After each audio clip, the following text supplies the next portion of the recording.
Check out Joe, he's a Reddit bro, likes to edit posts, and he starts to gloat when he gets the most of votes or likes. Yeah, he's really hyped, really psyched, cause the club is really tight and the work is really light. His training plan is the first thing your eyes see. He's got more follows than my boy Eric Dicey. Opinions on Magnus, Hans, and Karyakin. Who cheated who, which engine that he hacking. He got blocked by Short, ignored by Dvorak, but he can't be wrong. He scored a like from Truong. He's got lightning attacks on GM blunders and gaffes. True, not over the board, it's only the other chat. Still his 7-year plan ensures the last laugh. Distractions detract from any actual actions. Excuses are useless, he rues his inaction. Awaits satisfaction, the status of Magnus. He bought 50 books and opened up 10. Fools ought to read Psalms, not my system. He's got 30 all accounts on every site around. Chessable courses keep looking cheaper by the pound. He got 22 databases and 36 engines, 25 chess sets, and a massive clock collection. He bought merch from Gotham,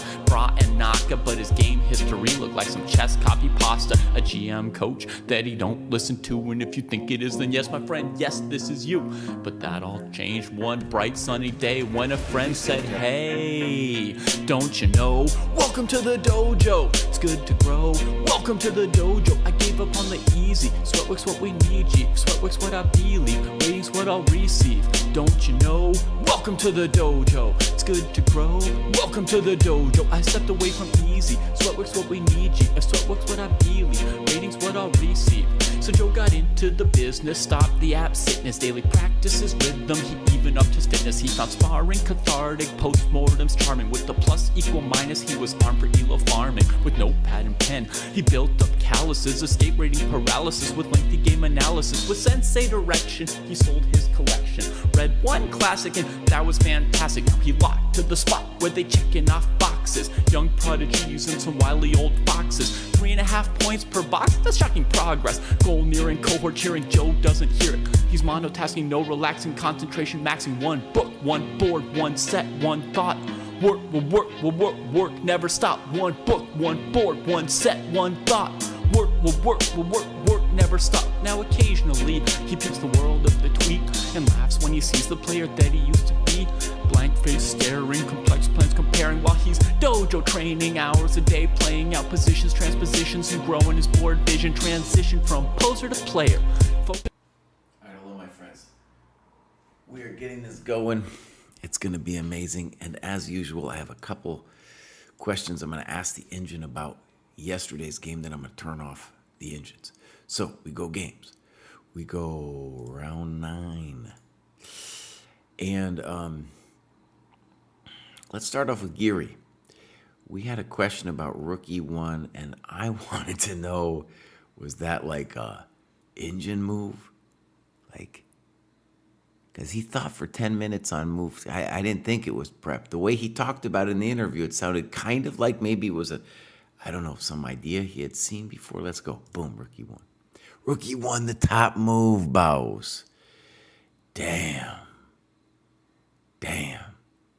So maybe it was even a prep thing, even though he thought forever on this move over here, Bishop C5.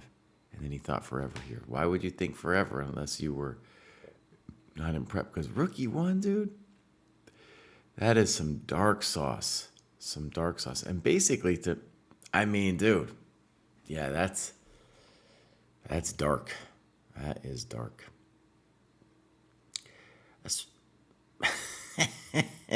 Okay, I think the narrative is this. Knight D4, Knight B4, none of it works. And you got to then say that a move and B6 doesn't work because of Knight E3. It works, you can still play it, but white's going to be better. And then on H6, then you play Bishop D2 because then on B6 you still have Knight E3. Some kind of story like that.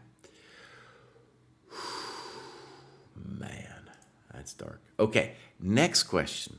An amazing thing happened yesterday where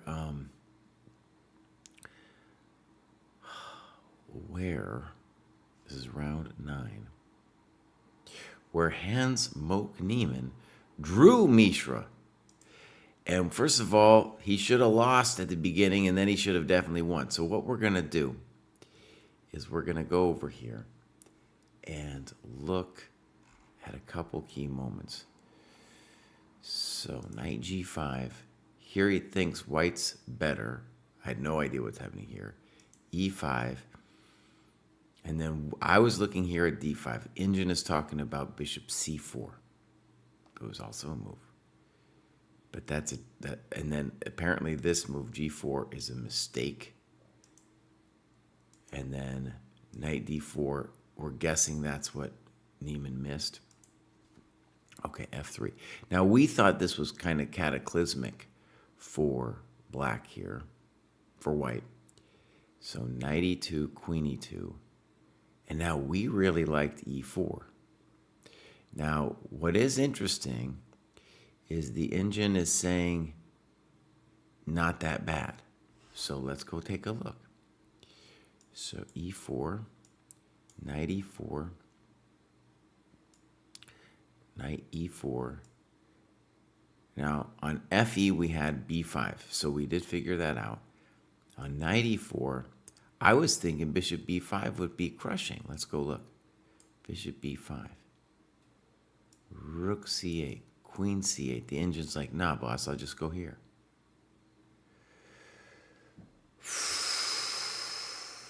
Wow.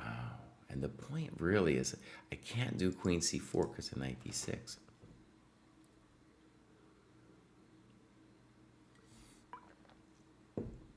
Wow. Okay. That's really deep. So when we go here,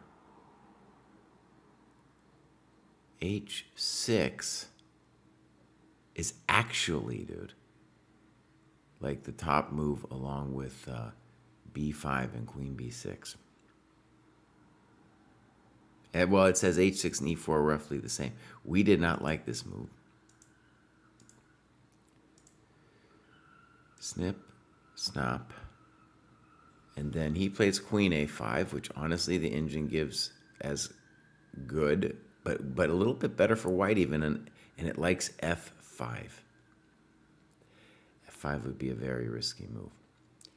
All right, check to the miserable king. And now a frisky move, g5, h5. Computer says it's now equal. b4, queen a4. I had so many questions here. Bishop b2. And so because we thought e4 was better earlier, we were like, dude, Mishra, what have you done to yourself? b6, okay. Castles. Bishop f5. Rook a1. Queen b3. And holy moly, we got this one right. We got this one right. Rook a3, queen c4, knight d6, queen h4, and knight e8, queen g3 equals. So we did get that one right. Amazing.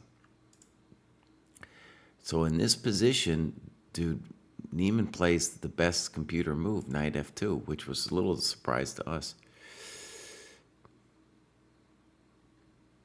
Now, computer liked rook a6. Why not, right?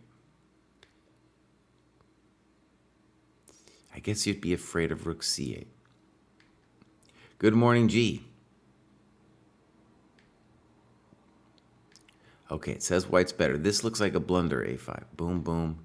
Just queen a5. You hung your pawn, buddy. So wait a second. So yeah, black, to me, okay, the engine's saying white's a touch better here. To me, it looks like just a mess. It's talking about rook c8. Dude, every chump GM in their life would play rook c8 here. But it's weird because you forgot to play rook c8 last move. It says here if you want to play a5, you can play a5. So it's really weird to play a5 here because you're just hanging your coconut with a tempo boss. Okay, so bishop c3, rook c8. Now white's clearly better. e4, bishop f8, bishop d2, snip, snap. Now the engine is saying white's just like up plus 0.4. Bishop b2, okay. Queen c3, queen b1, queen c1, bishop d6, queen b2. So, all right, our understanding of this position was that white was considerably better. The engine is actually like, no, it's not that special. Niemann did this nice little dance. I thought it was a nice little dance. Wow, dude. Okay. And here, I evaluated the position as winning for white. The engine says, nah, boss, this is equal. The engine will play. Normally, the engine will give you, like, you're up a pawn. It'll tell you something. Here it says it's just plain equal.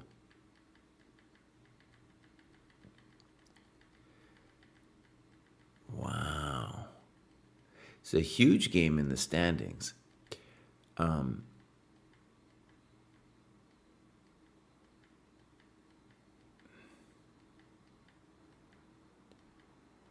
It's amazing you can't win this position. What? You can't win, dude. They bounced around, of course, forever. Black actually thought for 20 minutes on this move. And then they slowly repeated. I wonder if there's... I'm just going to fly through it to see if the engine spots some mistake. Like somebody blundering. I would say white's winning here, dude. I would still say white's winning. Oh, man. I just went around and around. Okay. So that leads us to our current situazione, where we have really 4 players with a good chance to qualify, and then just a ton of people with a slim chance. But the slim chance is kind of real because, we're about to start, I think. Because if we just assume that just one of the top games, you assume that one of the top games is going to be a draw, then, and I have to turn off this engine business. How do they make it hard to turn it off. If you assume that one of the top games is going to be a draw, then all those people from down below suddenly are in the business. We are going to focus on the 2 top games, and let's go here. I think if I turn off the analysis here, it finally goes away. I don't know if it goes away for the other page too. In any case, Keimer playing his countrymen, and what does he do? They're all afraid of Bluebaum's prep, so you get this situation. The bummer is if you play c4 here, which would be the most theoretical move, you're going to transpose into a Catalan. But instead, we're going to get some kind of King's Indian attack now. This will be fun, actually. This will be fun. Now, knight c3, knight d2 is the traditional move. And one of the reasons it's traditional is that d4 here asks some big questions of white. Now, with reverse colors, if you just imagine a King's Indian, the recent trend has just been to play like d4 and then knight b1. So imagine reverse colors, d5, knight b8. So this knight c3, I like it a lot, dude. I like it a lot because he's coming with a new idea, and that's what you want against this Bluebaum dude. Yeah, very clever, good opening prep from Keimer. Bluebaum, this guy's been a rock. This guy's been a rock. Keimer, I'm sure, has played Bluebaum loads of times. Just loads of times. Now, there's something wrong with my little setup here. Let's make a jadoob on my setup here. So let's scooch this. I'm going to give a scooch. And I'm going to give a pooch back out here. There we go. So I love this move, knight c3. Now if I go back, good, it's not showing me the engine. And we're getting aggressive repertoire. Very good, yep. So knight f3, e6, castles. Knight b4. Now, by the way, let's just talk a little bit about it. There's a bunch of different ways for black to play. e6, without a touch, castles, knight b5, knight b5, a6. Right. So let's talk basics. White is going to get an interesting position where he's up a lot of tempi. You know, he's going to play knight c3 next, and then d4. And depending on how, then he's going to have options depending on how black sets up. But a very good kind of position for Firouzja. So I like white's opening in both games. Yeah, we're going to get a fighting thing. Now, I want to just stress here, the other games are all interesting, okay, after this. But these are the decisive games. So we're going to spend our time on these ones. And I kind of want to focus on just one. Might be hard to do. Yeah, I think Rachel will join us a little later. And also Kostya, whenever he gets up, he'll get up. He'll be there too.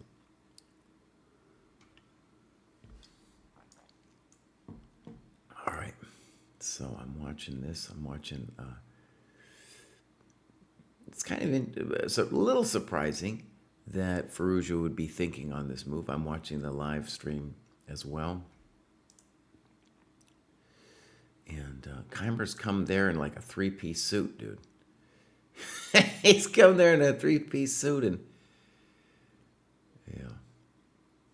Let's see, I gotta go forward. And Bluebaum has an amazing head of hair, dude. I don't know if anyone's had that much hair. Well, you know, around me, there's not a lot of hair in my life. So when I see that kind of hair, I'm either jealous or I'm like, what's going on? You need a haircut, buddy. You know. I don't got that kind of hair. That's not going on for me. Oh, Kostya reached 2,800 last night? Damn, buddy. Damn. Oh, he hit it pretty fast in his quest. I tell you, after I hit 2,800, I was like, my life is meaningless now. What else do I got to shoot for?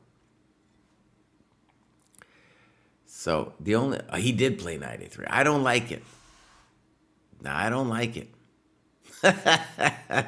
No, Daddy doesn't like this at all. Knight a3. Mm-mm.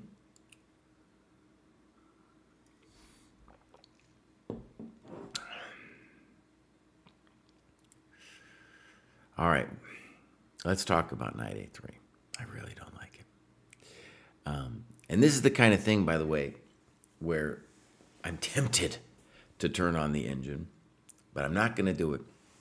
I might look at previous games, though, and what has happened in previous games.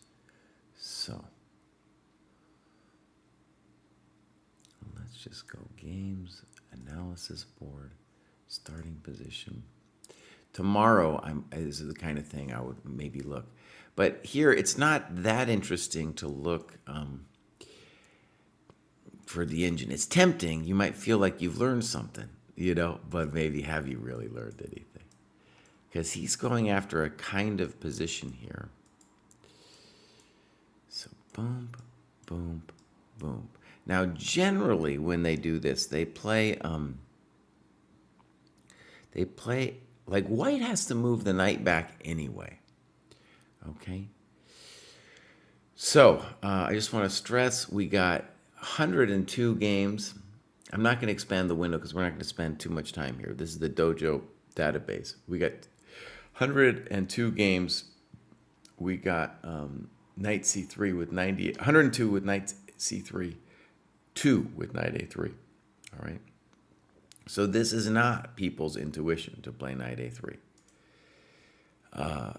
Kamsky, though, played this in 23. So, all right, let's click on this game. This will be our STEM game. This is Kamsky. This is a Title Tuesday. A Title Tuesday. This is the way it went. B5, C4. I don't want to play C4. This doesn't look impressive for white. I don't know. Title Tuesday, it's a little bit random. Now, let's go back to the game.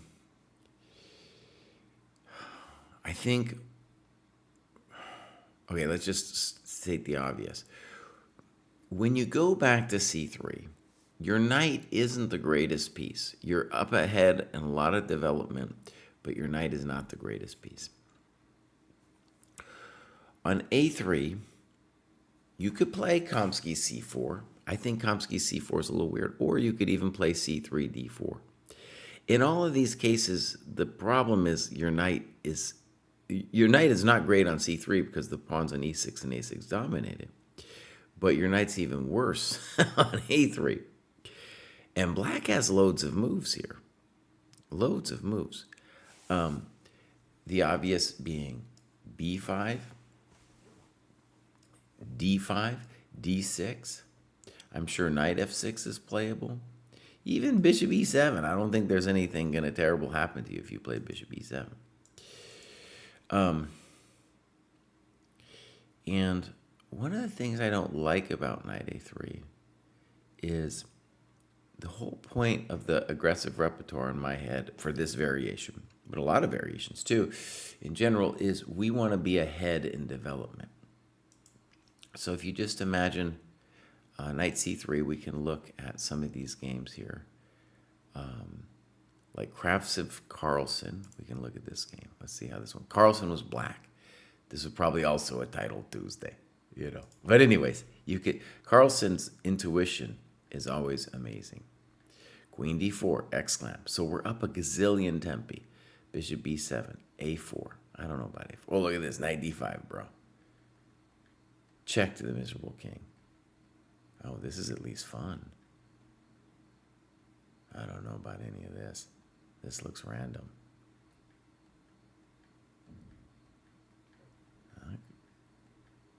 Dang. What a mess. Carlsen's a genius, unfortunately, for this guy.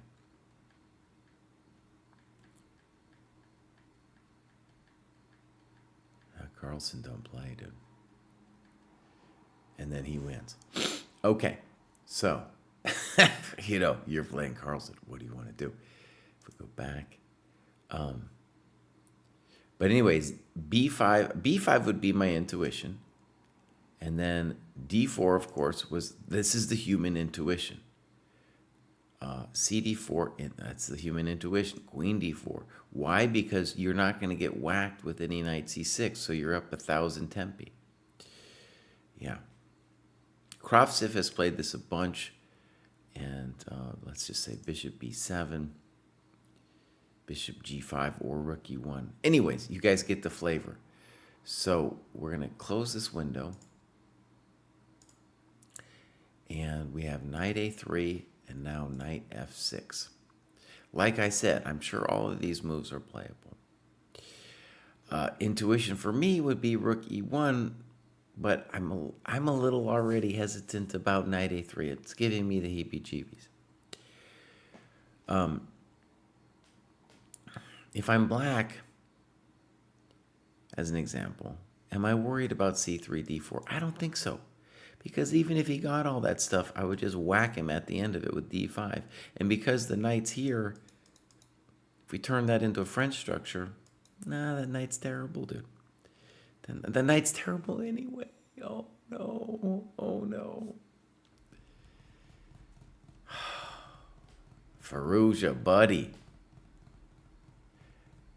All right, so the advantage of knight a3 is he might have a sense of how to play this position. I don't. And you are now outside of Giri's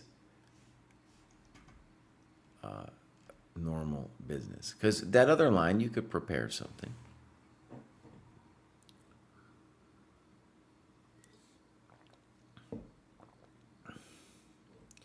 That's right, Kalen. He's hoping he knows everything. But, you know, that other line, it's just going to be an interesting game, as you saw with the Carlsen thing. They were just making that up. Okay.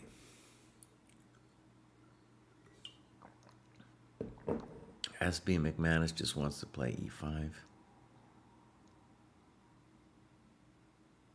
Yeah.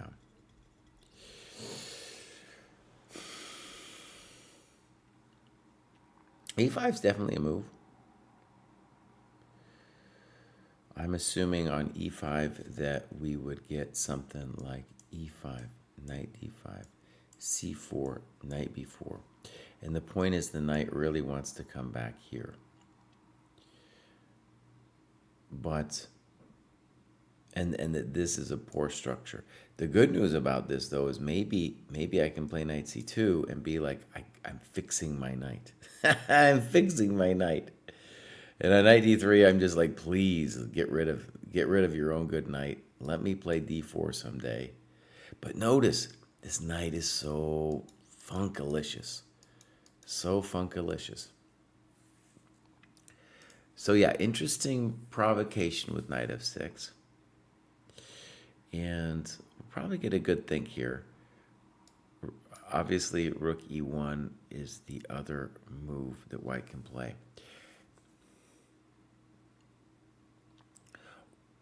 It would be, what I don't know inside of Firouzja's head is just like if black does nothing, he does play e5.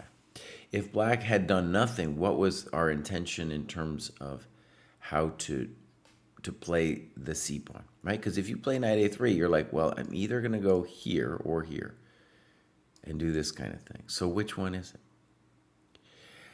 I think, SB McManus he was a GM today with e5. And what I like about e5 is at least now I'm getting a position where I might understand what my knight on a3 is doing. The other positions, I wasn't sure about knight a3, man. Yeah. Okay. So, here we go. Knight d5 played. Now we're going to see what Firouzja's instinct is.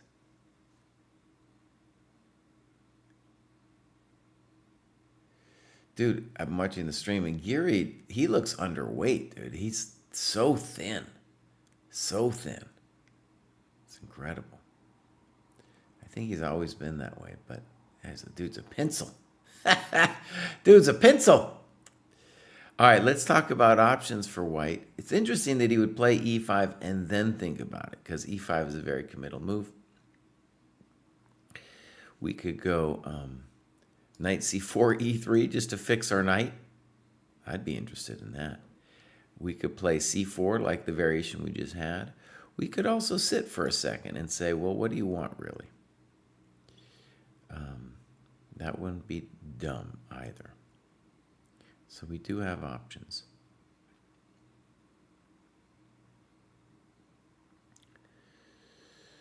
Yeah.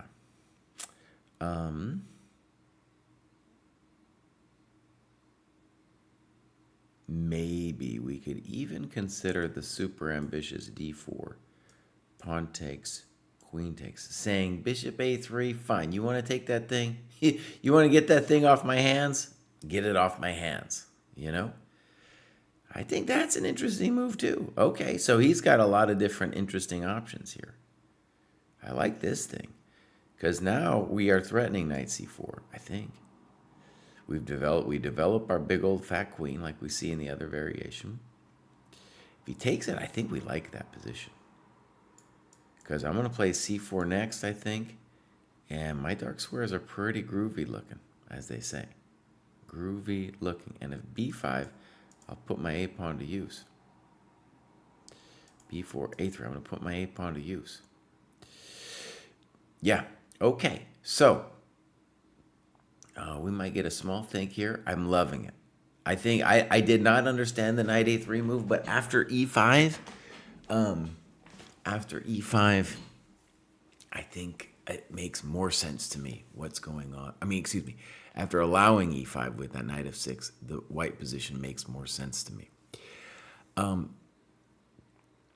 Maybe I just want to say as a fan, I like Giri, interesting dude. I'm rooting for Firouzja because I just feel like when it comes to the candidates, I want him in it. I feel like this Firouzja was once the next coming. He's making some kind of comeback. He fell out of the top 10 for a second after being number 2 in the world. And I always felt like he was going to come back.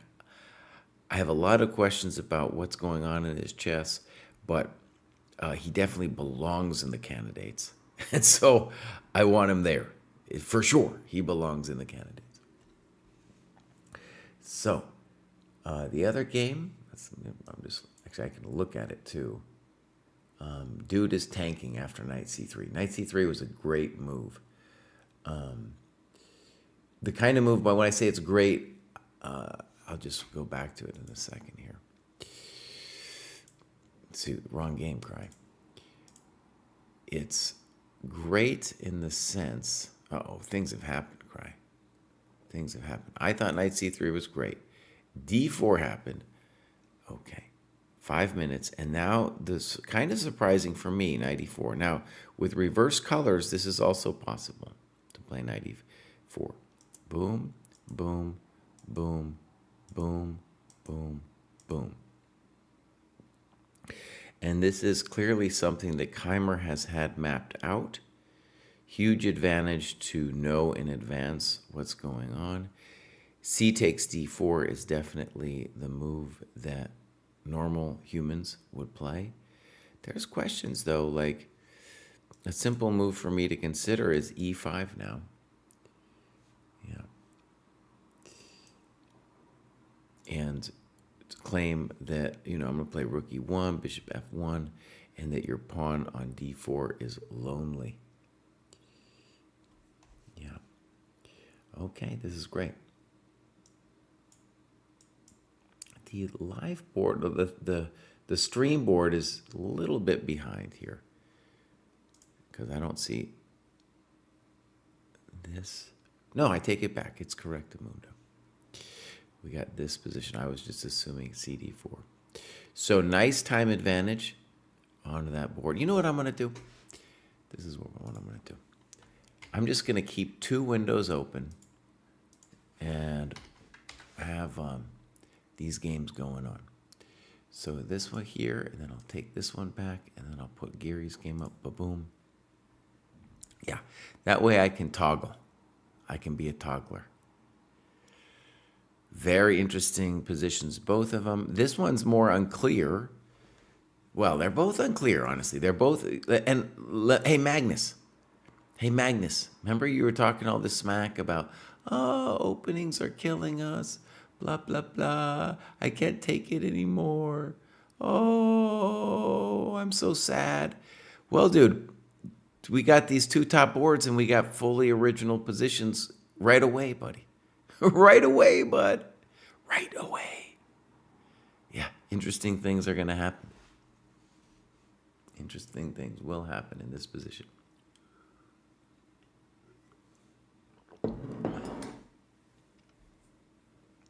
Quantum Photon asks, how do you prevent the analysis? And one of the interesting things there is Jessica, you can do it, obviously, and Hayden told him how to do it. There's a little button there right above the moves, but they push it on you. So people are like automatically kind of primed. They're primed. Road to 2K said Giri looks like a teenager. His body looks like a teenager, dude. If I was his trainer, dude, I wouldn't want him to gain a lot of, I just want him to gain a little bit of muscle, dude. I'd be like, all right, listen, bud. We're going to do a little bit of powerlifting. I know it's going to feel weird for you. We don't need to turn you into the Hulk or anything. We just need your body to get a little muscle. And that muscle is going to help you, Bobs. It's going to help you. Magnus is going to come up on a dojo talk. Absolutely, man. We've had a lot of famous people on, and maybe Magnus will come someday. There's a lot of speculation out there whether he hears my rants or not, or he's tuning them out. We do probably maybe later we're going to get a sensei eval going on 1 or 2 of these games. My sensei eval is that white after CD4 E5 is a little bit better. I like this diagonal. Black's claim in this position, by the way, is fairly obvious, and that is that my c-pawn, yes, there's other problems in the black position, but with my c-pawn being funny, black is fundamentally going to have enough. It's obviously scary looking, though, for black. Now, black is thinking maybe he'll play knight d4. And that might be the cautious move. We could play knight d4 here, or we could just be super basic and play this position and claim that we're better. And I think that's true. I'm going to go ahead and say I feel pretty good about white's position here because we'll have rook d1 quickly. And if you play e5, we still have rook d1, and we can work the d5 square. This one, though, you could say, if you're black, you'd be like, boss, I could survive it, though. I could survive it. If you play b6, you run into e5. It's still, even there, you play rook b8 or something. So after knight d4, white doesn't have to play c3. He would also play knight d4 here. You could even play e5 here. Not the dumbest move, just to prevent b6.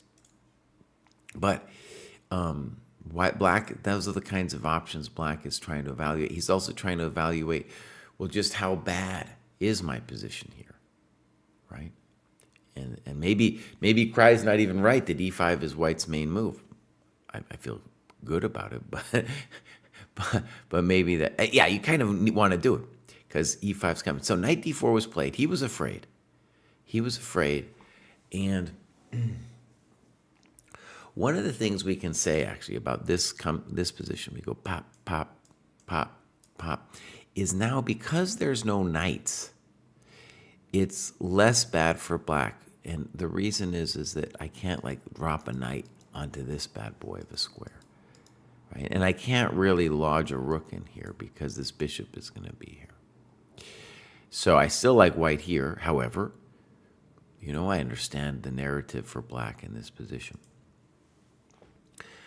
E5 is also interesting, as I said. And knight d4, you could definitely consider it. And maybe the variation there is knight d4, queen d4, snip, snop, e5. When we play e5, we're liberating the bishop, kind of developing it, as well as preventing communication with the pawn. Here, though, black can really just dream of somehow whacking my weak pawn. Maybe even starting a sacrifice with bishop d7 here. There's questions there, though. Like bishop d7, rook d1 is kind of a question. Okay, beautiful games. Beautiful games. So, yeah, Bluebaum has a lot of hair, dude. Bluebaum's got a lot of hair. Rock Angel! Oh, she just raided the stream. Super cool. That often means that Rock Angel's going to join us in a half a second. That's what it often means. Yeah. She's been doing some interviews. She did a great interview with Giri yesterday where she talked with him about his rook e1 move. Yeah, she's going to be here 5-10 minutes. We'll give her a Zoom link. Sure, we can do that. So, Zoom. I gotta get the Zoom going. Meet. Host a meeting. Open the meeting.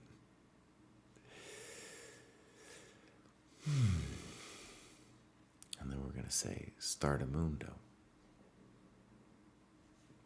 And then we're going to say, copy. Then we're going to go here.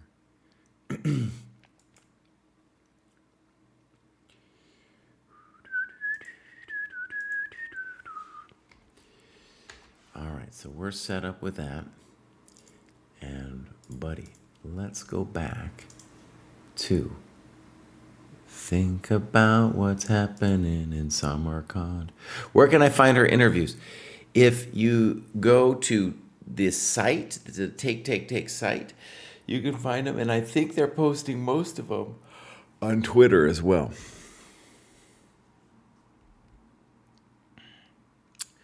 So, we have this situation. Keimer finally thinking. Now, if I go boom to the boom and go back here, dude, I called it. I'm a GM today. Oh, buddy, I'm a GM today. Oh. I like this position for white. I think this would be annoying for black. I think it would be very annoying.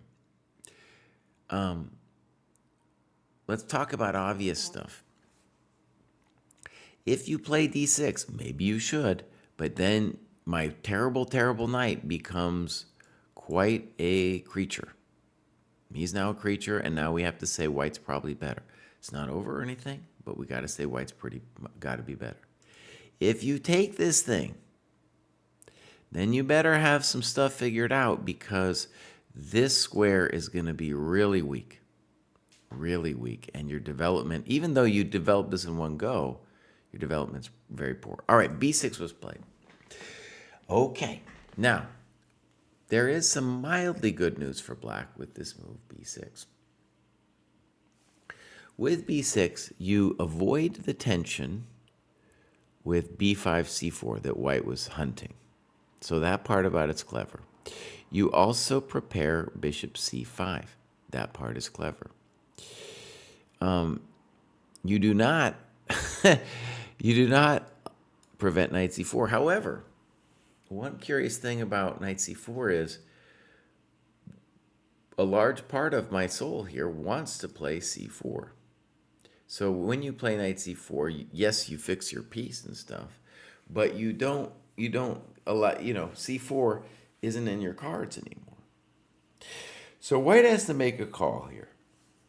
And I think there's several moves to do. One move we should mention, in addition to knight c4 and c4, is queen g4, just to prevent bishop f c5. But by the way, let's say we play rook e1 just to show. Bishop c5, queen g4. You can't do castles because I'm going to whack you. So even sitting with rook e1 would not be dumb, and you just say, hey, I'm going to be flexible. Now, I assume on rook e1, Giri's going to say, oh, well, okay, if you want to hang out, I'll hang out, and I'll just develop my bishop. So that's definitely a thing. Hayden's here for Rachel. There you go. So actually, I would say this is a big decision for white. I like white's position a lot, but I think this is a big decision. It's amazing that the knight a3 thing worked out for him. I didn't like the knight f6 thing that Giri did. Now, let's say the obvious. From the very beginning, black's trump is that he has this unopposed light square bishop, and it's not hard to see that Giri wants this thing to be a beast. A beast. Yeah.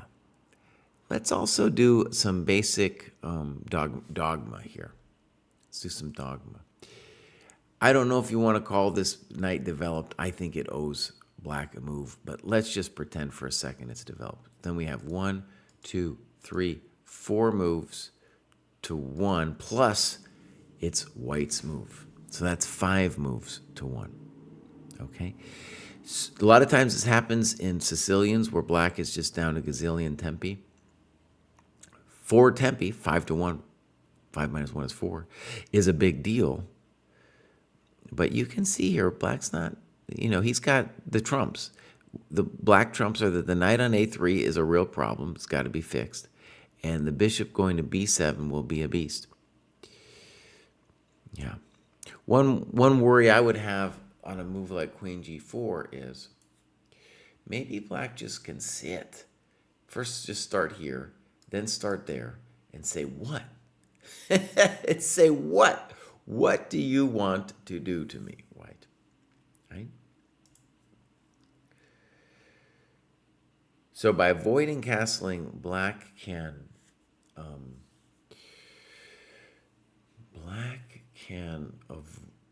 just build their position. Yeah.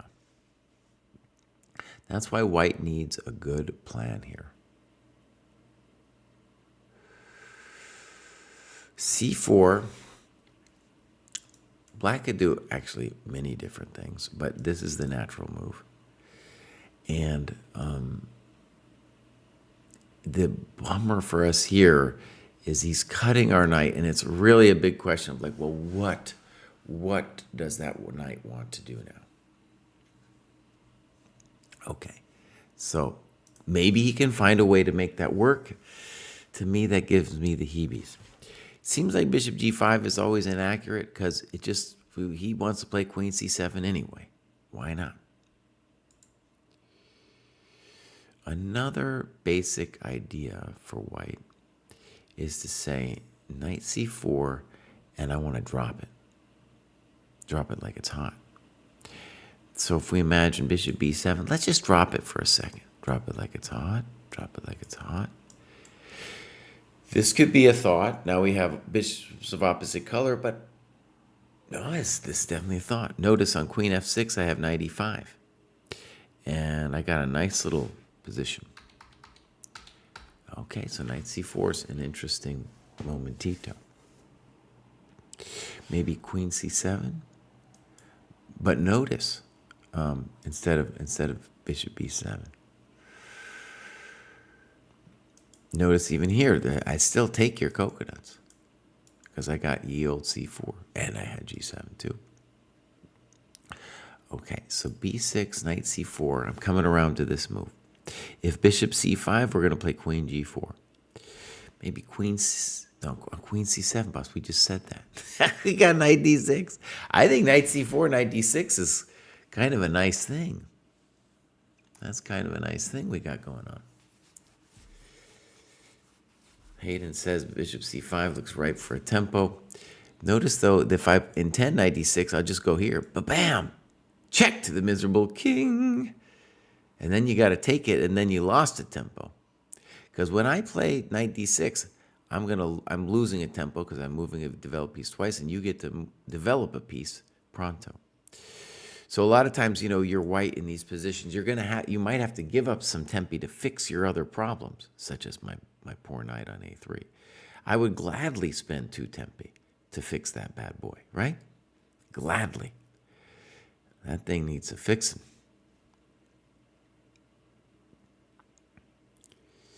Maybe a better variation. Let's try it for black. Let's defend his honor.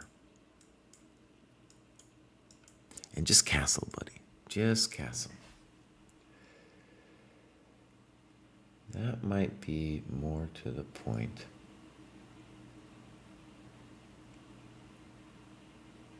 Yeah, okay. Maybe something like that. Anytime I play c4, there's knight b4. Very tough position to judge. All right, we go back. We got the knight c4, knight d6 idea. Bishop g5 doesn't make any sense to me. c4, knight b4. I didn't understand what white was doing.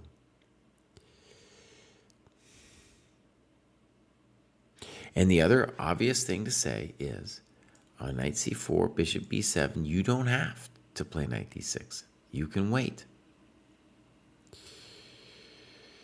You might even play queen g4 now. I don't know. It's a thought.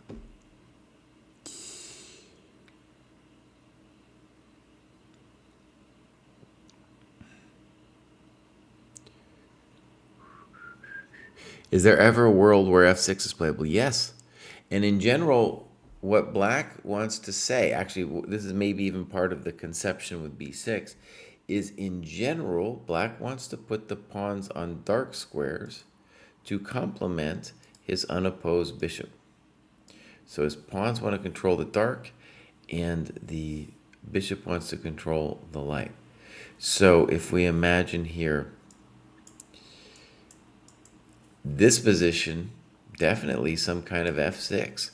And, the question with, Rachel's here, with quantum is, would we ever do it anyway? And yes, especially, but we'd like the castle first. We'd like the castle first, but yeah, that's a thing. All right, Rachel's here. I got to make some jadoobs with the cams and stuff. So we're going to go to cam. And now I got to do something clever. And I got to go here. And I got to go here. And I got to go here. And I got to go here. Ba-boom. Rachel, how you doing? I'm good. How are you? Oh, 2 days your left of audio's the. off. Wait, that might be Oh, me though. I think I can fix it. If you remember, we've been having real grief with the audio. Let's try this. yes. Same as system. If she is, if chat, if you hear her echoing, then it's time for me to put in my headphones. The last couple of days, it's just been kind of a sad thing. Rachel, say something. Testing, testing. There you are. Yeah. Okay, cool. Awesome. And again, remind me if she sounds echoey, let me know pronto. I think there's some weird thing Oh, where apparently there's an echo. Yeah. it it just it is an echo. Damn it! I don't like the headphones. They make me feel compromised. They're kind of like if you wear them for hours, Rachel. They're like, oh, bruv, I don't want to wear these things for hours. Here we go. Yeah. Also, is there any way to like shrink the frame, I guess? Because my face looks a lot bigger in the stream than like on the Zoom. Yeah, So I feel like I have to back up quite a bit to like actually see me, I guess. I can do Um, some shrinking. But first, let me fix the audio here. So, okay. okay, say something now. La la la la la. Hello, hello. Okay, so I'm hoping that helped. Now, how do I do some good shrinking? So, if I make you, I think I know how to do some shrinking. There we go. We'll just do it like this. We'll do a little expanding. It's some Yeah, awesome. expanding that I need to do. Yeah, Awesome. we got to do a little bit more Cool. expanding before we. Um, you guys, so I mentioned it before, but she did a really great interview with Giri that and I had an idea. I don't know if this is gonna happen because it requires work from the dojo, and the dojo doesn't like to do work. Those people, they don't like to do work, you know. Um, in any case, I had the idea to be like, oh, we should splice together our coverage of Rookie One and then your Right. interview. You know, it might have been a Yeah. cool thing. That would be, yeah.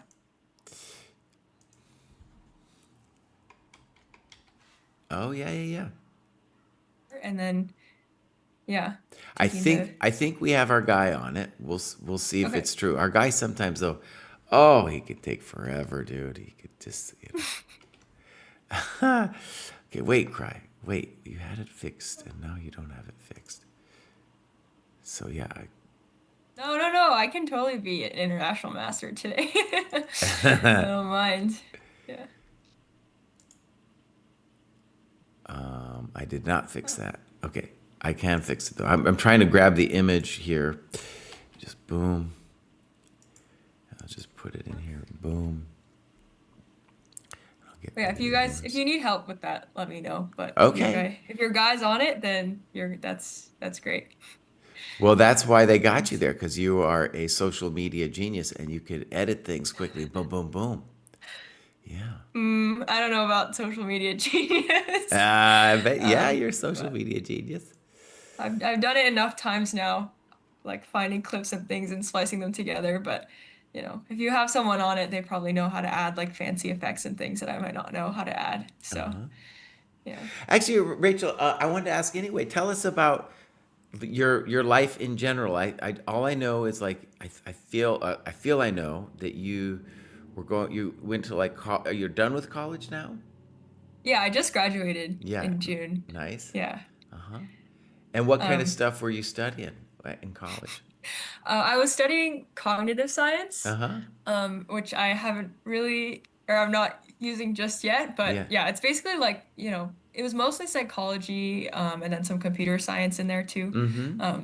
I also got a minor in Chinese because I'm half Chinese, Uh and huh. my mom's side of the family, nobody speaks English except for her, and then my dad, like my dad's side is American, so it's like two parts of the world. But yeah, I started streaming 2 years ago or so, and then as graduation was approaching and trying to figure out, what my career was gonna look like, where I was gonna take my next steps, I eventually decided to try and make it like working in the chess world. Uh huh. So yeah, I mean, I graduated a few months ago. I'm actually starting part-time at chess.com. I was supposed to start like 2 weeks ago, but then I came here, so I'm starting like in a few days.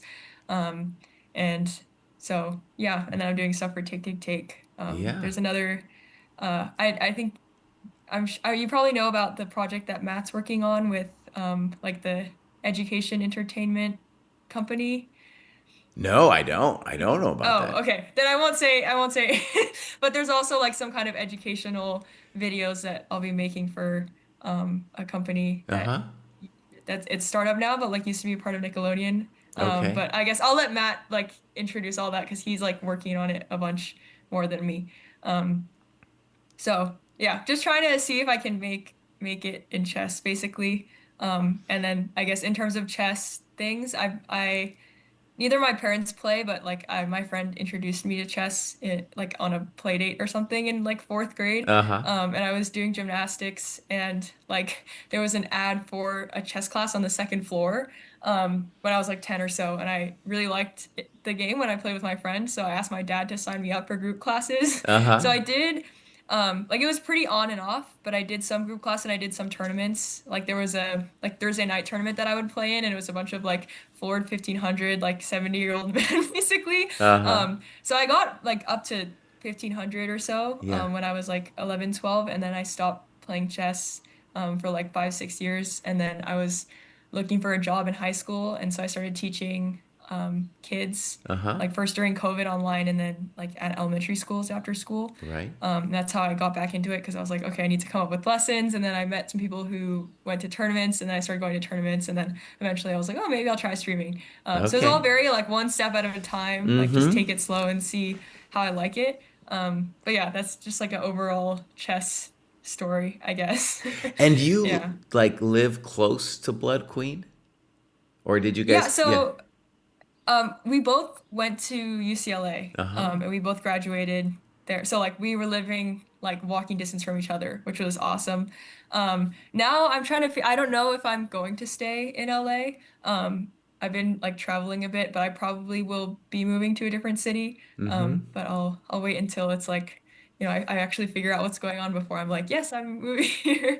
Yeah. But I probably won't be living close to Anushka anymore. Uh-huh. I lived in LA my whole life, so I'm ready to move somewhere else. Right. Yeah. Okay, cool. Well, let's get a couple takes on this position. Queen e4 did not cross my mind. It makes a load of sense though, because now we have a very basic threat, c4, and the knight could defend the rook with knight c7, but that would be a huge achievement. So if we imagine just like bishop, knight, knight, that would be a huge achievement just because the knight's so terrible on c7. The other part about it is we're also saying that taking here is always terrible anyway, and we talked a little bit about that in the prior position where black could have also taken. And the main reason it's terrible is then this d6 square becomes a disaster. And if you took it, you'd still have to defend after c4 as well. So, couple things. I think, to my mind, the big questions are what is Firouzja's intention on either one of these rook moves? Right? So the rook moves allow me to defend against c4, and the bummer of queen e4 is twofold. There's two bummers and there's a couple good things about queen e4. One good thing is that if and when we play c4, we're looking at the c2 square. I don't know if we even want to play c4, but I just want to mention that. The next thing, this is a bummer, is that after rook b8 and bishop b7, we might lose a tempo because our queen gets whacked. And one of the things I'll repeat is that black's trump is the unopposed light square bishop. So if this thing gets raging on this diagonal, it could be a real problem for us. Okay, and the other one is at some point black might want to play f5 with the intention of ef, knight f6. Of course, he can't do that right now. He's first got to fix himself on this pin. So I'm guessing one of these moves, I don't know which one's better, but I'm guessing one of those moves. Maybe rook b8 is or rather, let's say rook a7 is more highfalutin than rook b8. Because with rook b8, you could just tell yourself a story. I'm going to put it here. After I deal with the queen, the rook will probably come here. If you go rook a7 and then you play bishop b7, you'd be like, boss, what's going on? I want to get to c7. What are you doing to me? Yeah. 13 minutes on this. In general, whenever you get a game that has an original opening, you will see deep time trouble later in the game. Firouzja's been in time trouble almost every single game, so we're going to make a dojo prediction right here. You heard it here first. This game will be decided in time pressure. Wow. Any thoughts, any initial impressions here, Rachel, on this one? I mean, I feel like you covered everything that I could even consider. I mean, like I think someone in the chat said bishop b7, and then I think after c4 you're losing things. So Well, it's yeah. important to stress you're not actually losing anything. You just have to accept a terrible, terrible knight. Yeah. Yeah. And this would be as an example of terror. Now queen g4 is good, no castles because of bishop h6. Yeah. So that's why I think rook b8 or rook a7. I don't know how to evaluate the position, though, because I still need an idea for white here. And actually, Rachel, what I'll repeat is this knight a3 move, this was an earlier decision. It's weird because now knight c4 doesn't make a lot of sense to me. Black's just going to play bishop b7 and say what? And c4, maybe. It's true that my queen touches the square and stuff, but I'm about to get whacked. I don't like getting whacked. No one likes getting whacked. Yeah, so those are some of the obvious questions about what's going on here.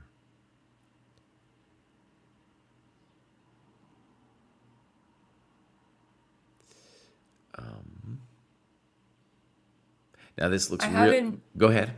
Oh, no, I was just gonna say generally, I haven't heard your thoughts so far on like what happened yesterday and your predictions now that there are only 2 rounds left. Right. I covered actually some of it at the very beginning before the game started.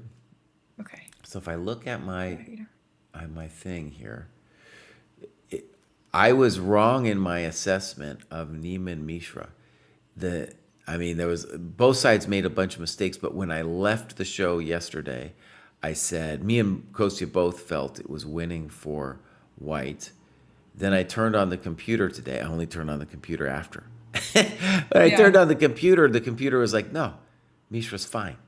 He was giving zeros even though he was down a clean pawn. Yeah. So Mishra has not lost a game, I think, in 65 games now. I think we're up to 65 games.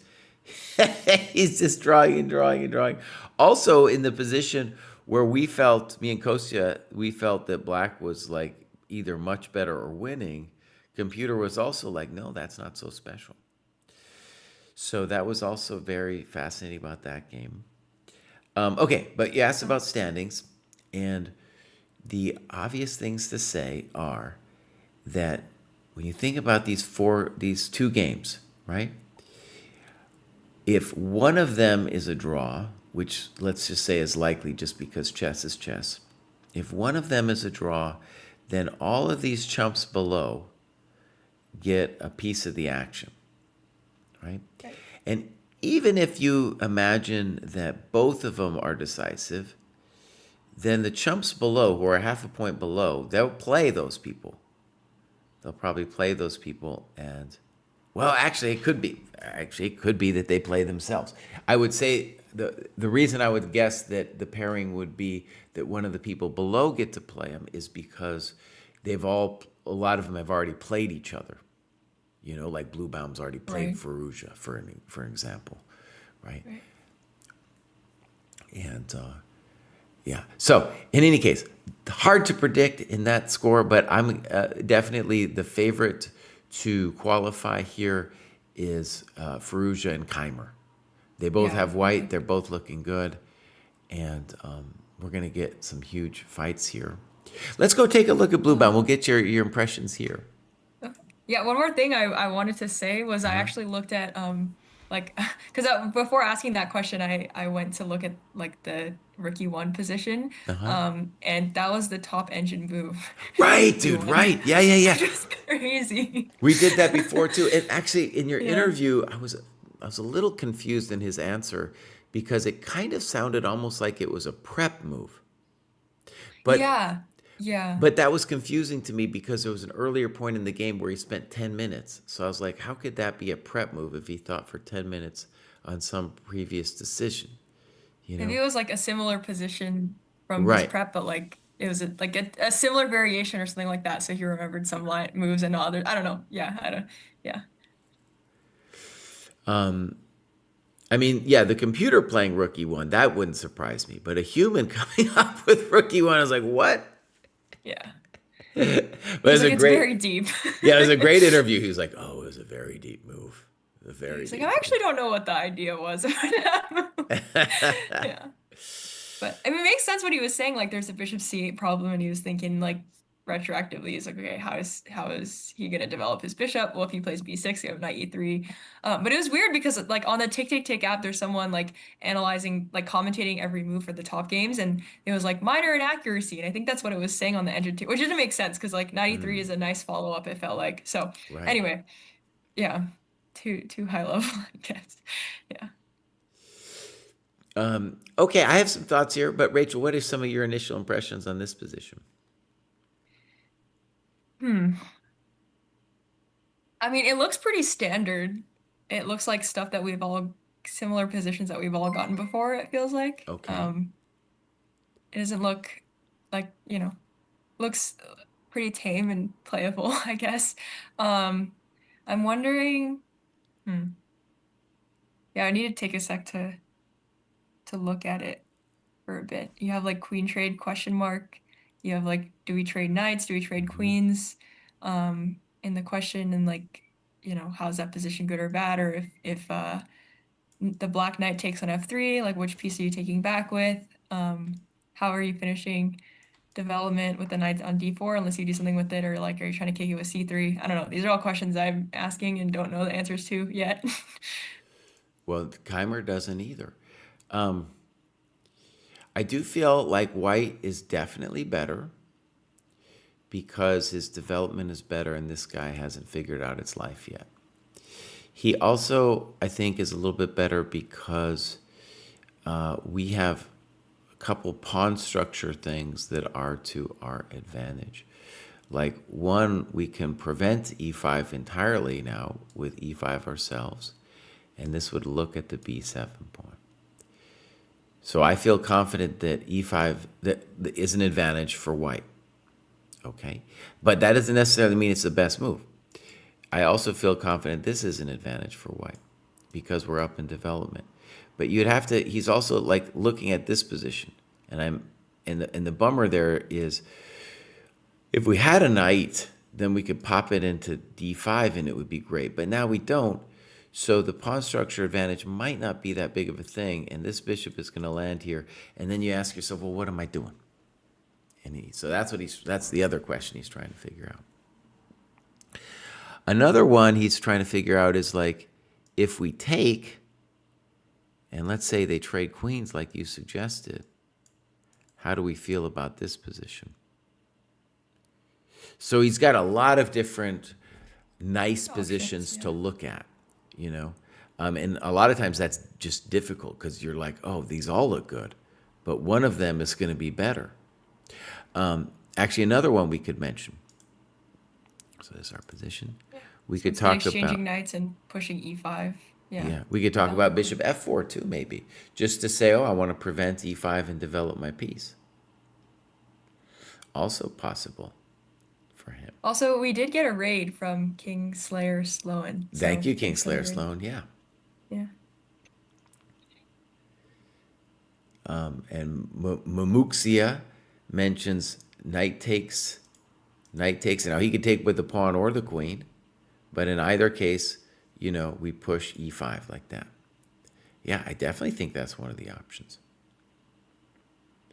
Now, in all these positions, we'll say black is worse, but they're hoping to be maybe having a position that's not too terrible, because eventually they're going to whack my pawn on c2, right? But it's very concrete, of course, and like bishop d7, maybe we don't even take the pawn and first like go here, whack, and then we'll whack him with the tempo here too. Lots of whacking going on. Lots of whacking. Okay, knight d2 played, not expected by me. 33-minute think. Knight d2. I think I understand this. I would have not. This is actually, let's just say something about chump GMs. There's a lot of moves that they don't even consider that like super GMs will play, but after they're played, I could kind of reverse engineer it. So I think Idea c3. well, okay, here's the way I would put it. Remember how we got this position? And something I said about that position was, oh, if we had a knight, we'd be able to mess with them by putting it into d5. Right. And the bummer is his knight can't go to d4. So if you think about knight d2, what's cool about it is e5 is the most natural plan for black, right? To get his bishop out. But now we're going to play with this better pawn structure. Let's just put it on c6 for half a second. Play knight c4. And now we have a very clear plan of knight e3 to d5. And we're saying we're better. Because you'll either, if you don't take the knight, then it's just Inya. And if you do take the knight, I expand the scope of the bishop and get a nice pawn structure. Real Klein says knight d2 is the first novelty in the Lichess online database. Thank you for that. It's really nice, yeah. Now, I want to say this. Was it nice enough to spend 33 minutes on? No, it was not. It was not nice enough. So all those other moves were also good for white. And you spent 33 important minutes, and I'm ready to make another dojo prediction here. This game is going to be decided in time pressure. Yeah. Yeah, I wonder if, like, the pressure of the last two rounds makes you kind of like a little bit more indecisive or a little bit less confident, or not less confident, but just like, checking a little bit more just to be sure. Yeah, I don't know. It is a very big decision. Black, of course, like you could say to yourself, okay, Jesse, I understand what you're saying about e5 in that structure. But black, of course, doesn't have to play e5. They could think about b6, b5, all these other moves too. Now, in all those cases, I assume we're still going to play c3. But, yeah, it's not necessarily Okay, just for like a, never mind. What's Yeah, that? never mind. No, I thought of something, but it like totally, yeah, nothing. Never mind. I guess knight c4, because I'm like, maybe there's some kind of like b5 something and then if the knight doesn't come to c4, like where are you putting it kind of thing. Yeah. But I don't think that there's time for that. Well, let's look. After c3. Let's go b5. Well, I think c3 and then you play e5 and. Okay, but let's go c3 and I'll put my knight here.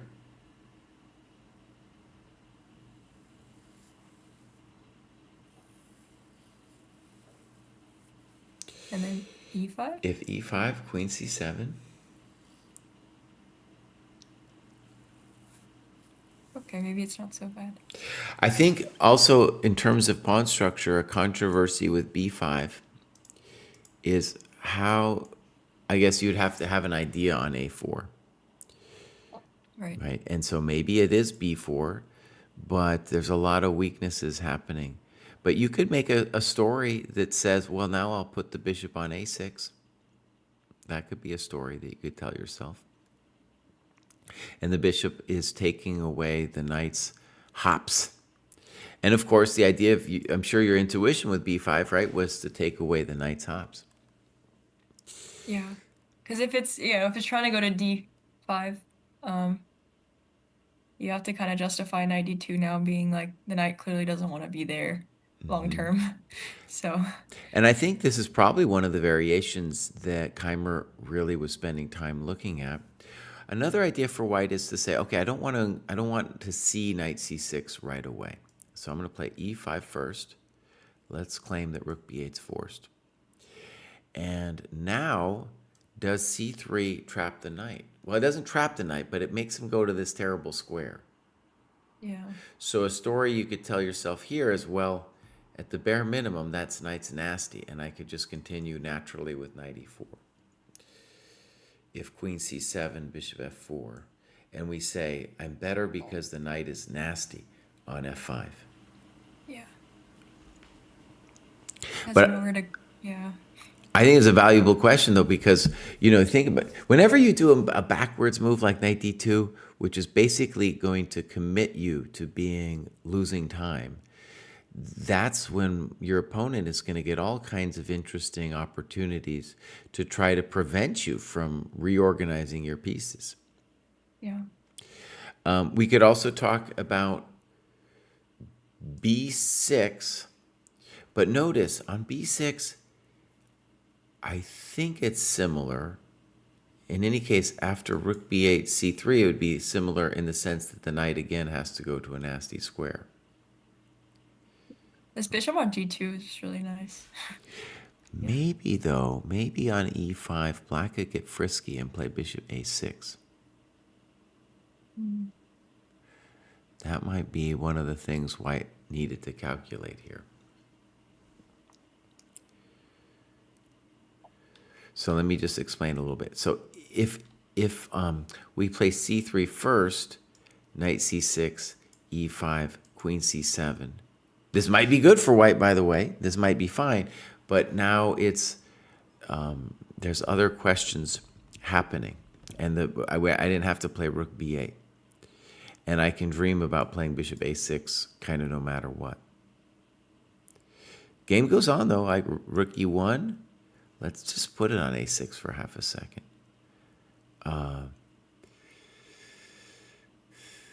Well, there's some real spice. There's obvious questions to the e5 pawn.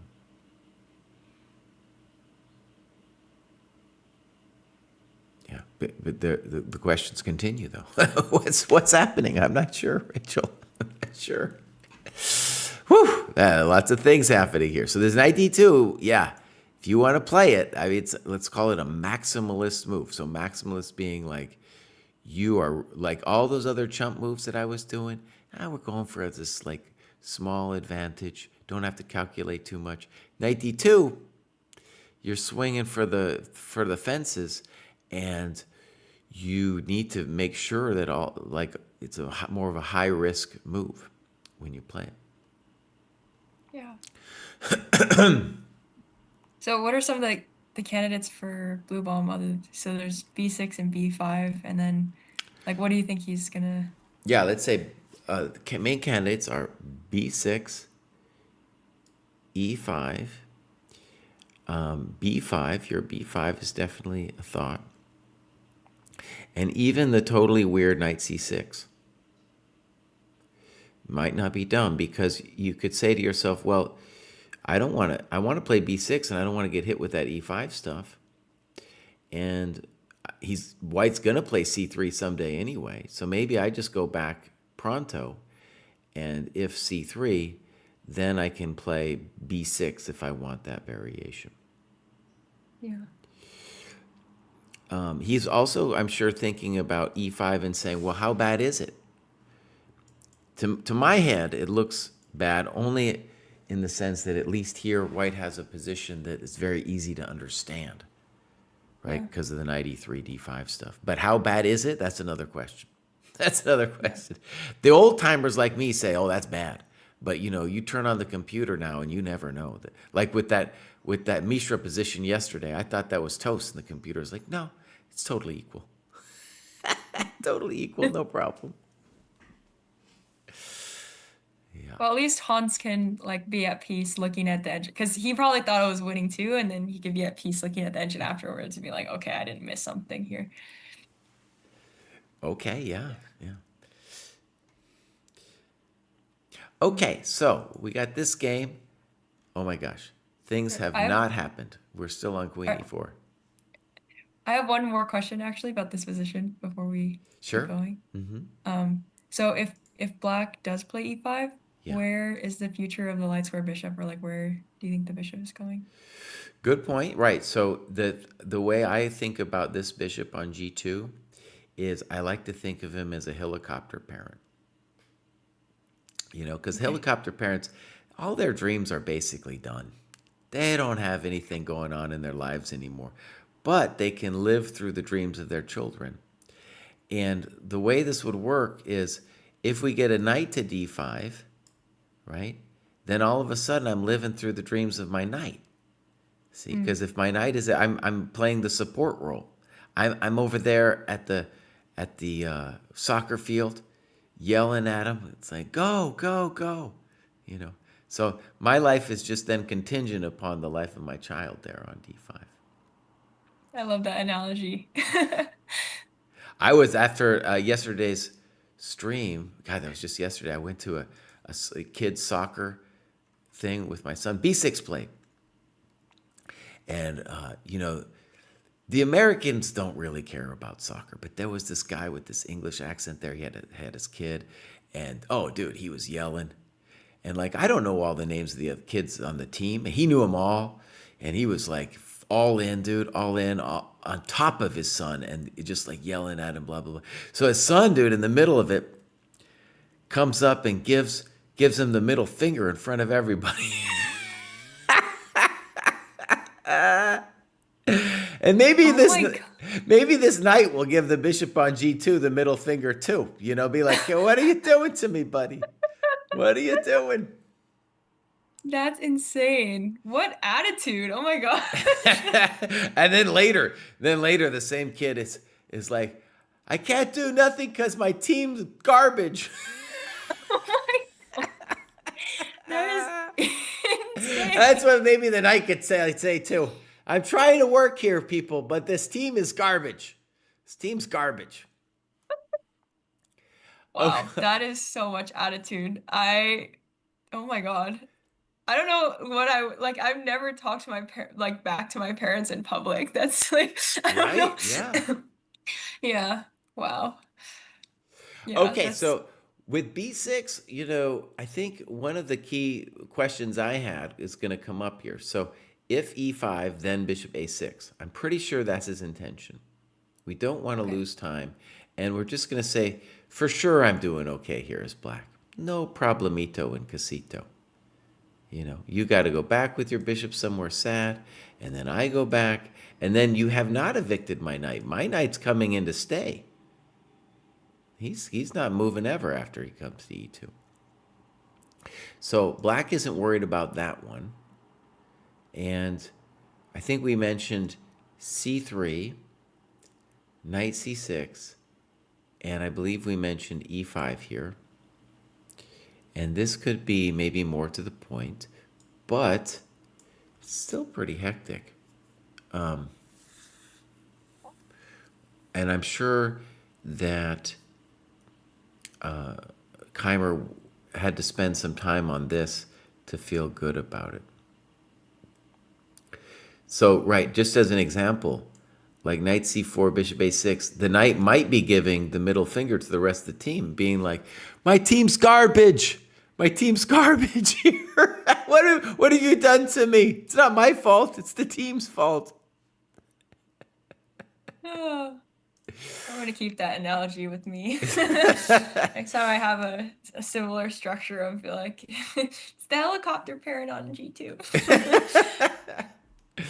Yeah. I do feel like after b6, let's see, so far I don't see anything better than c3, knight c6.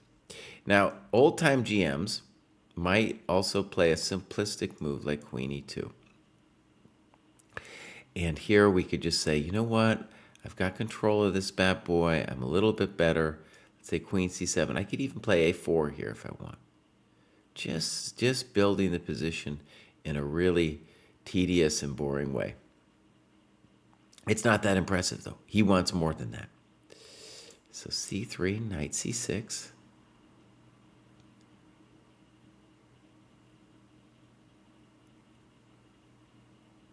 By the way, we should say this whole thing that black is doing is aimed against the helicopter parent idea, right? So I'm going to try to develop my bishop without playing e5 and giving you this square.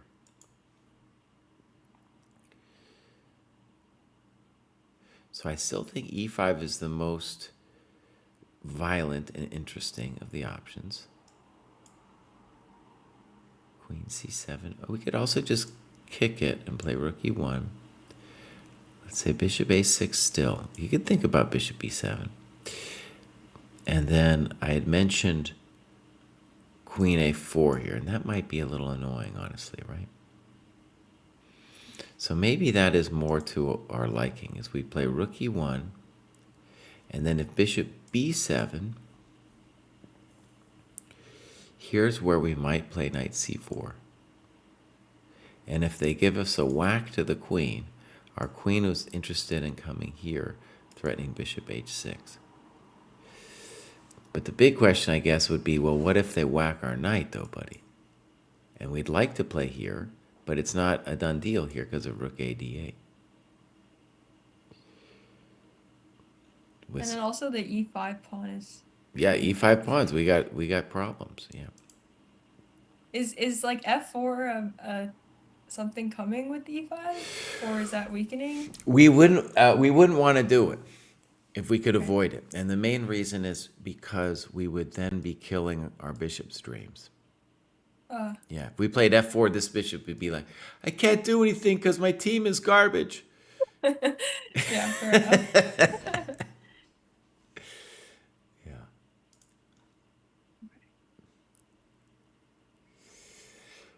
We got a comment about Ding Gukesh game where Ding played 91 response to 94. Yeah, it's a common idea.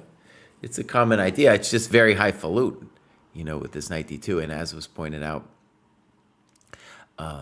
it's the only game in the database to do it. All right, b6. It says that b6 was played quickly. Maybe if I refresh this page, it might change its mind sometimes. No, yeah, changes its mind. 9 minutes was spent on b6. So, did I mention this game was going to go to time pressure? Oh, I did. Okay, so I think e5 is going to be the move. Do we finally have a move? Bishop b7. Okay, so Jesse thought this was not playable. And so I'm missing something. What's going to happen on c4? I'm missing something obvious. Bishop b7. Rachel, what am I missing here? What? For some reason, the Zoom is fine, but right now the stream is just loading, so I can't even see the exact. So give me a second. Okay. I think might be my Wi-Fi. I figured it out, dude. Bishop b7 might be a super exclam. All right, here's my idea. Knight c3, queen b7, rook b8, queen a6, rook a8, and your queen no puedo get out. Oh, baby! Lightweight. Wow. Oh, wow, Very dude. pretty. Wow. So again, a bishop b7 is an example of a move where a chump GM can reverse engineer it, but it would never, I repeat, never cross chump GM's mind to play bishop b7. I was like rook b8 or rook a7 forced. Oh, and that's a hell of a drug. So obviously, if we can play bishop b7, we'd like to. I think this means that queen e4 was a mistake. Because the entire point of queen e4 was to get the party started with c4 or something to gain a tempo. Now it looks like we've not only lost the tempo of queen e4, but later we're going to lose another one because our queen's going to get whacked. And now we have a very interesting question. You're in this position in the tournament. It looks like your game might be going bad. Do you force a draw? Firouzja is not the kind of guy who likes to force a draw. Let me point out one other. Wait, sorry. How exactly do you force the draw here? So you go c4, C4, forces C4, knight c3, right? Yeah. So The knight is now a genius. This is an important square to cover. This one's an important square. And as we'll see, this little check, I think, is important too. Right. So imagine check to the queen, takes. Check to the queen. Look, he can't go back. Knight on c3 is a genius. Queen b7. Right. He has to go queen Rook b7. b8. Now, if we could, it would be cool to play queen takes b8 and then take the knight. However, black says, no, buddy, sorry, I'm out of here. Now, one of the things I just realized that he is going to start calculating here, though, in this position is, could I do this? Bishop d2, claiming that the knight is going to be caught. No, I don't think that's true because bishop c5 and the knight's going to get out. Whoo!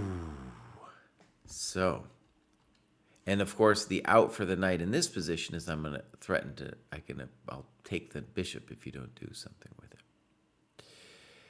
So here we are, bishop b7, double exclam, 32 minutes to think. Now, sometimes you think for 32 minutes and it ain't no good, but Yeah. I think bishop b7 is a double exclam move. And the main thing about it is like, the computer will find it instantly, but just for the human mind to even consider it is the hard part. I will say this, is that Chump GM has found some moves like bishop b7 in his career. And the way to do it is to just tell yourself again and again and again, you'd be like, wait, bishop b7 is the move I want to play. Is there some way that I can make that thing work? Now, one of the interesting things about, let's call it a game of chicken here, is Anish doesn't want to draw either. Now, that doesn't mean it wouldn't be a fine result in a normal tournament for him to draw against Firouzja. It would. But just given the tournament circumstances, he wants to win. So, as black, what are you going to do? But I think what he's banking on is that Firouzja would rather get a poor position now as white than take that draw. Yeah.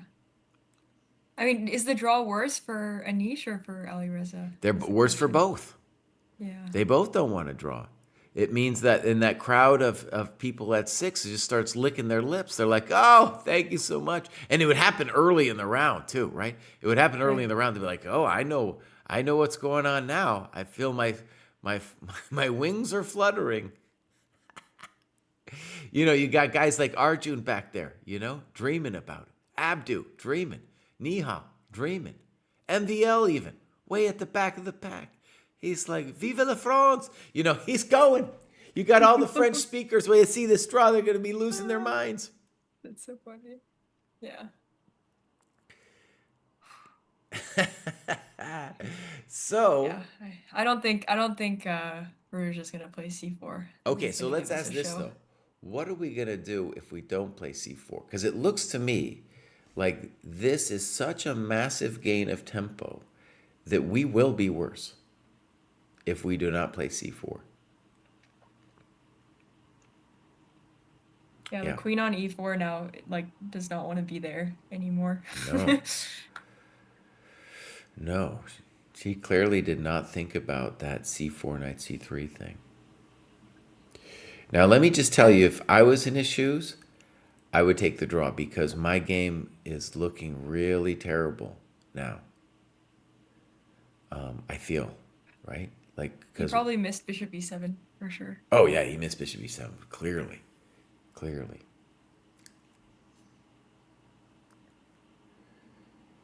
I will be back in 30 seconds. Sure. 1 sec. Yeah. Show me the speed says he's not going to take a draw.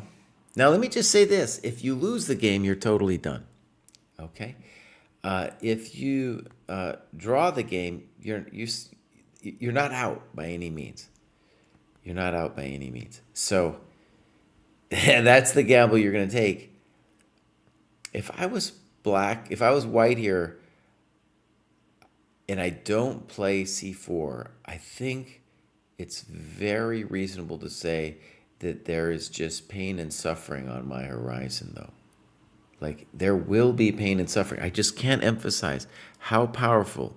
It's the one trump in the black position, and it's there to stay. It's very angry.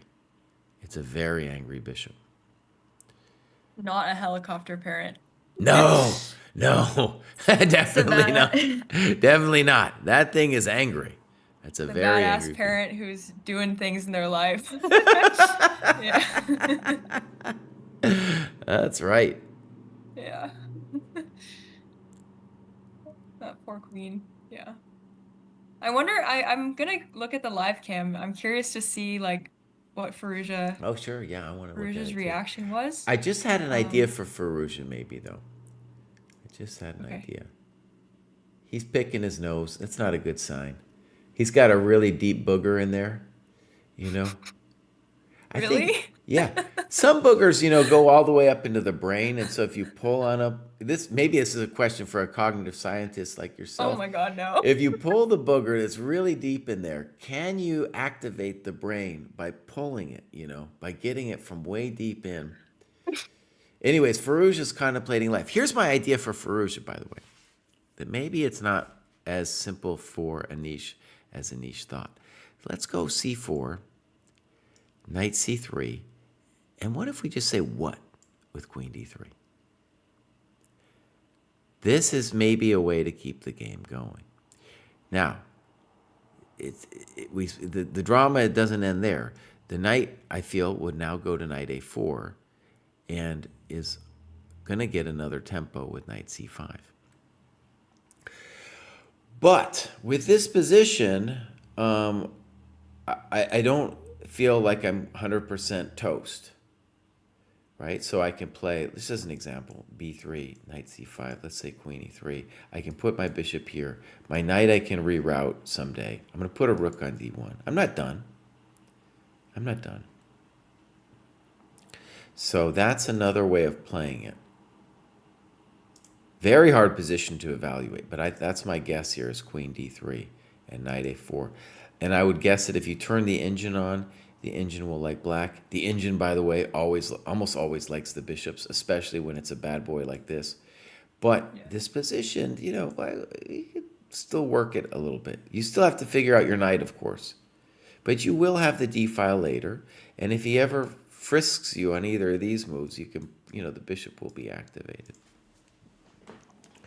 Okay, so that would be just, I would say, mildly better for black. If you don't play, if you play something else, I'll just put a rook on e1. It's hard to know what white should do. And let's say queen c7. Then I think it's a world of pain. This rook's coming to c8. This knight is always ready for his discoveries. And what are you going to do? You're going to give me another tempo with queen g4? Yeah. So one way to think about also just how depressing it is if we come to this position and we say white's a little bit better. That was my take on it. I believe Firouzja probably believed that too. That here he had so many different options instead of queen e4, where, it's still going to be the case that the bishop is the trump of the black position. But now it's like you're activating it for free if you don't play c4. Yeah. Yeah. I'd take the draw. I mean, and I fully appreciate the situation that he's in, that he doesn't want to draw, but it's too terrible of a position for you to not take the draw. I mean, if you're worse, it's not a must win. It's not a must win, right? Right. I'm gonna do a little sneak peek actually and just look at the live results and see. We're 15 minutes ahead. Okay. I can't see the position, but if they drew, it's probably we'll see. Okay, could we show relaxed Robbie real quick how c4 kind of forces a draw or you're in a worse Sure. position? So we go c4, knight c3, snip, rook b8. So let's just highlight all the knight squares because they're amazing. So there's only square for the queen. If you go to a7, it's still rook a8. And here, it's amazing that the knight covers the square. Anytime you take it, by the way, we have the intermezzo, boom, boom, boom, knight e2. And you do not get to, if you could get two pieces and a rook for the queen, then that would be something, but it looks like you're not. So queen b7, rook b8, and then we're just going to repeat. That's so nice. Finding knight c3, like knowing that it covers b5 is so nice. Yeah, it's really nice. Really nice. Yeah. So many squares. And right, yeah, again, we'll just repeat. Clearly, Firouzja missed this X-slam move here, bishop b7. Yeah, he's not happy. He's doing a whole thing, and he's thinking he's knocking his head a little bit. He's like, that booger activation didn't help, you know? Yeah. Robbie, the thing is, like, neither of them want to draw, but either he plays c4. I guess there's still another way out, but like he goes into that line, or he has to play something a bit worse. Yeah. So I wonder. Yeah. By the way, in our other game, I was a GM today because this is the position that we're getting. So we'll go back a second. I said e5, and then I said that was his idea. I'm a GM today. Rook e1, I'm a GM today. Rook c8, c3, knight c6, queen a4 pretty much transposes to the other stuff where black is going to need to play bishop b7, I think, here. I felt that 13 queen c7, or rather, rook e1, yeah, rook c8, yeah. So this is c3, knight c6, queen a4. I think we're going to see bishop b7 now. That's a little bit better for white. It's a little bit better. Now, was it worth all the 33 minutes on knight d2? I don't know. Also, hi, Kostya. Oh, whoa. Sorry, we have just completely ignored you. No, it's And good. since It's you good. joined. I like to just catch up whenever. What's going on? Rachel, you brief him, and I'm gonna set up the other the other layout. Cool. I mean, we've been looking at Alireza and Giri's game, and I think you heard the last few minutes, but basically, like, I think when I first came in, Jesse was contemplating like rook a7 versus rook b8, and we didn't think that Giri could play bishop b7 after c4.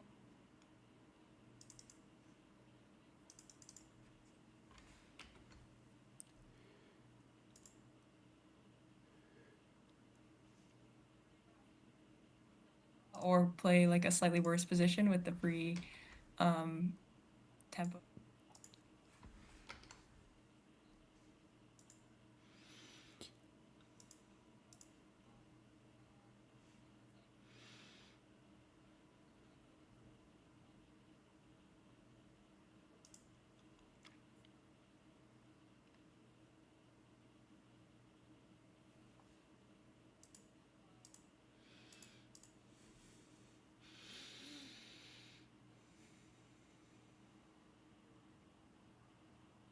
Oh, sorry. I can fix that. Why are you muted? Oh, I know how to fix it. Boom. Boom. Okay, say something now. Hello. Knight c3 on the board. Yeah. Oh wow. Okay. So great. Let's get into it. And so, Kostya, I felt that this was the critical moment, that queen b7 is a draw. And my sense is that even though it hurts both of their situaciones to get a draw, that he should do it. But let me ask you, the other option I feel is queen d3. Maybe even queen e3 might be better. But anyways, let's put queen d3 on the board for a second, and then knight a4. And so let's get your gut take on this position. My sense is that black is better because of the beast and that the knight is poor. But the question is, first, do you agree? And also then, how much better? Because do you take the draw? Because here's this big moment. Yeah. Yeah, I mean, to me, that position looks nice for black, like queen d3, knight a4. It's like Taimanov, but white's knight is on a3, Yeah. which is like horrible. This knight should be on c3, threatening to go to like e4 and d6, and without that, I would like even there sometimes black is okay, but yeah, I would think it's like great for black. I mean, Firouzja, so you guys maybe talk about this knight a3 move is like really weird, right, in the opening? Uh-huh. Because I'm sure that's theory, and I'm sure they would normally go knight c3. Yeah, you're absolutely right. So that may be a question for Giri, like how well he knew it. I can't really see how much time he spent on knight f6. Not that much. I felt actually, by the way, Kostya, that after knight a3, and it was we looked in the database. You know, it was like hundreds of games with knight c3 and just two with knight a3. Like Gadakomsky played it once in a title Tuesday. You know, um, but I, from White's perspective, I was happy to see knight f6 because this gave me a situation where I feel like I understood a little bit more what was going on with the knight. Because e5, knight d5, d4, cd, queen d4, I thought this position was promising for White because the knight has dreams of knight c4, knight d6. Yeah, there's just a lot more juice going on. And here I felt b6, that White's position was fine. I liked White's position here. So maybe I thought knight c4 was a very dynamic move. And I feel pretty good about is that, first of all, I did not consider queen e4, but when I was looking at it before I saw bishop b7, you know, I didn't see it. Giri played it. I was thinking that maybe White had a little something here, but bishop b7 is a double exclam move. Clearly, he missed it. You know, double exclam. Wait, what did we?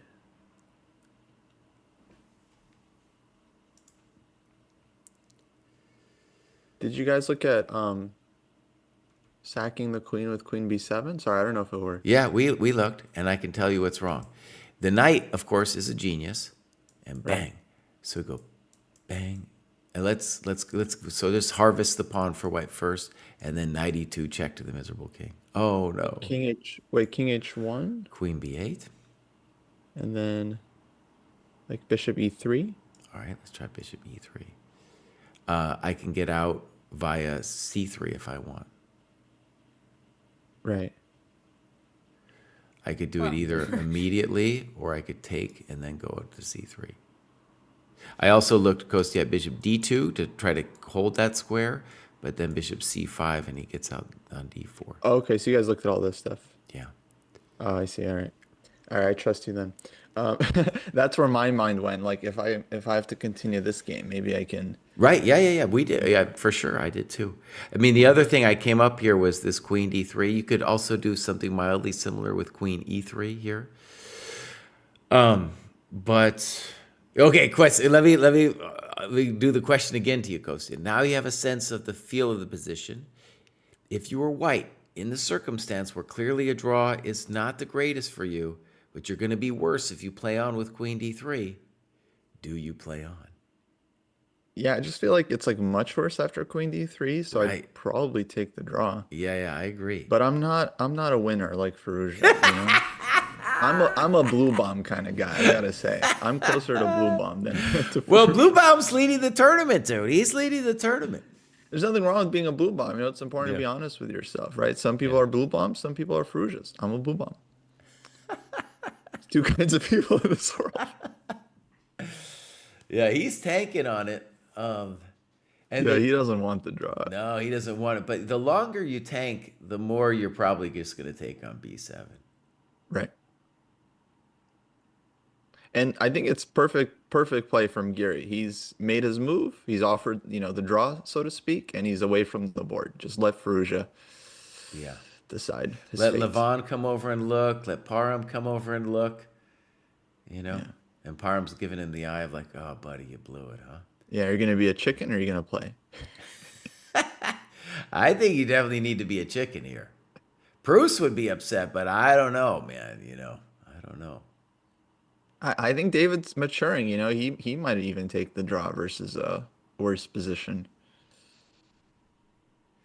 Yeah, Firouzja in agony. In agony, dude. In agony.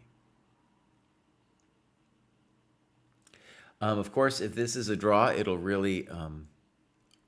oh, queen b7. Let's just call that, to me, that's just the draw offer right there. So I'm going to watch him as he plays queen b7 here. He's like, screw it. I'm going in. Yep.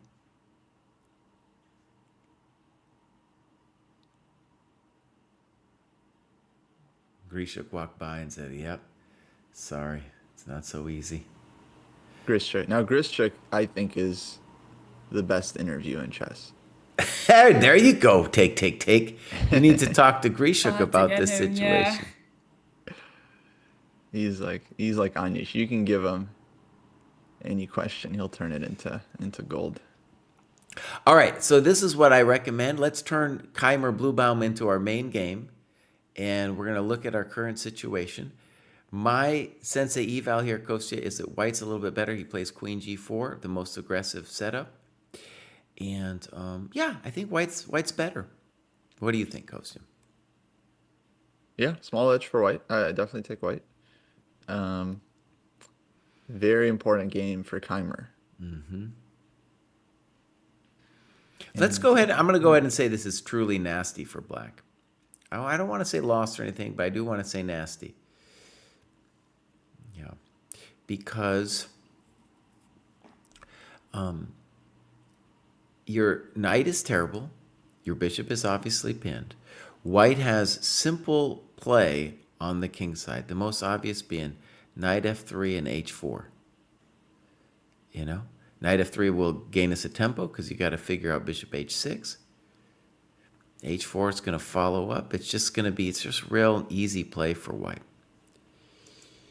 No, definitely. And Black is going to, because, you know, Bluebaum is Bluebaum, he's going to start thinking about ways to try to do a Tauschmaschine, maybe queen d3 to g6. And then that's calculation heavy, because on queen d3, you got to figure out bishop e4, and then you're dreaming about knight e5, and you go like, does that work? And I'll just say, I don't know. I don't know, maybe it does. But there's, you know, on queen d3, we don't have to play bishop e4. And even if we allow queen g6, it's not clear it's a really happy creature on g6. You know, might not be a happy creature. Let's just say knight f3, queen g6, queen f4. It's not the happiest thing alive. Yeah. I'm gonna give some. Oh, sorry. Never mind. Give us I'm not- something. yeah. No. Because I was confused because on the live results it did say that Anish and Firouzja drew. Uh-huh. So I was like, oh, maybe they didn't draw, but they did draw. So. Yeah, I'm watching them finalize Yeah, they it were here. just both away from the board. That's why there was a bit of a delay. Yeah. Yeah. Wow. Well, Okay. better go down and catch them. I don't know. Yeah.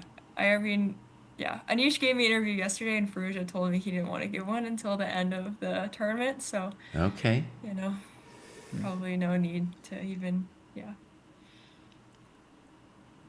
But dang. I mean, it's a nice result for Giri.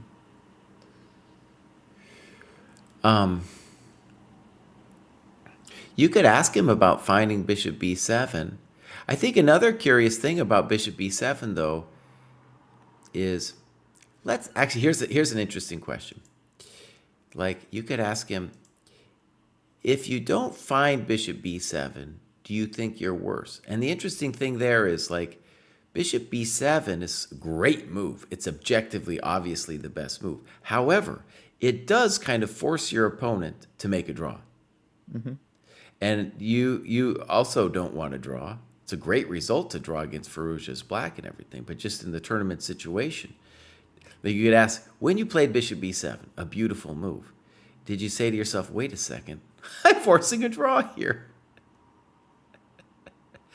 Yeah, that could be a question. All right, so that's a draw.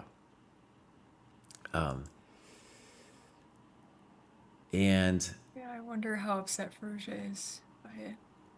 so just to help you think about it, because this and us about, let's say, Anish's position in Firouzja, is all those people from 5 to 11, so Mishra, Arjun, Niemann, Abdu, Sarin, Yu Yang Yi, MVL, they're all so happy that draw was made. Yeah. And they're going to be in the same point group as Anish. Whoever wins amongst them is going to be in the same point group as Anish and Firouzja. And if we just imagine Keimer beats Bluebaum, then it's oh my God, then tie breaks are really a thing, right? Because then there'll be more than one person sharing that spot, most likely. Yeah. And I think Anisha's tie breaks are terrible, but who knows? Who knows who's going to win in that lower group and what their tie breaks will look like? Yeah, that final round's going to be crazy. But Yeah, it's so an many. amazing chance for Vincent. Yeah, absolutely. If you were a computer, Kostya, after Queen G4, what number would you give it for white? I would expect like 0.5 for Okay. white, 0.6. Okay, I would say a full +1. Maybe point eight, 0.9. Higher than 0.5, I guess I would go. Just because it's so nasty for black.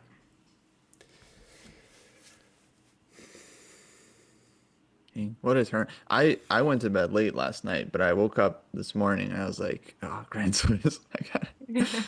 I got it. Well, It's dude, such a we heard that important round. congratulations are in order. That's what we Oh, heard. thank you. Yeah. Thank you. Thank you. So if you don't know what we're talking about, Kostya made 2,800 Blitz last night. Give us a blow by blow. Did you farm somebody? How did it go down? It started off as a bad day. I went down like 60 points to like 2,700, and then I started gaining some points, and then I did farm some people. Like I started beating this one guy, and then I went 4-1 against Alex Ostrovsky, who is really good at Blitz. Like, in fact, me and Alex played Blitz like several years ago, and I remember him just crushing me every game. And then I won like 4-1 or something. So that was like, huh, big difference. Yeah. Big difference in my playability, I feel. Cool. But yeah, 2,800 quest complete. Then afterwards, I was like, my bullet was 2,630. I was like, hey, I want to get 2,700 bullet.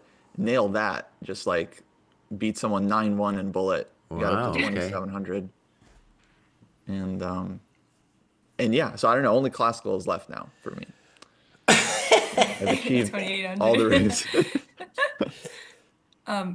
Before I go, could we take a quick look at Mishra's game with MBL? We could, but we're gonna have to studiously avoid them for the most part. So wait a second. Let me go here, because we could just get totally tied up in those games. Of course, they're all interesting, but oh my God. Okay, we are Okay, looking. we don't have to. Yeah, No, so- we can look. Oh my God, what is happening? So,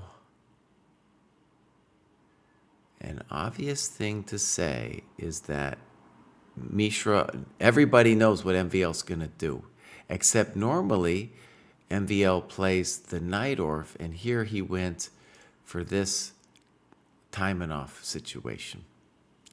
Oh, 4-Knight Sicilian. Yeah. Well, we got this. I don't know. What's the name of this bad boy with E5, Knight D5 goes? Yeah, it must have. I know it has some kind of name. E5, 9, D5. I don't know if it has a name, but basically it's the super theoretical critical test of the 4 Knights. Yeah. And a lot of these lines get extremely chaotic. As this one did. Oh my God. So kind of perfect line for MVL, actually. King F2, man. I don't. I've never. Yeah. Yeah, I don't love this line for white because it's like by far the computer's top choice, but you got to play like King E2, King F2, and like find all these weird moves. So it's rough. Yeah. Yeah. And Current clearly. position though, I mean, is weird, huh? Whose position? Current position, like Yeah. Mishra. Yeah, I don't know how to evaluate this. I just intuitively, it looks like black's better, but I couldn't tell you. Yeah, the king doesn't look the safe. Like, I mean, I don't know. Yeah, I have no idea what to even say about this. Yeah, Like, does the king really want to be on F2 right now? well, not only that, but like king has a hard time figuring its life out because bishop c5's coming, and if you didn't know about the pawn situation, you might think about trading queens, but then you remember, oh no, I'm down a pawn. So I don't know if black even wants to play bishop c5 because then you'll get hit with rook b1 at some point. well, could be. I mean, that's one of the things White's trying to figure out. But I just looking at it, I'm like, why is White's king worse than Black's king? That's all I'm seeing. Yeah. Okay, I gotta get out of here. Okay. But I will, yeah, try my best to interview some new people. I'm gonna try to get Vincent if I can, especially if he wins. But Nice. yeah, sometimes they take him to like a FIDE. They call it the studio, and I think that it's like a live, like they use the Lichess board, and then they have them like do the touchscreen. I don't know if you've seen those videos, or live sessions. I don't know. Yeah. But then they leave through the other door, so I don't even get a chance to interview them. So I hope that doesn't happen for Vincent, but we'll see. But if he loses, then obviously he won't want to interview. So we'll have to see how it goes. Okay. Yeah. All right. Well, Alright, thank thanks, you guys. Rachel. I'll see you guys tomorrow. I'm so excited for tomorrow. After Yeah. that draw, Tomorrow's gonna be especially. fun. Yeah. Yeah. All See ya. right. See ya. All right, Kosi, we got to move b5. And what I'm going to do is you're going to tell us about b5, and I'm going to switch. I'm going to do the famous cam switch. b5. Okay. Well, logical, right? Covers knight c4, which is where the knight wanted to go. Because on knight e4, black always can take the e5 pawn. But okay, knight can still drive to f3, h4, like you said, the King's Indian attack style, and still feels quite pleasant. I think the main thing here is truly going to be about nerves for Vincent and Blue Bomb. Because they must know each other, they must have played a bunch of games. Maybe Blue Bomb used to beat Vincent like early on when Vincent was younger. Vincent probably wins now in the German championship. So they must know each other really well. And it's like, obviously Vincent is the stronger player, the younger player, probably the faster player, the sharper player, right? But he still has to kind of hold it together, and he can't assume he's going to win. Like, it's similar to like when Gukesh played Divya. Gukesh is much stronger, but like they know each other. There's all this tension. Of course, Gukesh not having good events. So it's like these things change the numbers on paper. So if Vincent can hold it together, I think he wins this. Oh, yeah. Well, I'm to me, b5 is a cry for help, you know? That's like, that's a cry for help right there. What are you doing, buddy? You giving White me a full tempo to start my business. I think he was just so, I guess, concerned about knight c4, knight d6 stuff. I don't know. I mean, that doesn't even seem like the most terrible thing that's going to happen to you, knight c4, knight d6.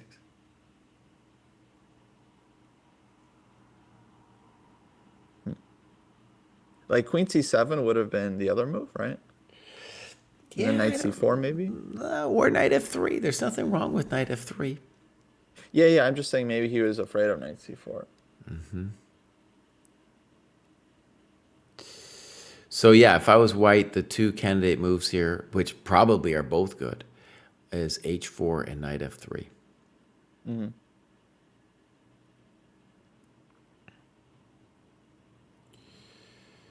Okay, let me find And Vincent also, let's here. just go ahead and throw it in there, is that a4 is not dumb now either.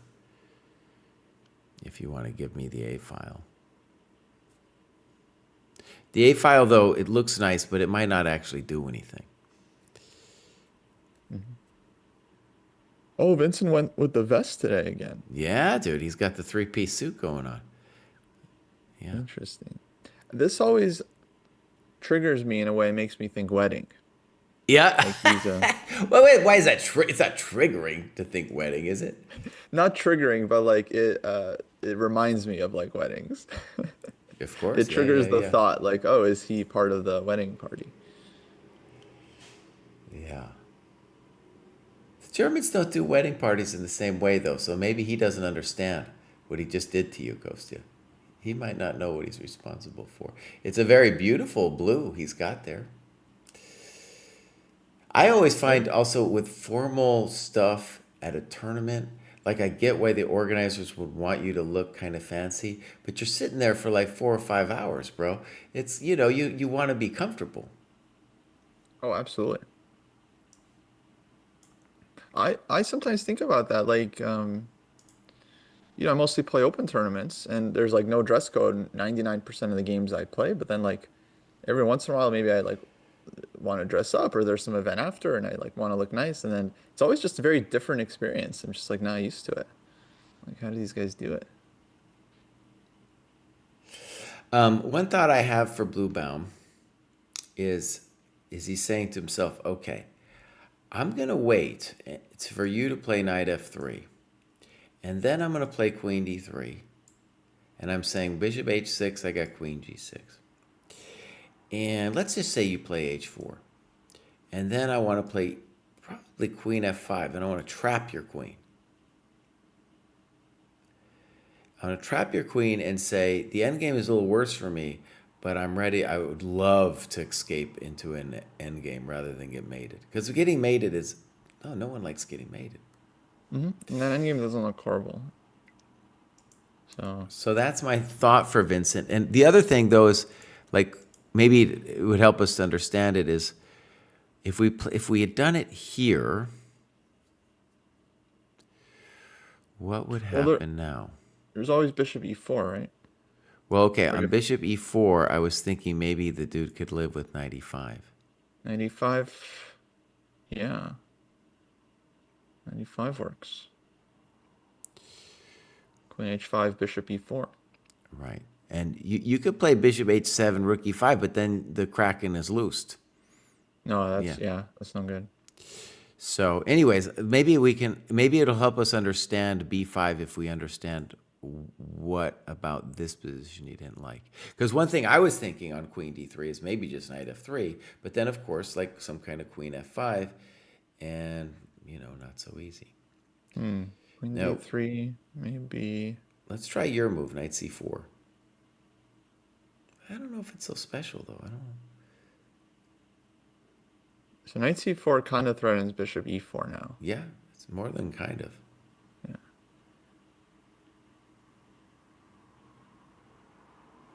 That would make sense. But okay, let's just say I encourage you to do it. I can't go rook d1 because of queen c4. So if I'm going to do it, I'm going to do it now. Now, there's questions here. Yeah, knight d6. So first of all, we should mention that knight e5, oh god, knight e5, rook e5, queen d6. I don't have an answer. Queen d6. Bishop f4 maybe? All right, I'll take the coconut. Bishop g2, rook g5. That's not very nice.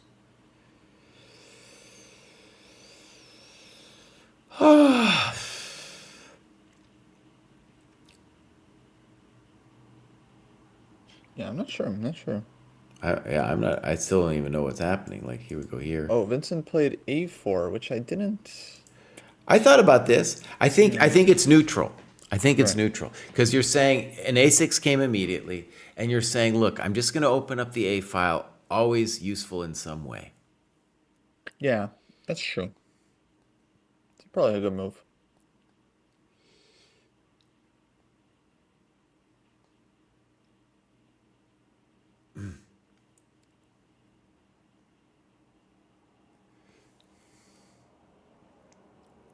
All right, Costa, can I leave you with this for a second while I give myself a moment, Tito? Yes. All right, so we'll just leave it here, and Costa's going to explain to you the niceties of this position. Alrighty, folks. So, what's up, chat? Actually, let me find the Chess Dojo YouTube page. Open up the YouTube chat as well. See where we're at.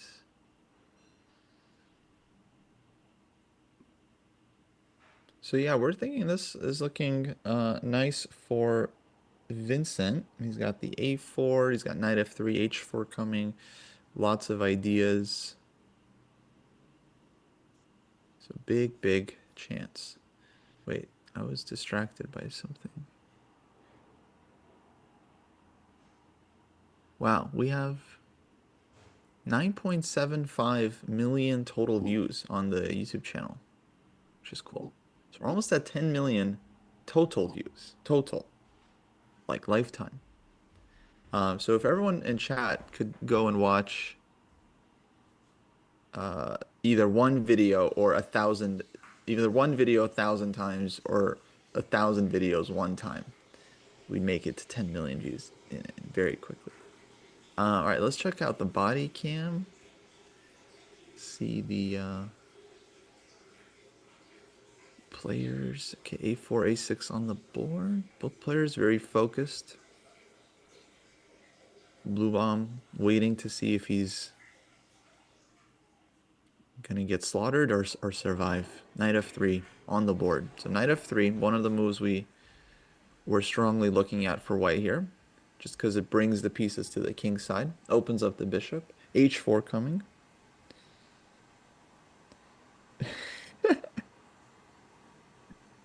I feel like I gotta. I can't hear the audio you guys hear, but I feel like I gotta cover. I don't know what to do.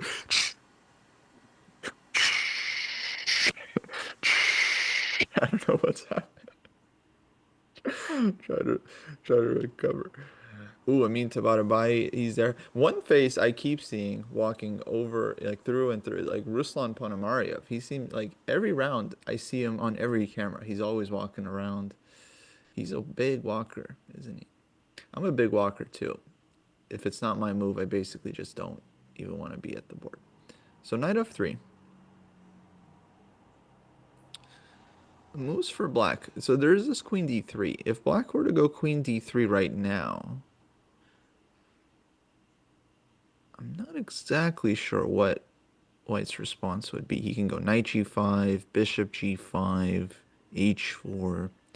But on H4, there's this Queen F5 thing that's like, I would agree with Jesse, kind of allows black to bail out a bit. I'm not sure if white would want that. So let's say Queen D3, Bishop G5, Queen F5, Queen H4, Bishop G5, Knight G5, H6. And then does white have anything special there? I don't really see it. Bishop B4, Queen G5. Knight E4, maybe knight takes E5. If you go back to Knight F3, then Rook FD8, and I don't see black's progress.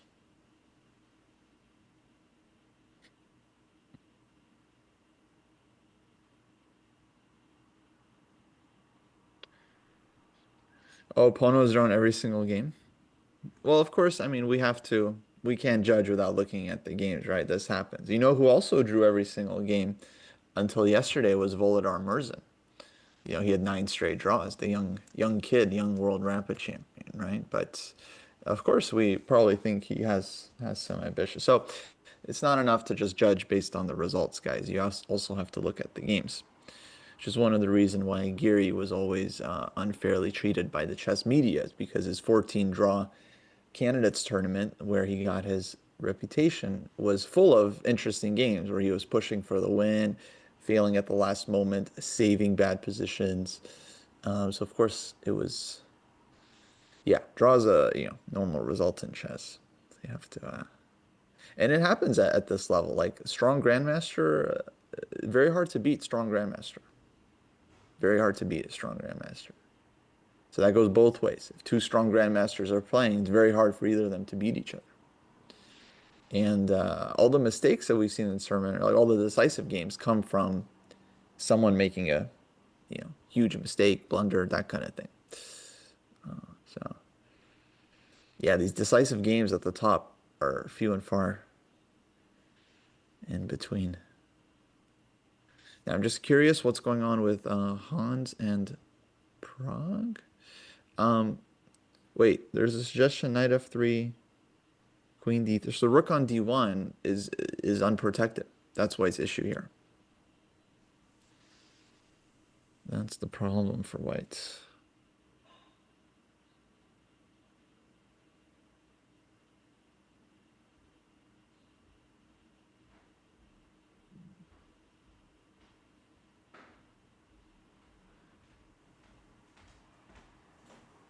Callum Johnson says YouTube chat in the FIDE cam stream for Giri's game is so toxic, calling Anish boring terrible. Yeah, that's the thing about the internet. It's like they learn one narrative, they learn one story, and then they just can't get a new narrative in their mind. It's like Giri makes draws, Firouzja doesn't care about chess. It's like they just come up with this narrative, and then it just perpetuates, you know. The same thing with like Hans and like the beads, right? It's like that joke got so old so quickly, and yet if you look at chats, it's like still being permeated Oh, you don't think it was throughout. true about the beats, bud? I did not think it was true. Oh yeah. So we had on our board, we had this knight f3 as expected, Yeah, and and I actually wasn't sure what the response would be on Queen D3. let's go back and look at queen d3. I have a simple response. Can't we play bishop f1 and win a coconut on b5? Bishop F1. Wow. So that's the beauty of A4 actually. Well, it was still hanging without uh, without But then what a4. was the difference in the other lines we were looking at? Well, I think the big question for me was what about here on 16 queen d3? Ah, gotcha. Because the second you play b5, actually, you're just putting yourself in harm's way with bishop f1. Maybe we're not done yet, though. Look. So knight f3, queen d3, bishop f1. Maybe he can get fancy with queen d5. Threatening knight e5. But you know what we do? We say, oh, you can be fancy. No, I'm going to be fancy first. Bishop h6. So that looks winning. Yeah. So that's not going to work. Okay, so knight f3 looks very unpleasant for a peasant. Yeah, looks fantastic for white. Especially once you assure yourself that queen d3 is impossible. I mean, what is black? There's no... Queen c7 is just assuming the position, as is just about every other move there. Kostya, I wanted to tell you a story and then ask you a question. Sure. So, yesterday, dude, remember we were looking at Niemann, Mishra? E4 And- moment. And the e4 moment, number one. Okay, let's talk about e4 number. There's two stories then, because e4, you know, I went before the game started on the stream today. Went and looked at the computer, and the computer was like e4 not so special. It said it was about the same as h6, both of which it thought black was only like a point, you know, basically negligibly better. So that was a surprise. So it had a whole line after e4 that we didn't consider. I could show it to you later if we wanted interested. So that was already one thing. I was like, oh my God, e4 wasn't that strong. Because we were certain. We were certain that e4 was the move. Now, by the way, e4 wasn't worse than h6 according to the computer, but neither was like the crushing body blow that we were kind of expecting from the position. And then later, even more impressive, this was actually the thing that blew my mind, is in the end game where Niemann's up a pawn, the computer's just like zeros the whole way through, just zeros, nothing for white. And I was like, a lot of times, you know, you get a position where it's equal, but the computer will still say you're better just because you had the pawn, and this computer was just like, no, it's just dead. It's completely over. Yeah, actually, you put me in a tough spot there, Jesse, because I took over that end game, and I was just going off of your belief that it was like totally winning, like easy win. Yeah, you know? yeah. And so Chad kept asking me like, "Hey, can you show us the win?" And I kept trying. No, actually, I looked like an idiot because at first I said like, "Oh, he should just play f4," and that's like simple progress. Then, when Han spent like 2 hours to play f4, I realized, clearly it's not that easy. Right. Yeah. Oh man, yeah. That's But interesting. I thought that was still really good defense from Mishra. And even though e4 was like an equal evaluation to the other move, it still felt like he would have better chances there. I don't know. Yeah, I mean the line that I think it maybe you could find it. I could show it to you later, but it was like, oh, we didn't really, because anyways, I don't want to describe it without looking at the position because otherwise people wouldn't understand what we're talking about. Yeah. Okay, let me ask you a fun question. I was just thinking, as you know, I'm making myself a coffee at this stage in my life.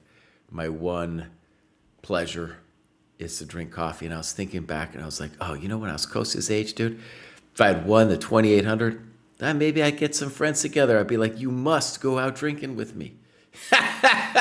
So then I wanted to ask you, Kosta, like, you got some friends there and stuff. Do you guys go out drinking? What is it like in terms of like a social scene? In St. Louis, I would say our thing has become to generally do some game nights, some board game nights. So we'll play a lot of board games.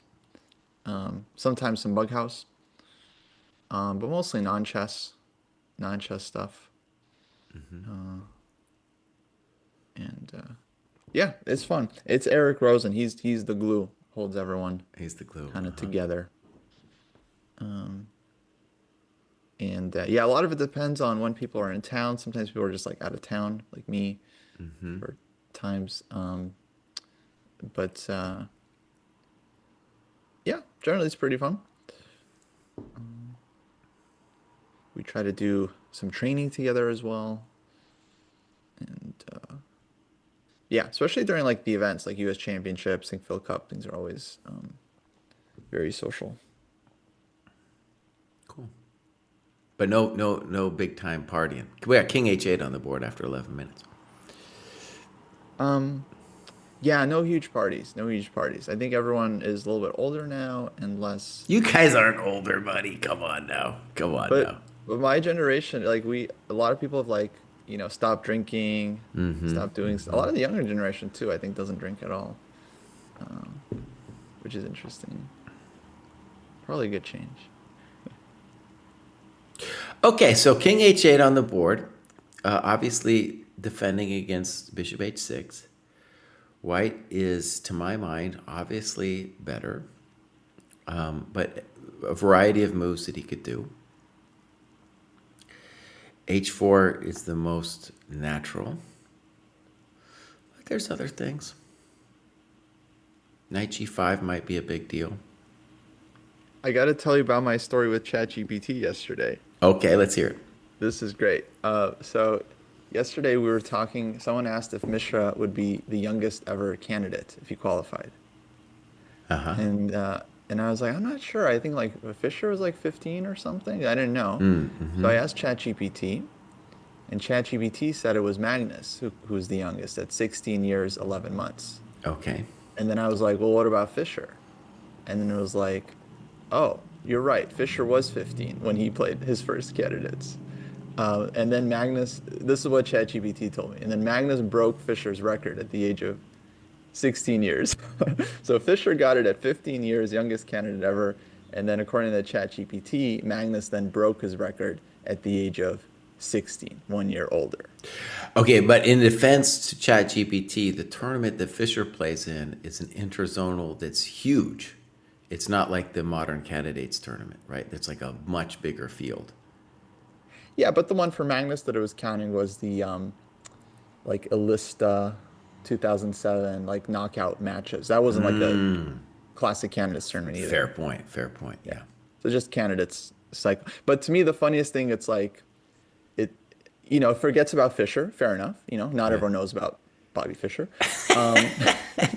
But then it's like, oh, you're right. Fischer got it when he was 15, and then Magnus broke his record at 16. It's just like, listen to yourself for one moment, please. And then it understood. There's a whole debate within the dojo driven by our lead developer, Jack, because I think it's driven by his deep primal fear that AI is going to take over coding. And I think he knows it's going to happen. But for the moment, he loves to point out little situations where ChatGPT got something wrong. He's just so happy with himself. He's like, oh, look, it's wrong. It's wrong. Don't I tell you? these chump machines will never be nothing. Yeah. I think there is some kind of moral thing about ChatGPT because people get really upset. Like I have friends that really don't like AI and like they'll judge you if you use it. Um, and that's strange to me. And there's people online that's like really against any kind of like AI art or AI graphic design. Mm-hmm. And if they see something that they think was generated by AI, they just have this like disgust for it. But to me, it's like so weird. Like, um, like people can post a normal photo or like a thing they design themselves, and then someone will be like, "Oh, is this AI nasty?" And it's like, no, that was a real thing that someone made that you just Uh-huh. judged for no reason, just because of your like weird qualms about AI. Mm-hmm. So I feel like there's some like I think people basically have decided that they don't want to like it. Like they've decided that it's bad for the environment or it's bad for humanity or whatever it is, and it's just like and I'm not saying they're wrong necessarily. I'm just saying like a lot of people aren't really being objective about it. Well, Jack has definitely lost all objectivity, dude. Yeah. I mean, of course, with all due respect to, every professional in their field, of course, I think is going to have some distaste for AI, right? Just coming in and like saying it knows better. Um, so I get that. I get that. And Well, as a chess player, I feel like we have a better understanding of this because, like Jack pointing out situations where it gets something wrong is a little bit similar to when chess players in like the 90s and 2000s would find positions where the machine didn't get it, in mhm. some position. And we'd be like, ha, this machine don't got it, don't got what it takes. And now those positions where it doesn't get it is just becoming so vanishingly small. There's still a couple where it doesn't get it, but it's very rare. We got Queen H5 on the board. Mhm. And I think the claim here is that still Queen D3, you're getting hosed by Bishop F1. One question I was thinking about, though, for Black is maybe you still do it anyway. So let's say we do it anyway. And we play Queen C2. And let's say you snip my pawn. And then we do this. First of all, the good news about the queen on h5 is it's protecting the knight on f3. So that's a big deal because if it wasn't protecting the knight, maybe we could do some kind of knight a7. So actually, this looks just bad for Black. Just a pawn. Just Yeah. a pawn. I mean, you'd have to try to do some fancy thing here, knock the queen off the knight, and then try knight a7. But it's really hard to believe. I'm going to go ahead and say impossible to believe. Okay, so queen h5, to my mind, as long as you don't allow queen d3, then you are fully on top. And that makes queen h5 just a very simple and great move. On the last move, for example, I was looking at knight g5, but then just h6, and it's unclear. Now, after queen h5, knight g5 is definitely a big candidate move. No, Queen H5, very nice move. I like it a lot. Yeah, it's kind of like, the queen was here, and it's just like, I'm just looking at you, kid. And then over here, he's like, oh, I still want to look at you. I like looking at you. Just give you a little look. This is also nice to touch the pawn. It probably doesn't mean anything, but from a human perspective, I always like to touch the pawn. Another thing that French players know is that at some point, you might need to relieve the situation by playing the nasty f6, just to give yourself lateral defense. But here you can see it's going to be really difficult to do it. But that is going to be Black's dream in this position, to somehow get it off without dying immediately, because there's no play in the Black position. Black does not have counterplay. A lot of times in these positions, Black will be doing something on the queen side. But here, I just don't think he's doing anything.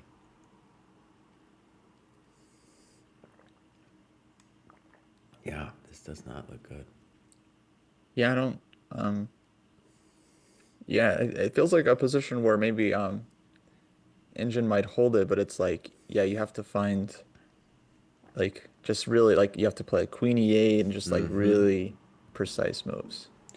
Well, and as we discovered in our discussion of the engines would still beat us here. It still Oh, beat us. absolutely. No chance. By the way, did that? I'm looking now. Did that thing finally get uploaded? Let's look.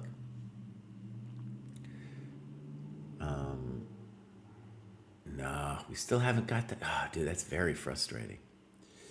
We have a real pipeline problem in the dojo of getting our videos out. Like we did that episode weeks ago, dude. Weeks. Oh man. Okay, let it go, Cry. Let it go. Don't get mad. Yeah. Yeah, we're working on it. So, what games do you guys play at game night? What's the favorite? The favorite has been Code Names Okay. for some time. So I've played a lot of Code Names. And Yasser Serwan even has this little journal. Because Code Names was new for him. We had to teach him Code Names. Uh huh. And he didn't want to play at first, but he would take notes. So he would take notation. He'd be like, all right, this was the clue that was given. These were the guesses. This was the correct. And he started taking score of each game to try to like understand, like, oh, this clue was given for the and now he plays with us. But now we've got like a whole collection of like old games, you know. We've got some established theory. Wow. Theory, huh? That's cool. Yeah. I have no knowledge of code names, but that could be. Is that something kids could play, or is it too hard? Oh, kids could definitely play. Yeah, okay, I can check that out. Yeah. It's a Czech game, I think. Originally. And when he says check, he doesn't mean check to the miserable king. And we play some bit of Avalon as well, which is like a mafia game. Uh huh. Yeah, those mafia games are fun. Yeah. Well, friends, I predicted this before Kosi came on the stream. I said this game is going to go to time pressure, and yes, we're going to time pressure. There's no doubt.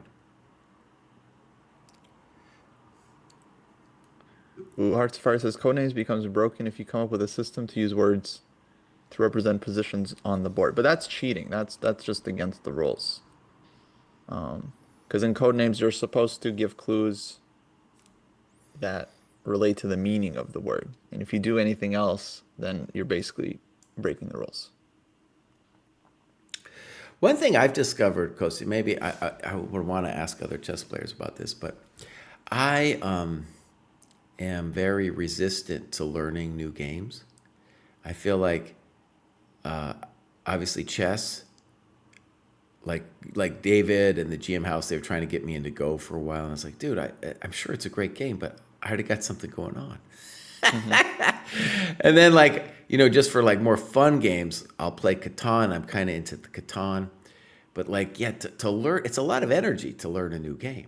Like Yasser, he's like, older dude, you don't want to learn some new game. You're trying to kill me. Yeah.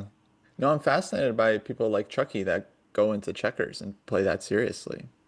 And I think Grandmaster Tiger, Hiller Pearson, he's a big Go player. Like he plays tournaments. Uh-huh. It's fascinating. I learned, Ivanchik told this story on one of his videos, that apparently Rashid Nejmedinov was a big checkers player. Uh-huh. And he had a dream of becoming the Moscow champion for chess and checkers at the same time. Wow, okay. And I think he just barely missed out. I think he was like Moscow champion of chess, but he never became Moscow champion of checkers. It was like a very big deal to him. Yuri Shulman's dad was like a checkers champion. Really? Yeah. So there's some crossover with checkers. Checkers, I think, yeah, just compared to chess, it's just it doesn't. I'm sure it's kind of complicated, but Kostya, let me try to defend Black's honor just for a second. I'm just trying to imagine if I was Black how I'd try to defend. Let's go Queen D3, Bishop F1, and now Queen G6.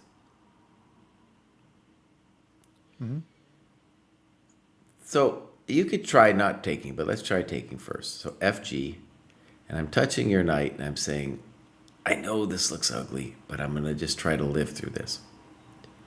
FG.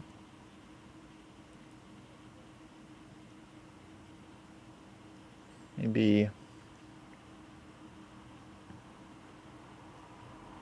Okay, I guess knight G5. Makes sense. Okay, I'm going to say I have to take that thing. Yeah, take. And then I want to try to survive with C4. Again, I want to stress, I'm not claiming black's better. We're just talking survival here. Yeah, I guess to me it looks extremely nice for white, like AB and then rook AD1. Okay, let's try that. I would think this is north of +1. Again, I'm just trying to help a dude out. So let's try rook F. Oh, this is really bad, isn't it? Oh, man. Okay, wait a second. Is it a grief for you if I get to play rook F5?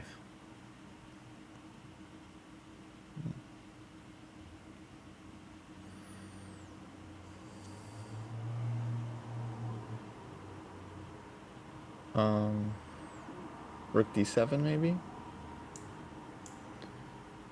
Actually, I'm not sure. On rook D7, I think I have knight E5. Knight E5. Can I take on E5 and go F4 or bishop F4? You might be able to. I don't know. Let's see. On either of those moves, though, boss, I have bishop C6. True. Let's call that a lucky variation. And again, I'm just trying to imagine how I would try to defend this thing for white, for black. He played queen E8. Yeah. Okay. Good. So blue bomb's a supercomputer today. Queen E8's a pretty normal move. As I mentioned earlier, the black dream is to somehow get F6 off without dying, and here he's wants to play F5. Yeah. And one of the things that Kostya's brother mentioned in our podcast is that en passant is such a tricky thing that you should always do it if you can. And here, here, black is like going for this en passant trick here. So according to Kostya's brother, this is correct play. And at the very least, it poses a simple question. How do you want to defend against this F6, F5 threat? Well, it's at least a practical question. Good. Yeah.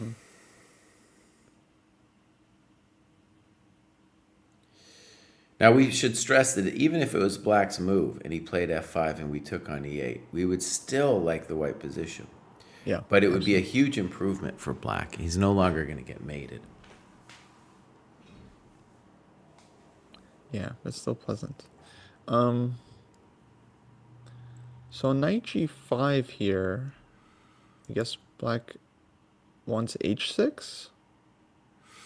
Good. Let's investigate knight G5. So the first thing we should say is that if you take, I can take back with the queen, and that's a very nice position, and now your F5 stuff isn't working. Yeah. So the question would then be H6. Right, and then it's a little hard to know what we're doing. We could, though, Kostya, just now play like queen H3 or something nasty. Mm-hmm. So it's a little anti-intuitive to put the queen there. But it's definitely true that black can't easily solve their problems here. Okay, what else? Okay, so we'll say knight G5 is a good candidate move, and you'd have to, and Keimer's looking at it, has to not defend, but account for H6.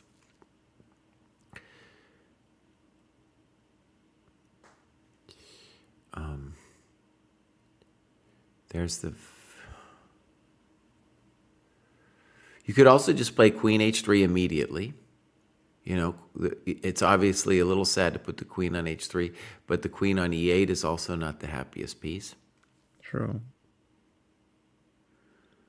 And the queen on h3 looks at e6, which will hopefully, dissuade black from playing f5.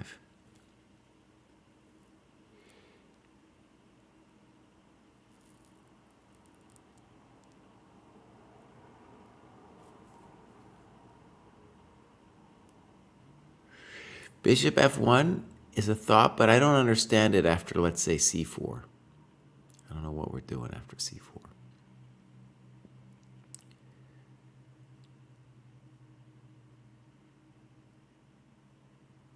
Yeah.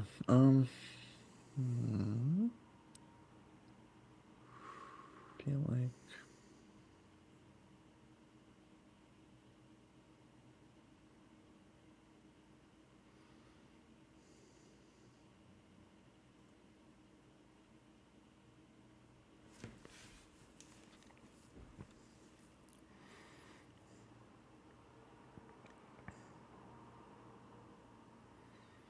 Okay, here's where I'm looking. Knight g5, Okay. h6, knight e4,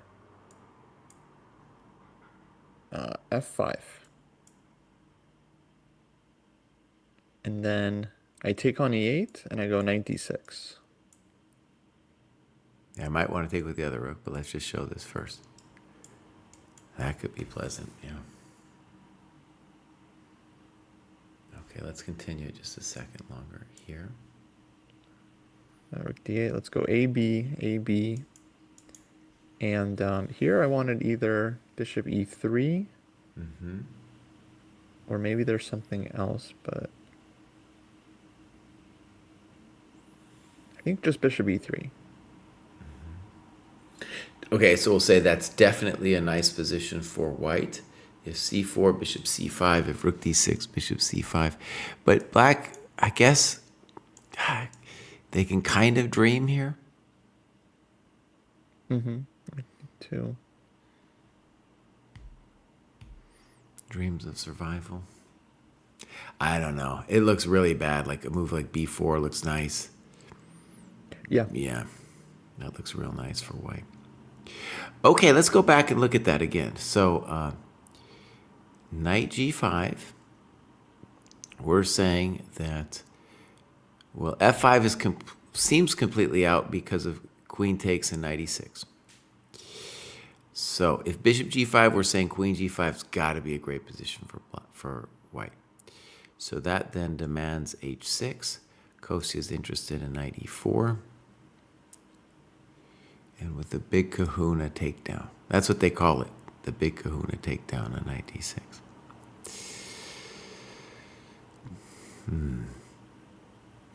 And we'll say the obvious, if you do not, I'm going to think strongly about knight f6 and or bishop h6 here. Even just knight d6 too, if it was white's move. So Kostya's variation goes to f5. I like your variation. You might be a GM today, Kostya. Thanks. Yeah, it looked good. Rachel's asking, what's the difference between Chess.com and Chess24?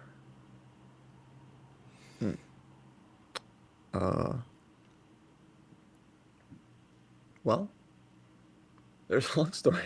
It's a long story, Rachel. They used to be separate companies, and now Chess24 is a subsidiary of Chess.com.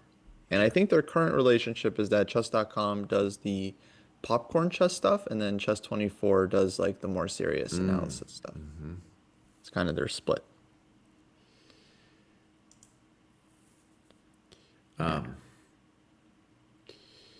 then also like big picture, like Chess24 and Chess a Bull were like part of Play Magnus.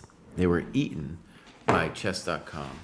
And part of the question for these companies is, how do they continue to exist as their own deal in the Chess.com universe, right? I think Chessable, like Chess24, is having trouble finding an identity inside of that big umbrella of the Chess.com. Especially now that Chess.com has their own like courses page. Right. And my understanding is chess.com is really trying to integrate Chessable into the site. So, for example, like if you lose a game in the Italian or something, then for it to suggest a course for you on the Italian game, you know. Yeah. But like Kostya said, they have their own courses. So what's the difference then between their courses and Chessable courses? Similar question with, Chess.com and Chess24. Yeah.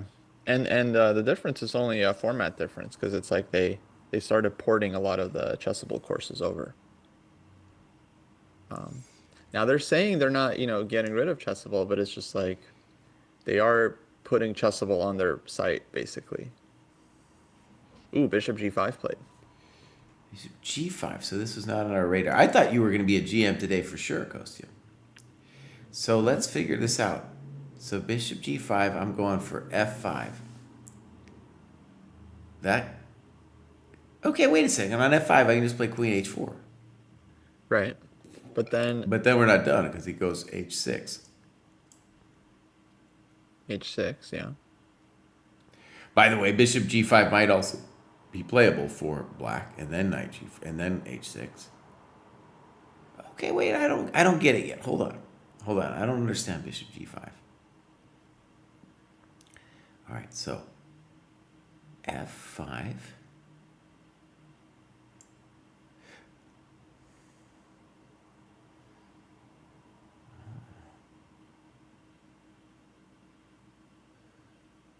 I'm not sure I like this. On F5, let's say I try the end game with queen takes E8, Okay. and then bishop takes E7. Okay, I'm going to have a different move, but all right, let's try this one. Okay, so the claim could be that on Knight E7, you're getting body slammed with Rook A7. Yeah. How true it is, I don't know.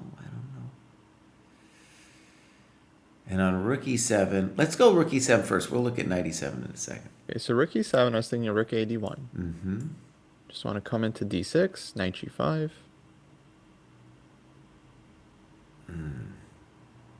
Okay, I'm going to claim this isn't that special. I'm going to start with H6. H6. Let's say you go Rook D6. Then I'll go King F7. Okay. That's not so easy. Let me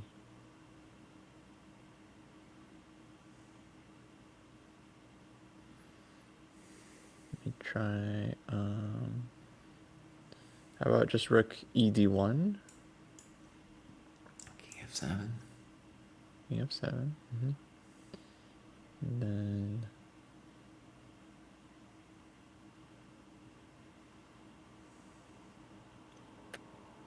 yeah, not really seeing the breakthrough. Let me try a different idea, Kostya. So Queen E8, Rook F8, and let me try doing. No,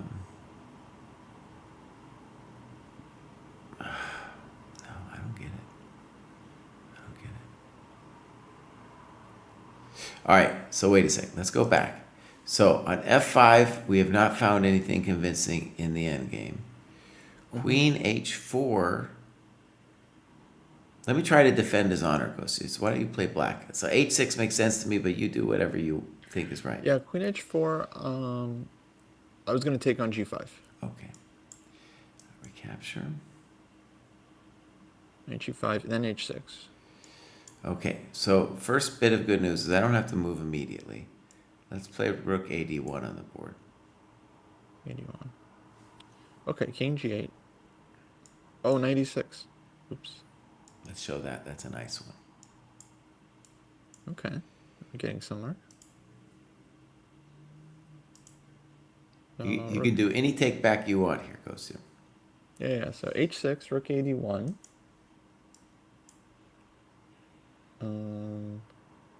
Queen G6. Okay, good question. Now, my hope was that Rook D7 was very pleasant for a peasant.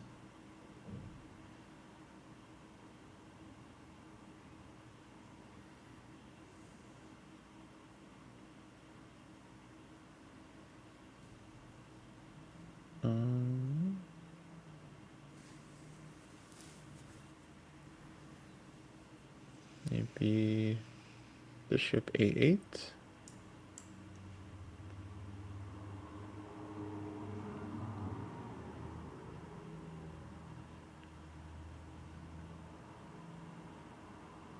And here I would just claim I'm better now because I got the 7th. We got to move on the board. F6 was played. f6. Also totally reasonable. Also totally reasonable. We got queen e8, rook fe8. So that forces the queens off, but allows white this ef kind of structural damage.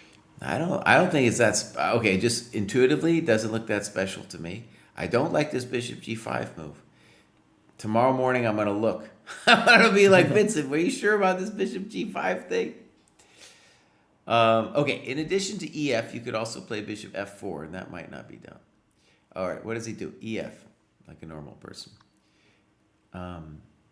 Bishop f6, also playable, but we're expecting gf is played. And Kostya's intuitive sense here is that white has got something. I'm not so sure.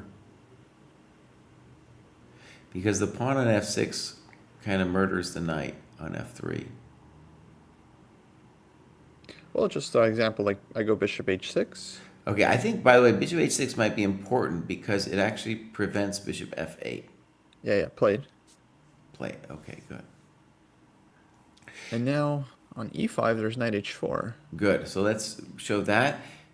Here, white can claim that he's definitely a little bit better because of that. So, basic question, is e5 forced? The move I would want to play is bishop d6. Yeah. Okay, I have a line. Okay. Bishop d6, rook a d1.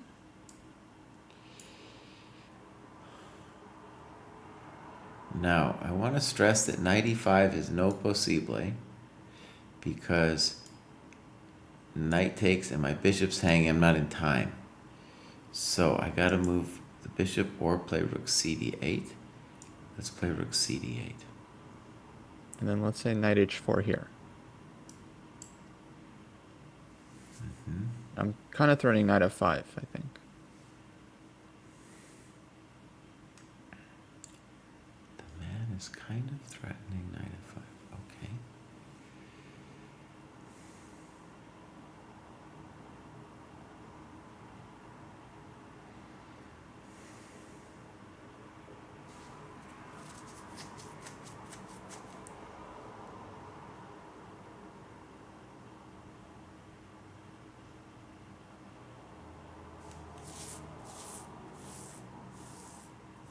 Let me just say that if you play knight f5, I could play bishop e5.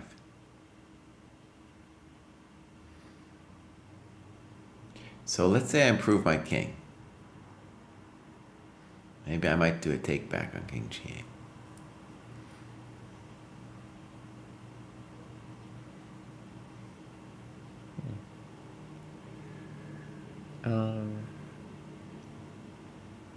Maybe you could get super fancy with knight f5, bishop e5, knight g7. Oh. There's a lot of fancy sauce in that strudel, though. Ooh, tricky.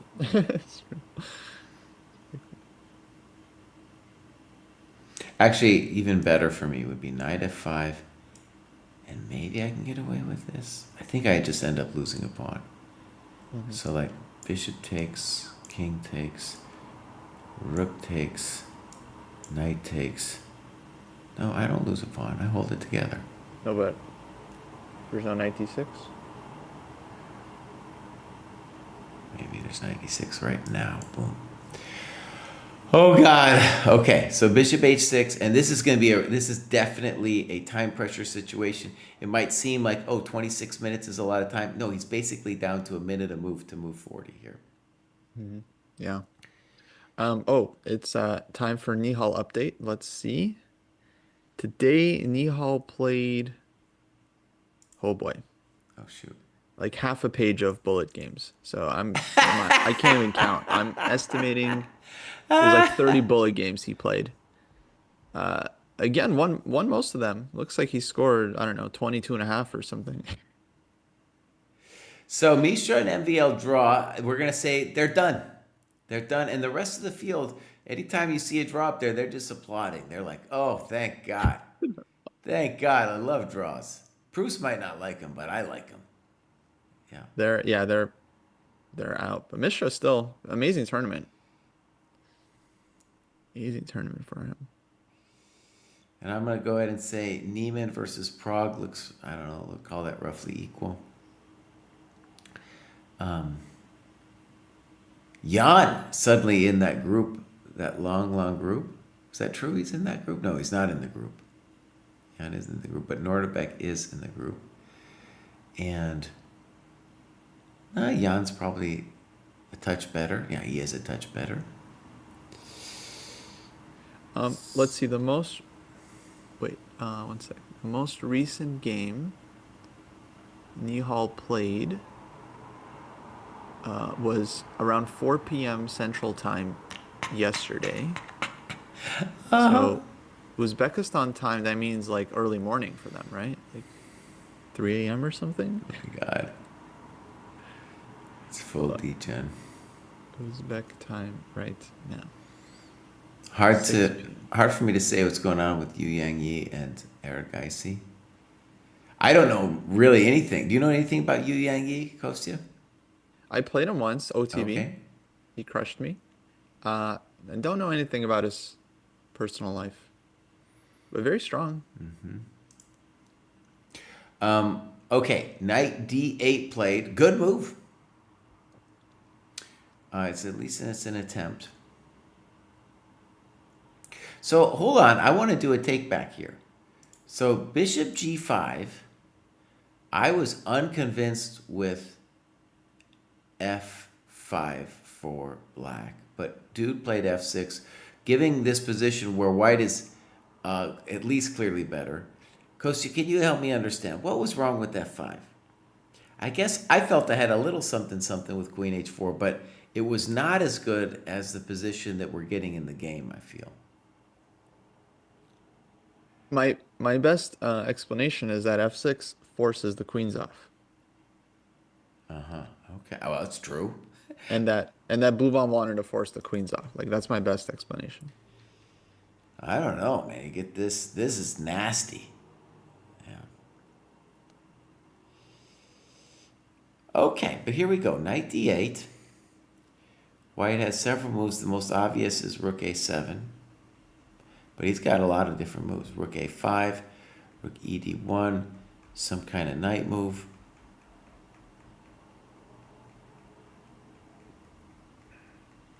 Rook a7 feels very tempting. Simple. The obvious thing to say about it is it doesn't necessarily threaten anything, but it does. They tell me, or they've told us, Kostya, that you're supposed to put the rooks on the 7th, so that would be a good reason to do it. Yeah. Intuitively, it looks lost for black because your pieces are so nasty. Your king needs several tempi. And there's a variety of ways for me to fix my knight. My knight's my one bad piece, but he's got a variety of ways to come into the party. Mm-hmm.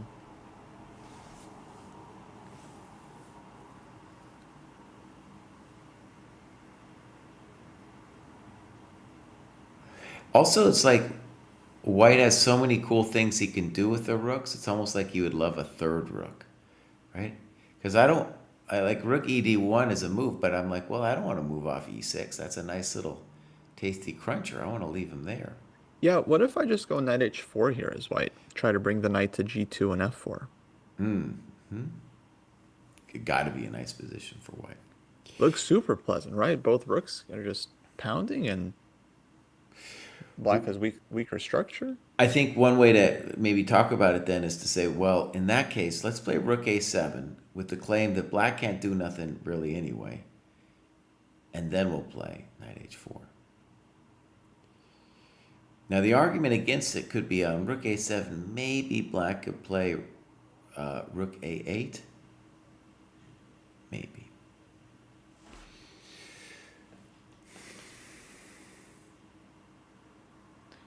Yeah, Okay, it yeah. seems like white's better whether we keep one rook on or both rooks on, but not clear if we want to trade. Because for me, what I like about knight h4 is that I have the option to then play like rook a5 somewhere if I want, or rook a7. Right, and that could also be a reason maybe to play rook a5 first. Start with rook a5 too. And then if bishop c6, then you go your knight h4 idea. It's even more annoying. Definitely annoying, yeah. If rook a5 b4, Okay, we could think about it.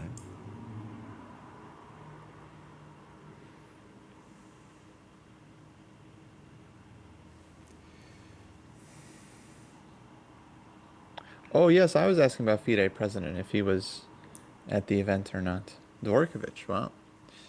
I think Satovsky's there too. So yeah, I think a lot of the big FIDE bigwigs are there.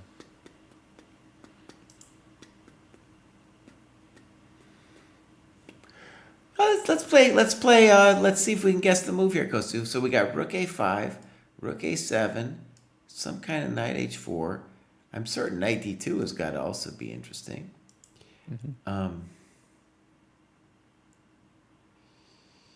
What other? Any other moves we're missing? Yeah, Vincent is fully in the depths right now, in the tank. The chat over there in the live stream is just almost all Germans. Oh, I closed that one because usually they post engines in the chat. There's like an X. Oh, I see the X. I'm not Yeah, seeing yeah, any. because I usually don't even look over there. It's just interesting for me to see all the German commentary. that's where I mean, okay, I just opened the Hans versus Prague video, and like, yeah, first thing I saw was like an engine eval in the chat. Right. So, yeah, people love pointing out the blunders and yeah, all this stuff. Somebody, it's like a German saying, unfortunately, Vincent overlooked knight d8. I don't know if he overlooked it. I mean, knight d8, you're looking at the white position. You got to be pretty happy with yourself. Yeah, that's not a sad overlook.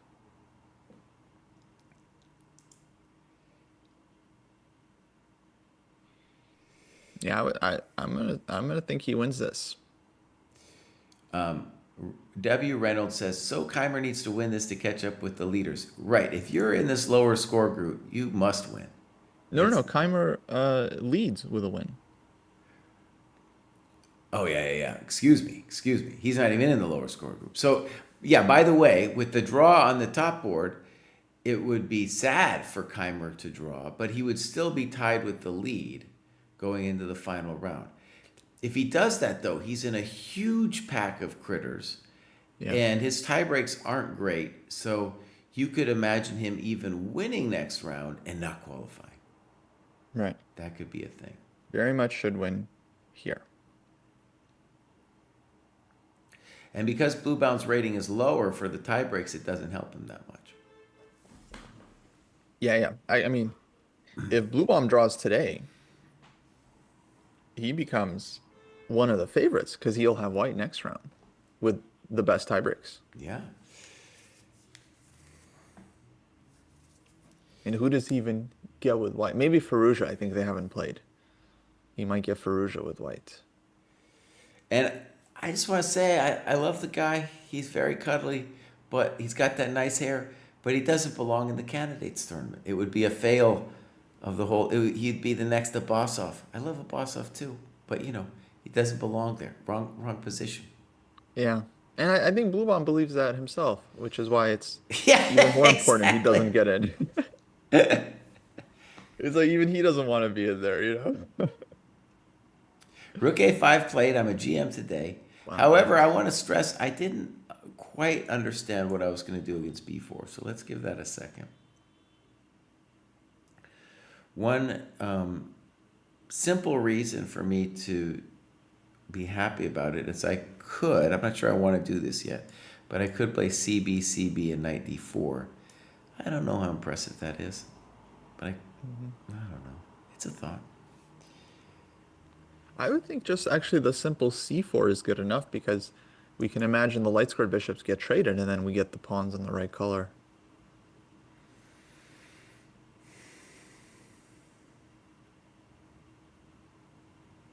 Maybe.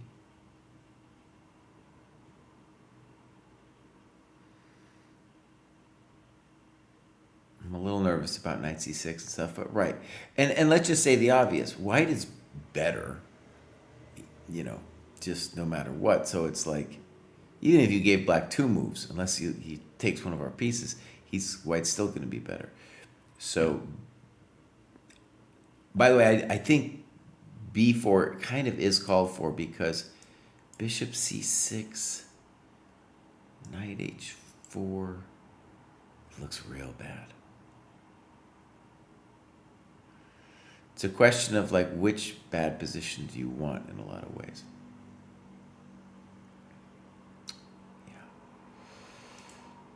Yeah, so if we were doing sensei eval, I would say +1 here for white. I'd be probably not too far from that, maybe a little less.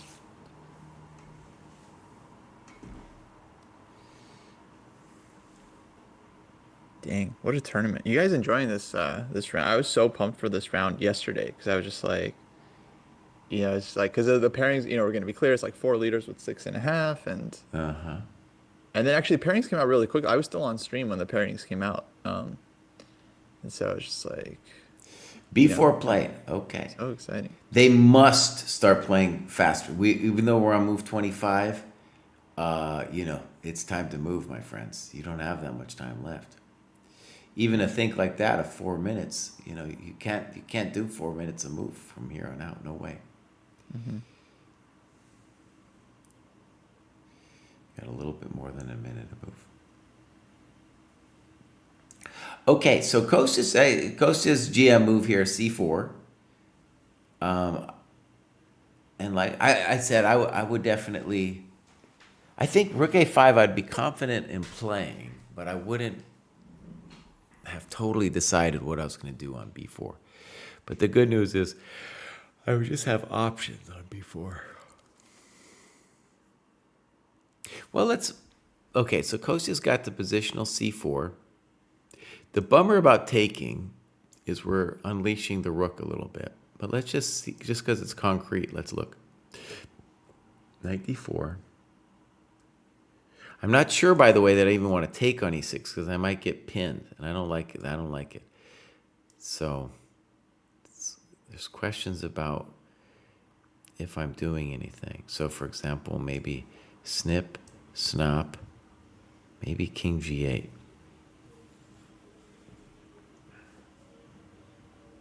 Mm-hmm.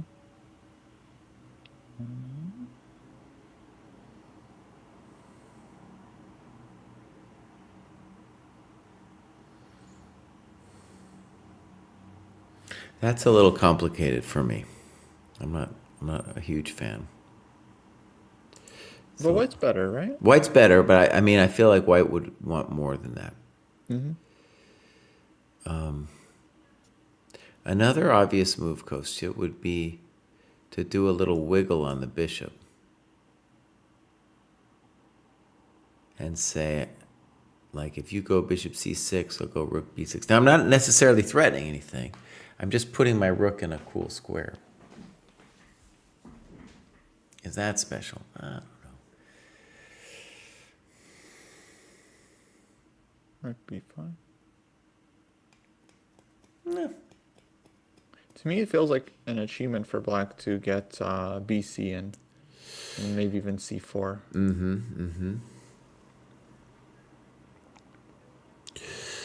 I'm coming around to your c4, Kostya.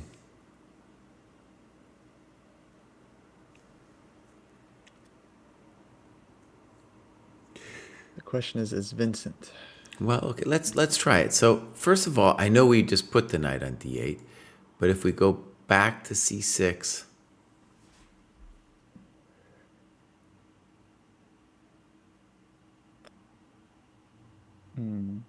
Yeah, I guess.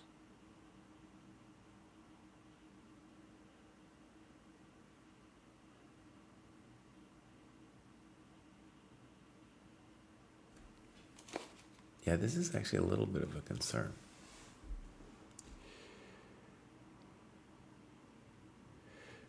So while Coast is pondering, let's just say for a moment that Rook B5 no puedo because of Bishop A6. And Yeah, I if you don't go like it. if you go back, what I'm concerned about is now this knight has this square. So if, for example, E5, I think we have other moves, but let's just say E5, knight H4. As long as I protect my bishop, I can do so in a variety of ways. Maybe Rook B8's better. I will play knight D4 next move and just say, what? Say what? That thing's too strong. Yeah, I don't quite like it anymore. Yeah, so that might be playable for black all of a sudden. With the key And then I difference, would yeah, go for knight h4 here instead. instead of C4, you mean? Yeah. So let's just say C4 looks good, but it gives up the D4 square, and then all of a sudden the knight who was sad here suddenly has a different purpose in life after C4 is played. Okay, so now Kosti likes knight H4. The kind of weird thing about it, though, is doesn't that kind of mean that Rook A5 was a mistake if you play knight H4? Because like you said, it kind of helps black trade, soften the position a little bit.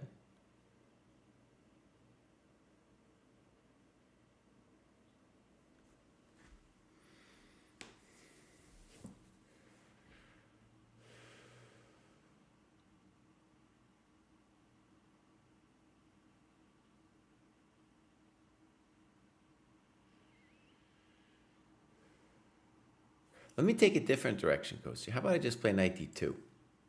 Mm-hmm.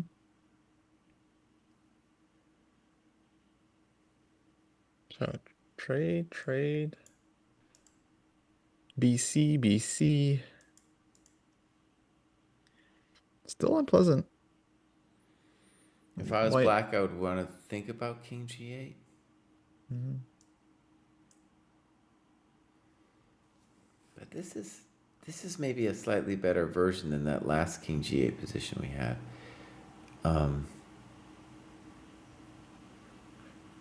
Blue one's drinking water like some kind of rehab addict. Like shaking.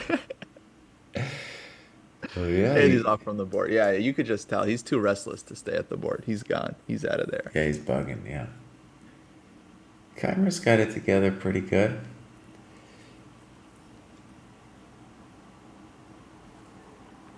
I like that. Okay, I guess that's going to be my prediction is knight D2. Let me just see if I could come up with other ideas here for white.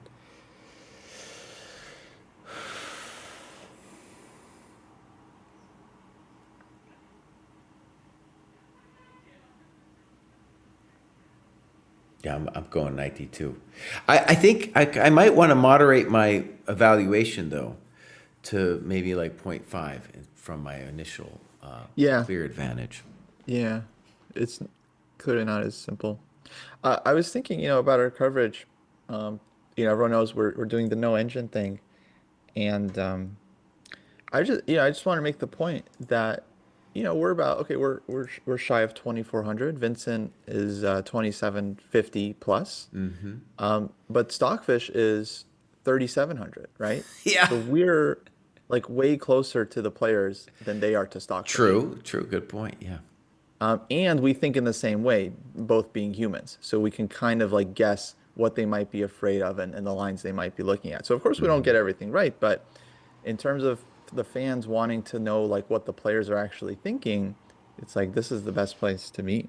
Oh, that was a good pitch, Kosti. All right. Thank you so much.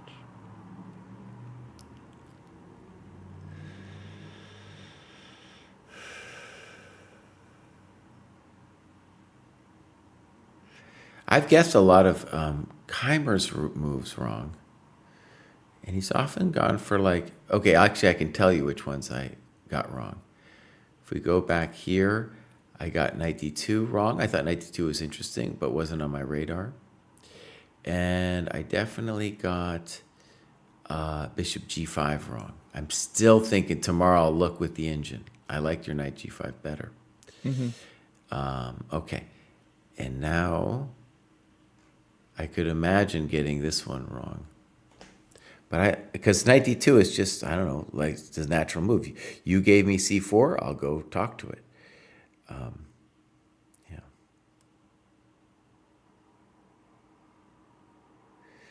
One of the nice things for black in time pressure, and now Keimer actually has less time, is we know pretty clearly that we want king g8 f7. So, like, we could leave the knight on d8 for a moment, just saying to ourselves, well, I got to fix the king first, and then we can figure out the rest. And when you think about this bishop on h6, it's doing a great job pinning the king in, but after the king frees himself, it doesn't really have any great spots, to whack me with. Mm-hmm. Yeah, but it's just the bishop. It wants to roam free. People asking about the two Germans playing each other, and like, I feel like in the past, when two people from the same country play each other in such an important round, it would be cause for concern, but now it's like much less so.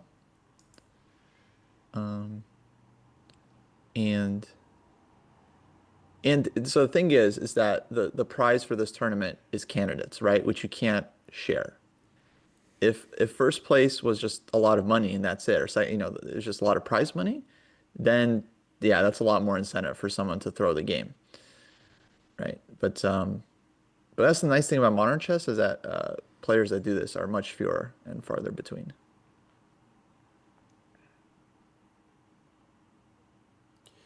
Oh, by the way, Kostya, I wanted to turn you on to Keimer's idea in the opening. This is something we could use. So, he played this simple thing here, bishop e7, and we've all faced this before. And the bummer is probably the top engine move is going to be d4 and or c4 going into a Catalan.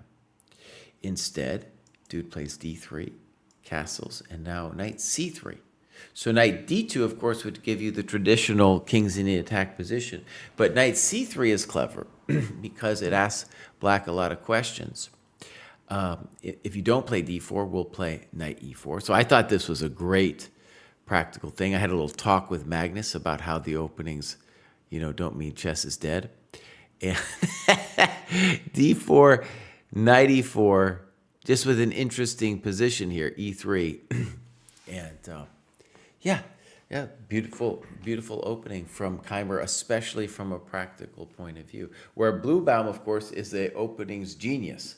So one of the reasons he's going to be in time pressure, and that time pressure is going to be unpleasant, is normally he doesn't have to think so long in the opening because he's got everything memorized. Yeah, I think. Oh, you're a GM today, Kostya. Oh, knight h4? You're a GM today. Let's go. Yeah, Vincent does have some really interesting opening ideas from time to time. He was playing the E3 poison for a while, so much so that they named it the Keimer system. Uh-huh. He was a big proponent of knight f3, e3. Let's see. Yeah. Oh, he played c4. Yeah, that's what I mean. You're a GM today. Oh, well, I had already switched to knight h4 at this point. Oh, okay. Yeah. Well, so our concern with c4 was this knight c6 move and the harassment of the d4 square, which previously was unavailable to us. Yeah, so I mean, like, rook b5 would be critical, but after bishop a6, I just didn't see anything. Rook b6, bishop takes c4. I also don't get it. Knight d2, bishop d5. Yeah.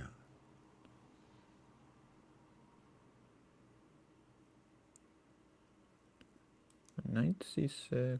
And then rook b5, bishop a6. There's no clever way to leave your rook on b5.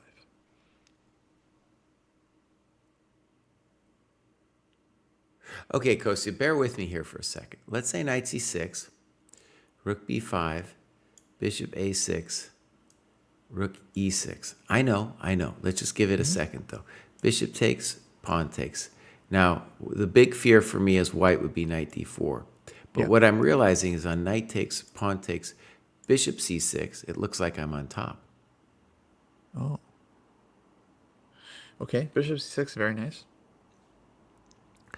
Okay. By the way, I did not see that until until he played c4 because I was like, I got to make this thing work.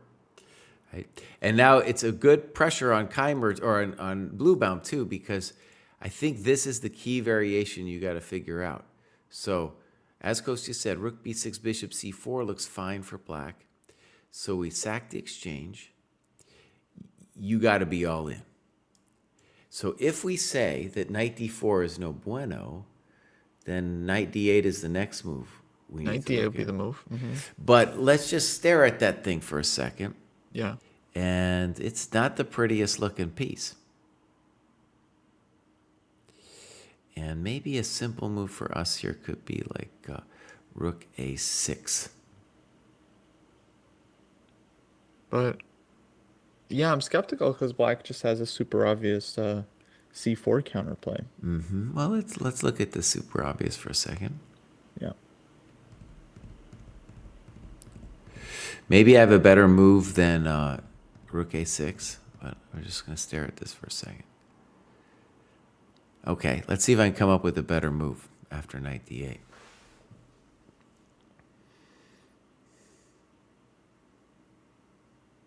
Looks like a hassle.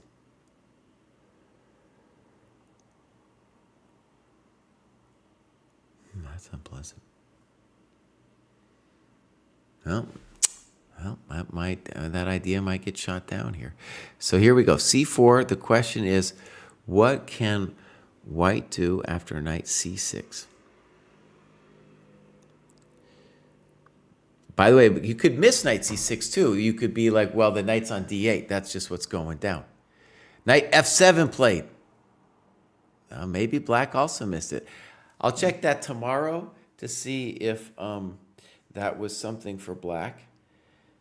But knight f7, I would say just intuitively, we are definitely maintaining our advantage after knight f7. Mm-hmm.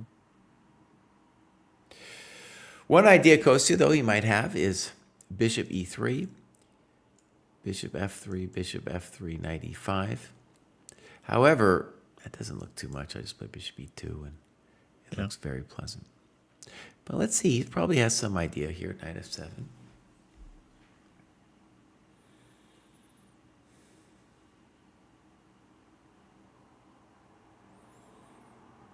Might also just want to sit some, like let's say bishop e3. Not clear that that's the best square. It does prevent our rook from looking at e6. Maybe it actually just doesn't belong there. Let's go all the way back. c1. Okay. I'm threatening this pawn.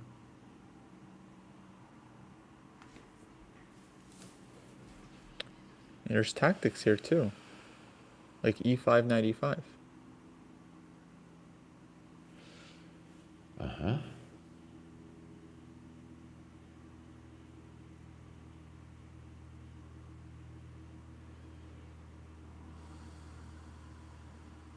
Okay, bishop e3. On the board? Yeah. Yeah, okay. Because I think he also has this trick in mind, like if rook e d8, he can go either knight g5 or knight e5. Okay, let me just say the bummer. Okay, what I didn't understand about bishop e3. Well, maybe I do understand it. But on the natural king g7, we're then going to claim that rook a7 is just a nice position or something, right? Yeah. Rook a7 is going to be very annoying. Okay, bishop e3. Rook a8 is a thought.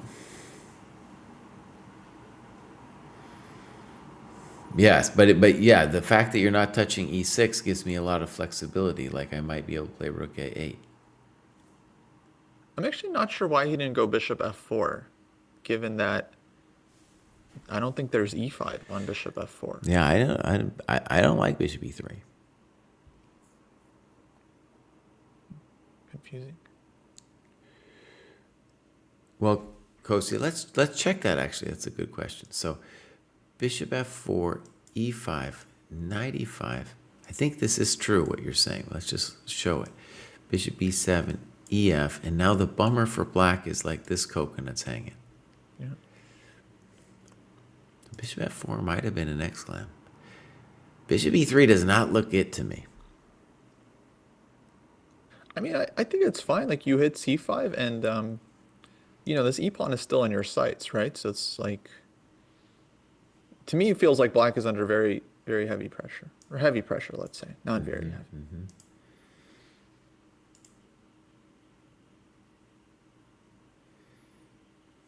Okay.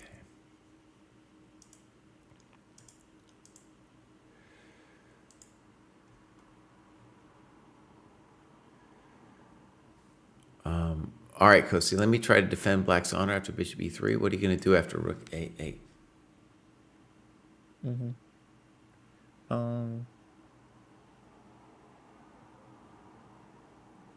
We got to move on the board. Rook a8. I'm a GM today. Nice. Rook. Maybe rook v5. I don't know what else to do, honestly. It's going to hold an edge. Or then bishop a6. That's kind of a problem. I don't know either, yeah. No, I think to me it looks like Keimer let it slip a little bit.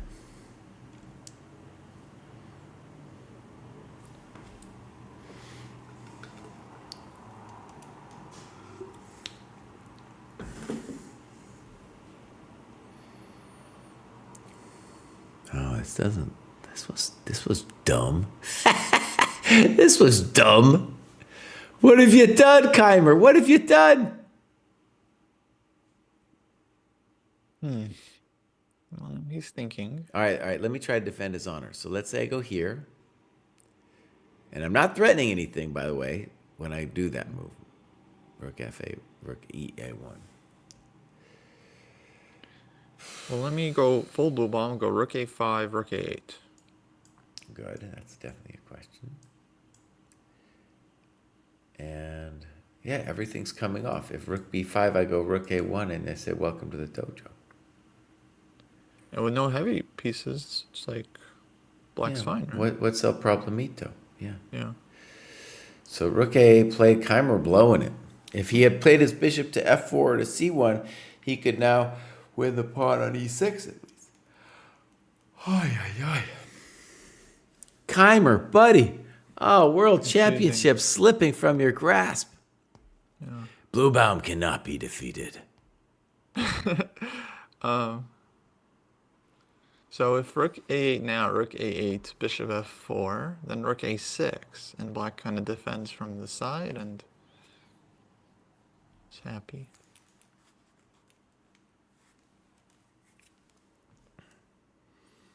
A Wonder interview. Nice. He just beat Theodoro. I would ask, I wonder if he is helping Carissa Yip at all, because normally they work together, and she's in the women's section. So I'm curious if he's only playing his tournament or also supporting her in some way.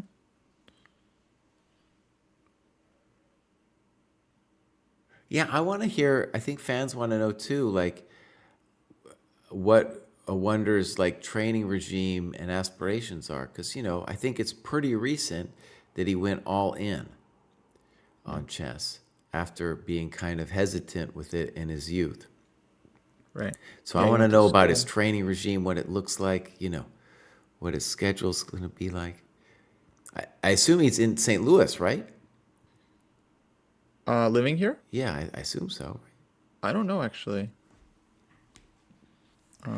There's so many GMs in St. Louis, Kosi can't even keep track of them all. He might be. He might be, actually. I feel like he might be. I know Carissa's going to be moving or living here at some point. Maybe I wonder as well. And I was curious if he's playing U.S. Championship this year.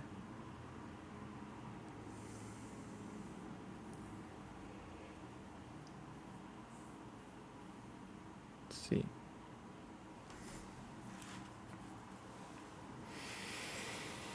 Oh, Keimer, bro. He is. Nice. And I'm just, how did I wonder get in? Did he get in by rating or? Yeah, it looks like he got in by rating. And so that's an example of a tournament where we don't have any problem or very little problem of people getting in by rating, right? And here, suddenly, somehow for the World Championship, we can't do it by rating. But for other national championships, we do it by rating. Wasn't there this whole like controversy in the past of people trying to qualify to the US champs by rating and playing like Mickey Mouse tournaments? I mean, it might have been a controversy, but we've been doing it by rating for years. U.S. Junior is decided by rating for the most part. Senior is decided by rating. Yeah. But especially with the seniors, it's like we don't love to see them sit on the rating and not really play. They're old guys, Coach. You leave them alone, buddy. Leave them alone. They just want their comfortable US senior champs once per year. Well, let's talk about us, buddy. We just made 2,800 ChessCom. Are we ever going to lose that? No, I'm not. I'm never playing again, bud. It's done. Really? Oh, I that's might so play sad. on the alt account. I'm not playing on the, come on now. No, but that's how you do it, Jesse. First you get the first 2,800, then you get the alt account to 2,800, and then you don't feel bad about your main account anymore. I actually did it on my alt account, so now maybe I have a problem. Yeah, so people noted something. This is good. A wonder breaking into the 2,700 club. I think that's definitely a question. How does it feel to be part of the 2,700 club? Oh, that's huge. Is that his first time? Yeah. I mean, he went all in on chess, and amazing. He broke into the 2,700 club. It is amazing. Someone left a comment on our YouTube the other day because we did this podcast with Shanklin several years ago about the state of US chess, and we asked him which of the US players would make 2,700, like Robson, Mishra, Hans, a wonder, and he's basically like none of them. None of them are gonna. But then Robson made it, Hans made it, a wonder made it, Jeffrey Zhang made it, Sevian made it.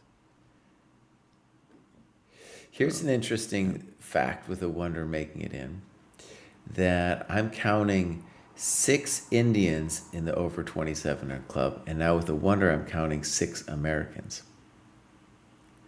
So people talking smack about the Indians all the time, buddy. And maybe finally, we have all expected Mishra to make it, and he's not going to make it this tournament or anytime, real soon. But if he keeps up this level of performance, obviously he's going to make it. Yeah, easily. All right, he's tanking. Keimer is here. I think it's unpleasant for a peasant. I don't think he likes his life right now. He's like, dude, Cry said I had a clear 1+1 a second ago, and now what have I done? Yeah. What have I done? And time trouble's coming in. This is where Blue Bomb has been winning his games, is like in his opponent's time trouble. Well, right, and also because I was just thinking of committing a blue bomb here with white. I was like, well, maybe if I'm desperate, I'll sack on c5. And that's exactly what blue bomb's opponents have done in the past. Right. They're like, dude, I can't draw this chump. No way, I got to go for it. Blue Bomb effect. The blue bomb effect. Yeah, that's so easy. It's literally the opposite of the Magnus effect, where people make mistakes against Magnus because they think he's too strong. Yeah. Okay, 10 minutes for Keimer, and it's move 28 for him, so he needs to make a decision here, big time. I sometimes, I'm sure everybody's had this, but sometimes get a little bit like Blue Bomb where I'm watching the stream, right? And he's just so jumpy. He's so jumpy with the nervous energy. He can't even sit down at the board. Keimer's nice and cool and calm and collected, even though he's blown his position here. Right. Now, I would assume we could still get a niggling advantage here. A niggling one. I don't even know if we get a niggling one. Just let's say we could still get a symbolic advantage. Maybe it's a better way to put it. Symbolic, yeah, with the better bishop. I don't know though. I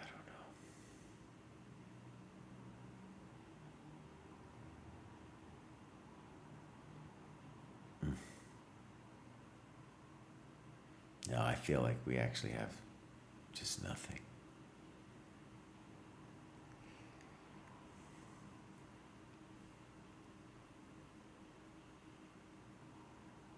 Let me just take a peek at other games. Yu Yangi versus Arjun is very hot. Okay, let's take a quick look. I don't even No idea. no idea what's happening. I think White's doing well, but I don't know. That would be the best guess, yeah. And then Nihal against Abdu is pretty tame. Hard to imagine either one winning that. Yeah, someone's going to have to take a risk, though, because they can't be drawing that game. They cannot be drawing that game. Okay, yeah, that'll be... So actually, what are we saying here? We're saying that in these games, we've already had one draw with Mishra MVL. That was a huge disappointment for them. Let's look at Niemann Prague. Yeah, but imagine the top three boards that are ongoing. So boards 2, 3, 4 all end in draws. And that means that would just completely like open it up. Although a lot of these guys are behind, so it's like the draw doesn't help them. But is Norbek Yakubov the lowest rated with no. Who would it be? So Yakubov, he's oh yeah, he's on 5.5. Yeah, so he's not really in it. Okay. So it's basically all the way down to Sevian. Sevian's still in it. Where does he play? Oh, he maybe finished this game. That's why he's on 6. Is that what's happening? Yeah, Sevin's not in it, dude. Sevin is not in it. Wait. Where is... All right, I'm going to return to this game. I'm going to take a potty break, and we're going to come back and see if Keimer can pull out something. I like his cool composure. He's not bugging out. He's probably upset, but he's not bugging out. Yeah. Oh, I see what happened. Sevian already won his game against Eddie's Gorel guy, so he won fast game, it looks like.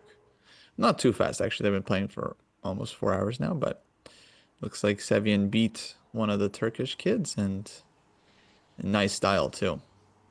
Kind of crushed him. So goes Sam. Okay. So, folks, predictions. What do we think? What do we think? Vincent drawing? Hans, by the way, Hans.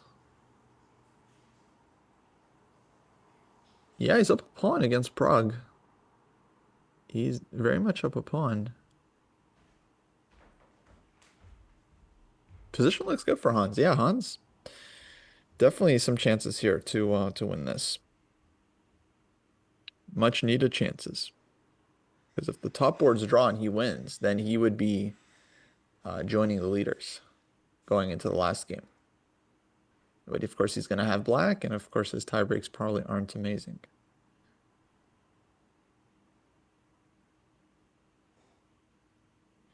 Keimer's not out if he doesn't win this one, but his chances go down dramatically because he gets black in the final game. He's going to get a higher rated opponent than the one he's playing now.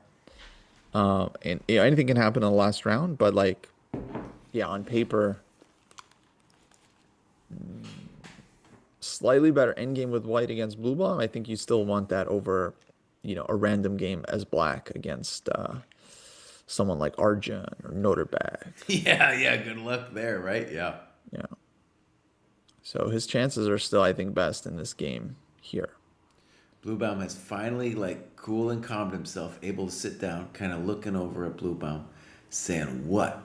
You going to go for the Bluebaum? The Bluebaum gambit, buddy?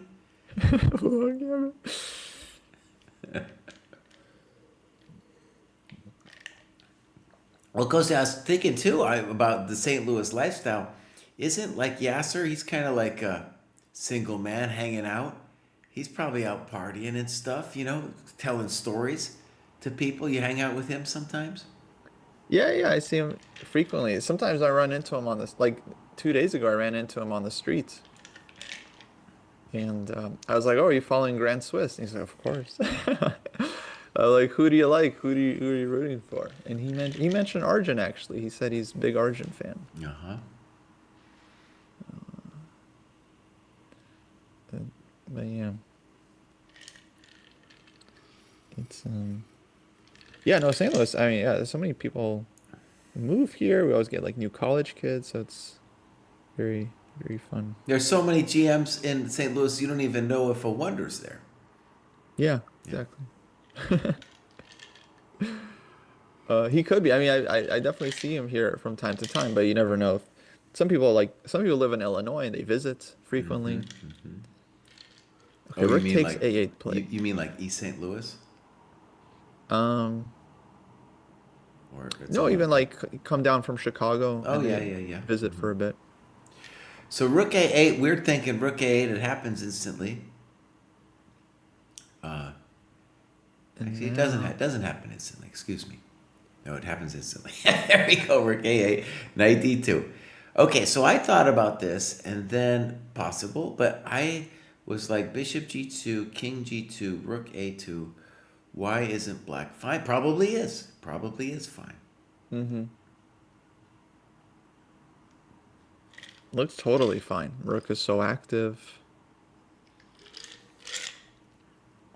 You might also be able to play Knight E5 instead of Rook A2.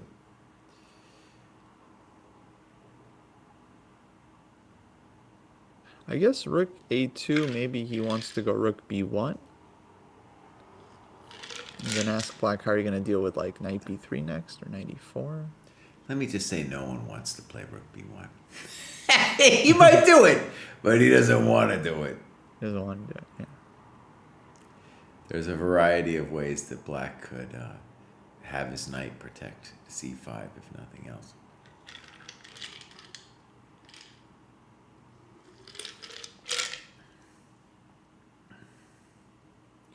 Yeah, it looks to me like he genuinely blew it here. Okay, here we go. Bishop G2, King G2. I guess the good news for Bluebaum is he's got 10 minutes more, and this position seems like it's not, it's not the hardest thing to do. It's not some hectic tactics he has to calculate. Yeah. So, yeah, my sense is Rook A2 Black is completely fine, but I don't think you have to find that move. It's not like a move to find. We shouldn't call it a move to find, but you don't have to do Rook A2. 95 looks okay. On 95, you do have to calculate Bishop F4. It's a little bit hard after that. hmm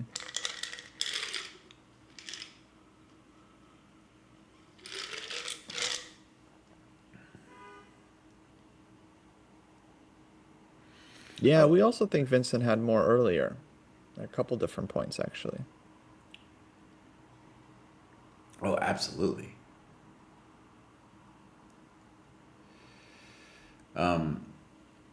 Now, some chess fans might be like, oh, this is equal, it's going to be a draw. Nah, let's just say that mistakes will be made anyway because we're in time pressure. And Keimer is going to, well, is he going to gamble? You would think no, he doesn't have to gamble. He doesn't have to gamble. So, yeah, but like Coach just said, Exciting games today. exciting games today. They get water is the best drink. hmm But it's a much better result for Bluebaum because Bluebaum gets white in the next round. Keimer, as Coach just said, is going to get black against some monster. And Bluebaum's like, what? I've already played the monsters. Blue one's got white with great tie breaks. Yeah. Yeah. Very comfy. All right, rook a2 played. I'm a GM today. And that's a hard momentito. I was thinking, Kosi, maybe you play b3. Mm-hmm. And the intention with b3 could be like, well, if you play rook b2, I'll play rook a1 and claim I got something. It's not a lot. You could also make a claim that, hey, my bishop is better than your bishop. It's not a lot, but something. And on b3, rook a3? Let me just say on b3, my main concern would be knight e5 then, because, well, maybe I could still play bishop f4, knight d3, rook e6, a bunch of snip snops. Yeah, okay, maybe knight e5, bishop f4. You were saying b3, rook a3. Mm-hmm. Yeah, probably rook b1 and followed by knight e4. Okay, we got some moves. Knight e4 play. Ambitious. That might be a blue-bound gambit, my friends. It might get a little spicy here. Yes, I was thinking about knight e4, rook b2, and then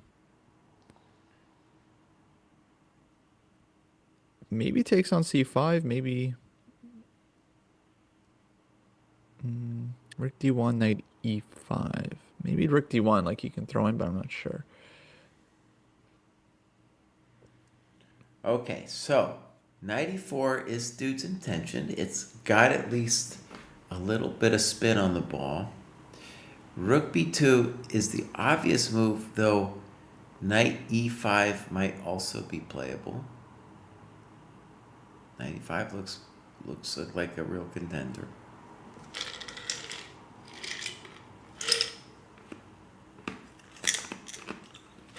Oh, I got chastised for crunching my ice yesterday, so I'm going to try not to do it.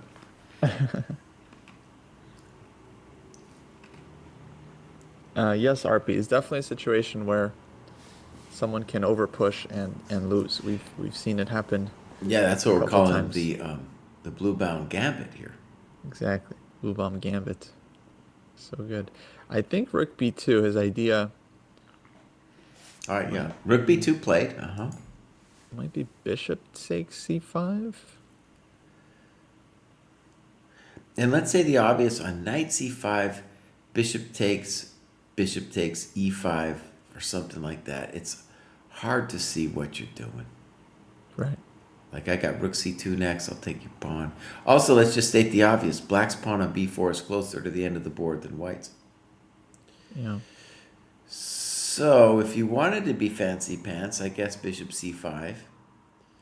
But black's got a lot of good moves here. Again, maybe just bishop takes, knight takes, and e5. There's not a lot going on for white here, I don't think. But e5, let's say I go knight e6. So Kosi's intention might be to play rook a1. But let's just say I play rook c2. c2, rook a1. Let's just say I move my pawn up, so like h5. h5, okay. So give check and then c5. Okay, king h7, c5, b3. b3, rook b8, b2. push, and yeah, I don't really. I'm blue bombing it. You're blue bombing it, buddy. I mean, I think white's still okay there, but it's not. I don't see any advantage really. Yep. All right. So something happened after rook b2. Rook a1. He's going for the blue-bound gambit. Oh. Okay, rook a1. Yeah, I was looking for rook d1. Rook a1 makes sense because knight e5 doesn't cover the 7th rank. Yeah, rook a1. Okay. Okay, for a risky move with 3 minutes on the clock, we got to give the guy props for going for it. This is courageous, Yeah. if nothing else. And yeah, I don't think it doesn't feel like he's really risking because c5 he can always take. To me, it seems safe, but at least he came up with a nice, very nice question for black.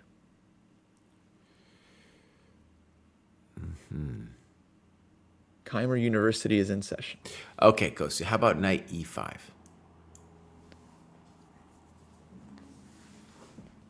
So check and rook a7.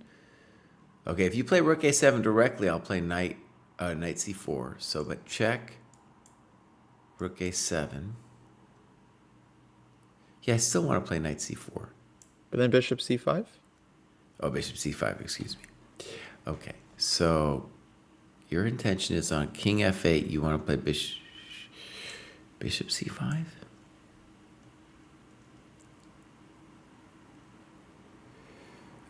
I'll say that looks like something for you. Bishop c5. Yeah, that looks like something. Okay, that's cool.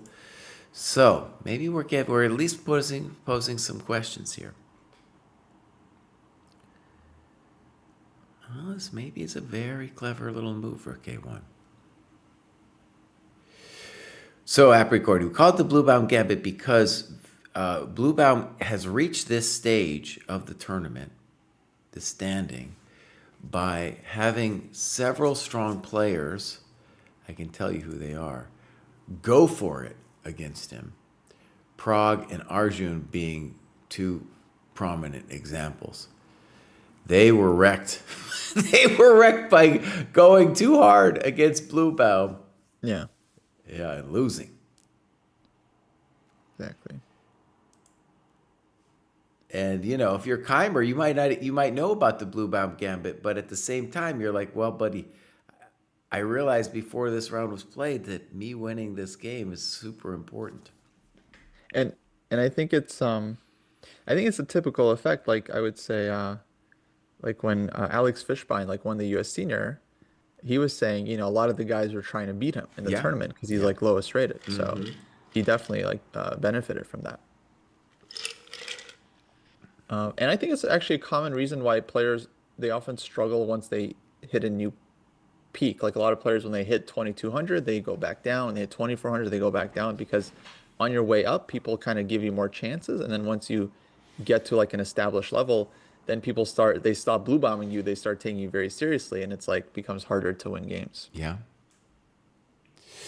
One endgame, this is a little bit reminiscent of for me, is when he had the incredible pawn endgame. He being Keimer had the pawn endgame against Vidit. And there Vidit should have held, but Keimer made it tricky. Yeah. So again, no engine analysis. You look at this thing, and the engine probably says it's zeros, but there is grief here on the table for black. Yeah. Many ways to go wrong. Like, let's just say you play the natural king g7, rook a7, king f8, bishop c5. You got to take here, and then I just got pressure. Now, how special is it? They don't know. Maybe it's not special at all. Maybe you just play e5 and say, what? but still, if you're black, you don't know. You don't know if there's not some dirty trick. He did just get the rook on the 7th, and Mama always said that was a good thing. Knight e4 here, I think you can see some ghosts. Yeah, knight e4, good move. And king g7 because of knight d6. Yeah. And maybe you just play rook c2, nice and calm. Maybe that's what the computer says, but you don't know. Right. You don't know how to evaluate this thing. It's very tough. In that Prague game, if you listen to Blumbaum's interview, he admits he was just playing for a draw for a time there, and it's just okay. Later it got a little spicy, but for sure Prague lost control in his desire to win the game.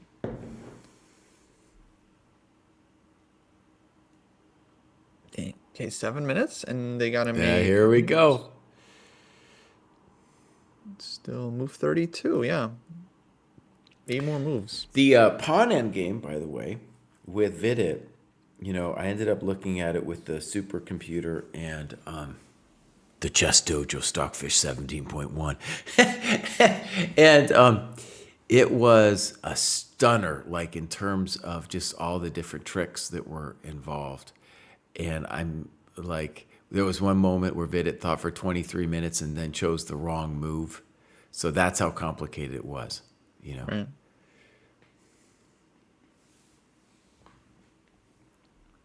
Yeah, the Indian kids, random cool guy said, Elo guy, you know, talking about him and the Indians, and the Indians have maybe finally found their kryptonite.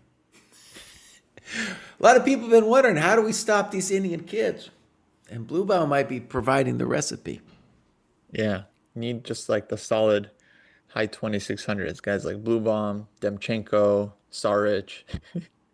Well, These are our also, heroes. I thought the best thing that Fishbein said in his interview is like, look, when you're playing these Indian kids, you just got to not care about your rating. And what he meant by that was, when I've been playing them, King G7, Rook A7 played. This looks a little unpleasant. When I've been playing them, I definitely have been overpressing and getting burned. Right. It's like over and over again. And then like his whole realization was like, dude, just stop. Stop, do a blue bound. Just play solid. And maybe they'll get a draw sometimes, but forget about it. You don't want to become the hunted here, my friend. Yeah. I like this a lot with Rook. This whole thing, which maybe he had some conception of when he played Rook A8 on move 28, where he thought for 14 minutes. Every other move has been pretty quick. And so this seems like his conception from that point. And it's at least providing a little bit of zhuzh here. We got definitely less than a minute a move for our contestants. Bishop F8 played. Good move. Bishop F8. Okay. Here the intention could be, if Bishop C5, we could think about Rook C2, I think. Trying to go Tauschmaschine. And Bluebaum definitely knows about the Tauschmaschine. Oh, yeah. He's taken that course. Oh, maybe Bishop F8 might be a dream wrecker. That might be a dream wrecker. There might be nothing you could do there. Blitz not looking happy. 3 minutes. What to do? Bishop C5, Rook C2, Bishop F8, King F8, Knight C5. He played Bishop C5, and I think, well, Black might have something else, but Rook C2 looks pretty consistent with our goals in this position. And safe. Folks, this game is very tense, very important, and we think it might kind of liquidate in the next couple moves. Which should be a huge result for everyone chasing, including Hans. So Hans actually very much wants us to stay on this game, guys, and see it to the conclusion, because he needs to know, does he have a chance if he wins? Oh, actually, I see Hans versus Prague in the background. Okay, yeah, they're fighting, very tense.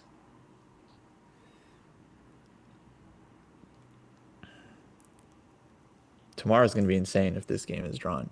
It's just going to be total crapshoot. Which I think is kind of how Vidit got in last time. I think going into the final round, Yeah. everyone was basically tied, and he won his final game.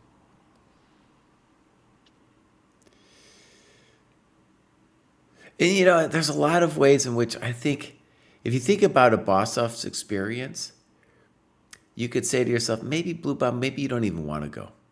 Yeah. I think everyone would say at the first blush, they'd be like, of course I want to go. But then I think if you ask a Bossoff now, he'd be like, nah, I wasn't ready for that, man. That wasn't me. Like, was it worth it? It becomes like, the tournament of your career. It's like yeah, I don't know. Now, let me just say, I was a little surprised by this. I guess it's fine. I was thinking Rook C2 was cleaner. But anyways, he's saying snip snap E5, and he's saying there's no magic dance with the knight. Okay. I would be a little worried. I'd be like, you just encouraged him to do the magical dance with the knight. So knight E4 now. Wait, Vincent not happy. How about H4 Kostya here after E5? I'll just show you my intention is rook Yeah. c2, h5, rook c4, knight e6, and you're toast. I'm sure there's something you could do, but this is why I wouldn't like this, what he did for black. I thought in this position, bishop c5, you should definitely play rook c2 instead of snipping and snopping and playing e5. 252 to left.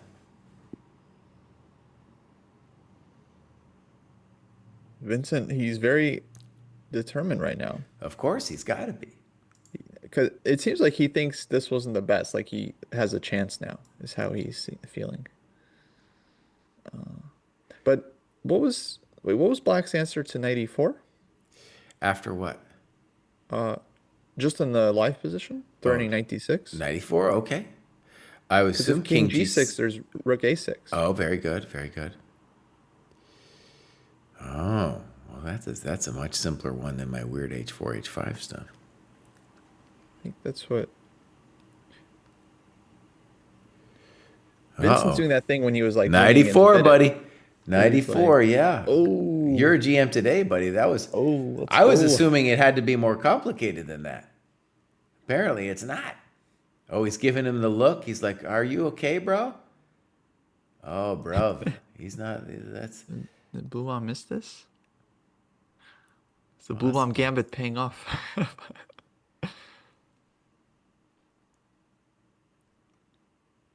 Oh man. Oh man. Ooh, blue bound, buddy. I think you blew it. You should have listened to me. Ghosty, just hear me out a second. Just look at it for just a half a second. If he had, instead of bishop takes c5, if he just plays rook c2, he's completely fine, isn't he? I wasn't finding any ideas there, yeah.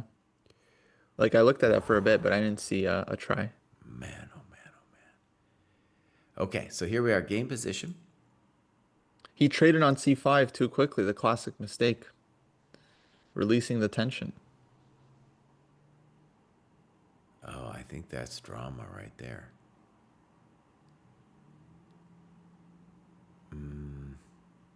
Wait, Okay, wait, Kosi. How about king g6, okay. rook a6, right? Yeah. Rook c2.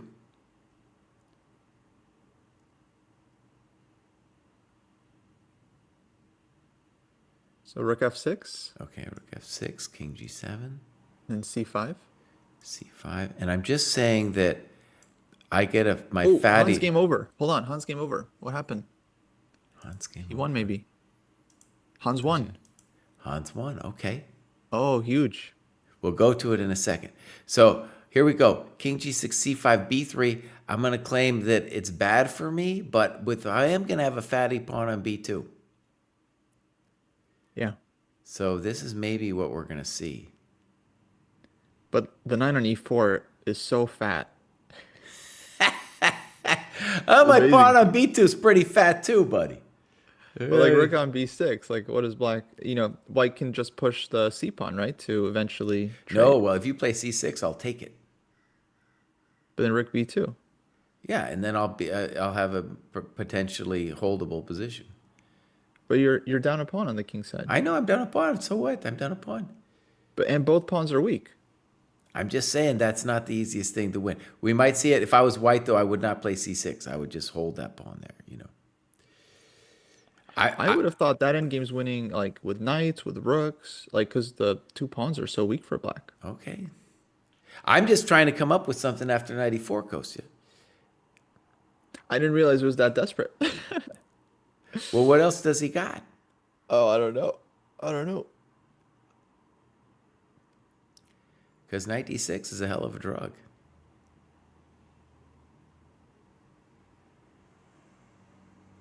Okay, maybe I got an idea for you. How about this, Kostya?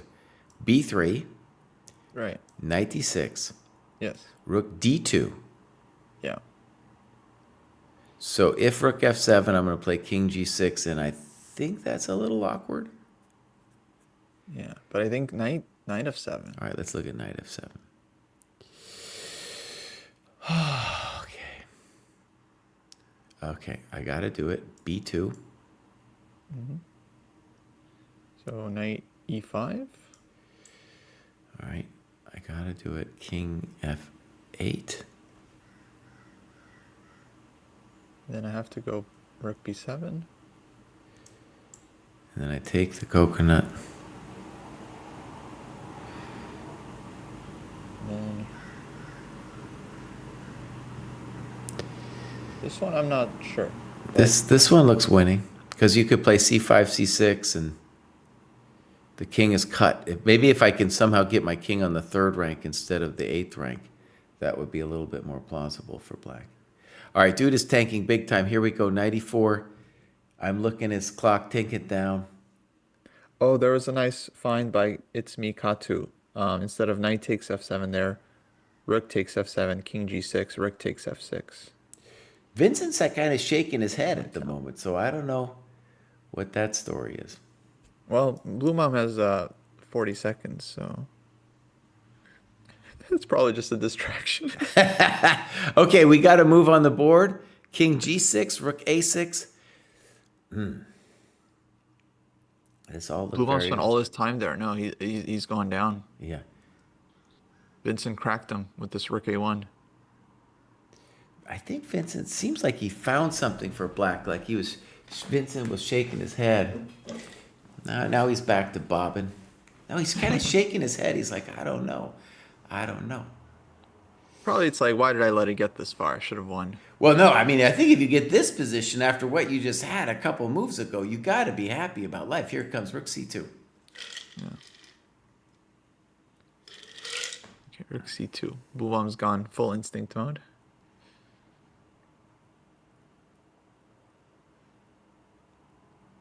King f5 maybe was possible. But I guess minimum white could have gone knight f6 there. Okay, rook c2.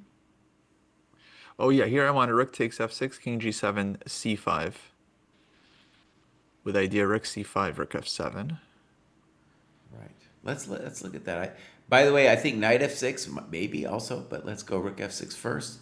King g7 and Kostiusz move c5. What are you gonna do? And on rook e4, maybe king f3. Rook e4, rook f7. Oh, there you go. Good move. Let's put that on the board. Yeah. Yeah, buddy. Okay. So rook c2. He's got a little time. Not a lot of time, but a little bit of time. We're predicting rook f6. Knight f6 is... Unfortunately for him, it's kind of a choice. I don't see how it works out, though. Knight f6, rook c4. So probably just Kostiusz' move here. Now, a lot of these young kids, kind of your age and younger, Kostiusz, they like to grow their hair out real long, like Bluebaum here. And maybe if he'd get a haircut, he'd be able to see a little clearer, you know? Have you seen K-pop Demon Hunters? I have not. Have you seen K-pop Demon? Well, I got kids, bro. I got kids, so of course I've seen it. And I was thinking, for Halloween, I want to be that dude Mystery, and he's got that long hair, kind of like Bluebaum. Bluebaum's shaking his head now. Whenever he shakes his head, that hair just flies all over the place because he's got so much of it. I think he's got gray hair. That's funny you said it's for kids because the only reason I've heard about this was because our new dojo friend Hannah Sace is obsessed with this movie, and she was trying to get everyone to watch it in Portugal. Yeah. I mean, a lot of people are into K-pop, but yeah, it's funny that kids are.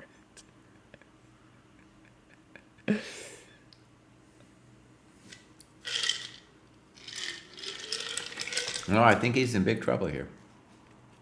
The timer down to 30 seconds. He's using it. Okay, rook f6. King g7 played. Oh, he wanted to make a move, but he has to write it down first. c5? No, he plays rook c6. I liked your move, bud. The other key variation of I thought was c5. If rook e2, we can play king f3. If rook e4, rook f7, king e4. Yeah. And I was thinking we're easily in the box, and then I just realized maybe I have a heart attack here with king e6. Holy moly, maybe that was the point. Oh no. Wow.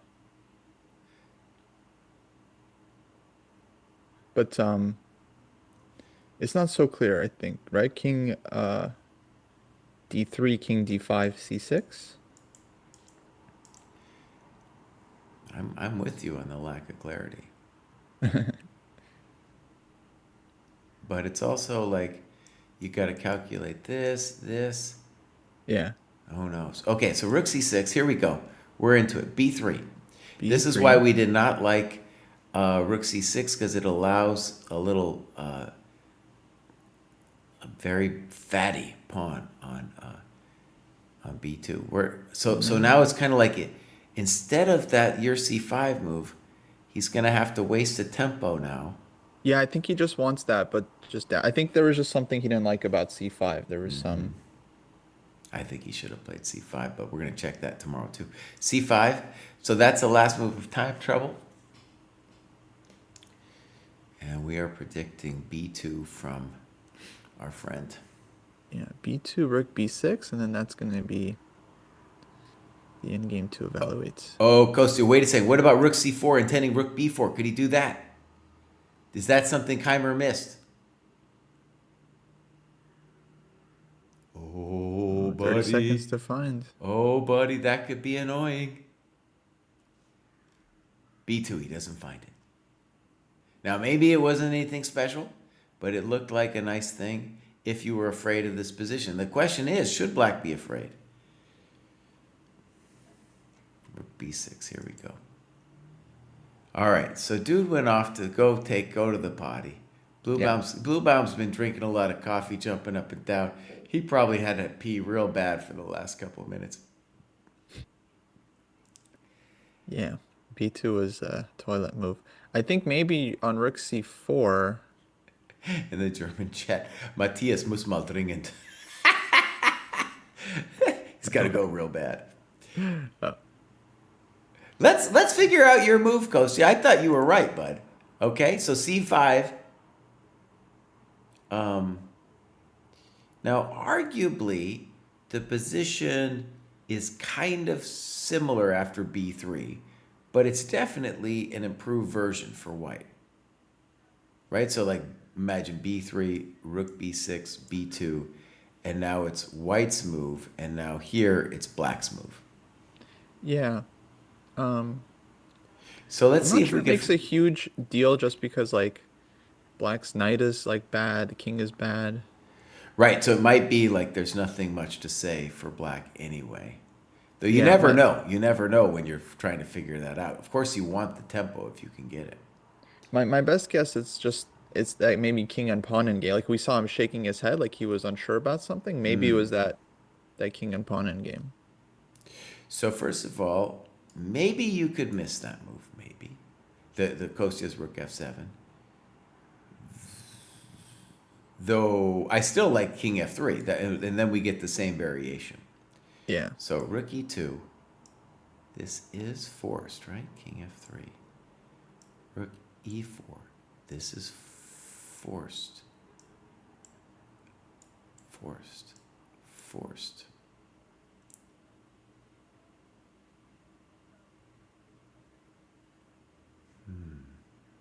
King e6. On king e6, isn't there f4? Just to try to win. Ooh, that would be tasty. So that means you need to play b3 first. Oh no, it doesn't work. F4 doesn't work. Why is that? Is you take on f4, gf, and then b3, and then f5. f5 check, king f6. Oh, welcome to the dojo. Yeah. Okay. So, in that case, king d3 is forced. Is it forced? I mean, maybe you could do something else, actually. Maybe you could wait a move. Because you could wait for b3. With like f3. Or g4, yeah. f3 has the virtue, right, that you are keeping the king out of e4. right? So if b3 now, here, here, here, here, here. It's still toast. Or it's not toast, but I don't think you're winning this. So f3 wasn't it. Oh, man. Yeah, Yeah, it that looks was hard. That was hard. So actually, even if you end up, the computer says you end up liking it, it maybe speaks a lot about maturity that he goes for this position where he's just down a tempo in the same position. But it seems like black can't do nothing. Right. And that's No, I the love real it. question for blue black too, is like, can he do something?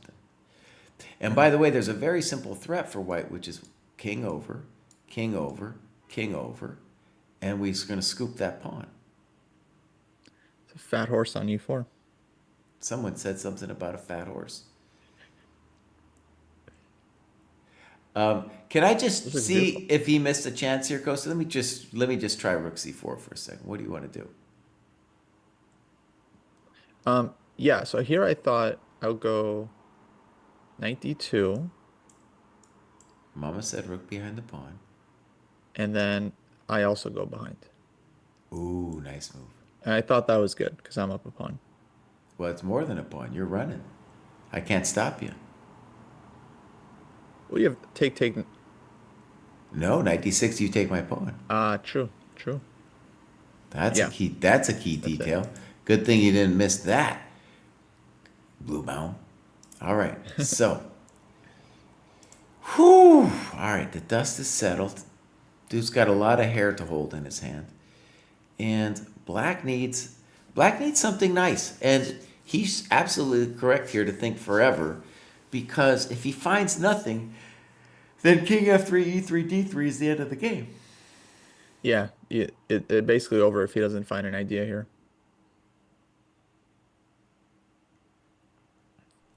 One thought could be h6 intending knight g5, but I'm pretty sure on h6 white just plays h4 and says what?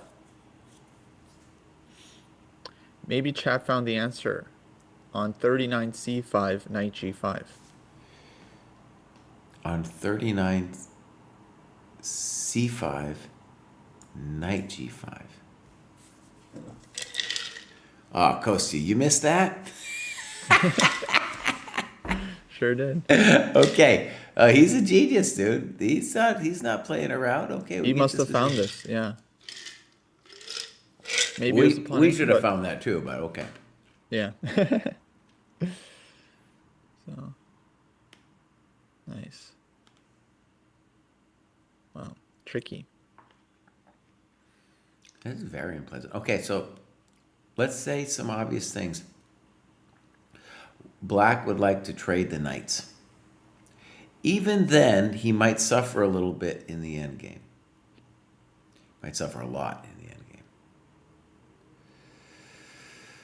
And just in general, he must activate that knight. He can't be just letting it be a chump. Yeah. What does he do? If you go h6, I go h4.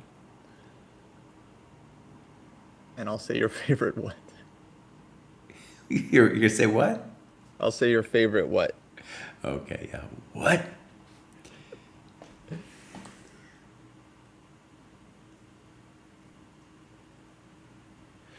Okay, Kosi, let me just try to defend his honor for a second. So knight h6, and I want to go knight f5 to d4, just to improve it, and also on king f3, knight f5, I'm preventing king e3, which is important to my state of mind. Yeah. Let's see. Well, that might be a good move.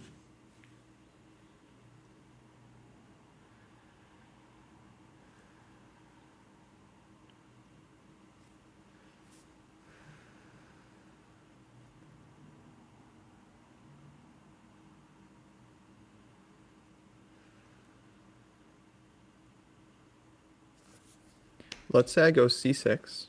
Okay. All right, I'm just going to fall for it. Let's go knight f5.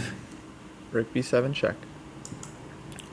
I'll go up. I still don't know what you're doing yet, but let's just see it. c7. All right, so Kosya's first claim is that rook c7, rook b2 is great or something. But I also don't know. So if I go knight d4, you will play knight d6. Yeah. But you can still take on c7 there. I guess I don't really have more than this 3 versus 2 endgame.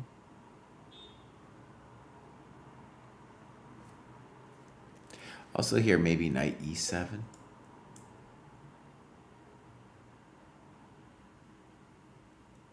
Then knight d6.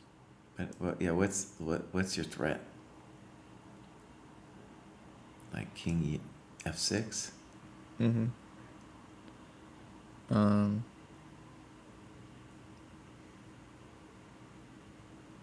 Yeah, I guess best I can do is this rook endgame with queen. Right, let's look at the rook endgame briefly. There's a variety of ways we could get to this bad boy. Yeah, just to see if it's winning or not. Kosta's first take was that it was winning or something like that. I would think so. I'm willing to try. Well, anybody would be willing to try, Kosta. The question is, does White want this? Or like, if he's got nothing else better, he wants it. But is this really like the winner?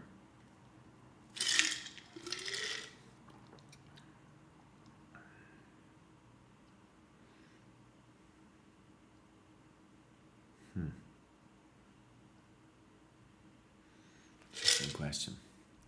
Okay, so I definitely think it's very pleasant for White. I wouldn't be 100% confident. Yeah. Okay, so we got rook b6. By the way, I don't see another move besides knight h6, Kostya. If you see another move, let me know. I don't know what else to do. Knight d8, my knight's going nowhere. h6, h4, I don't know what I'm doing.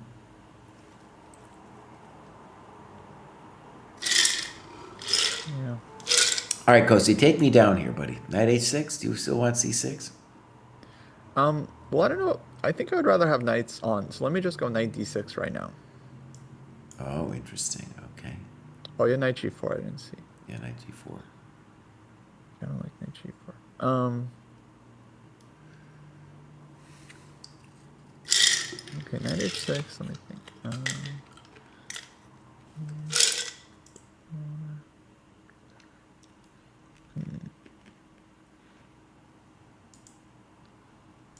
h6.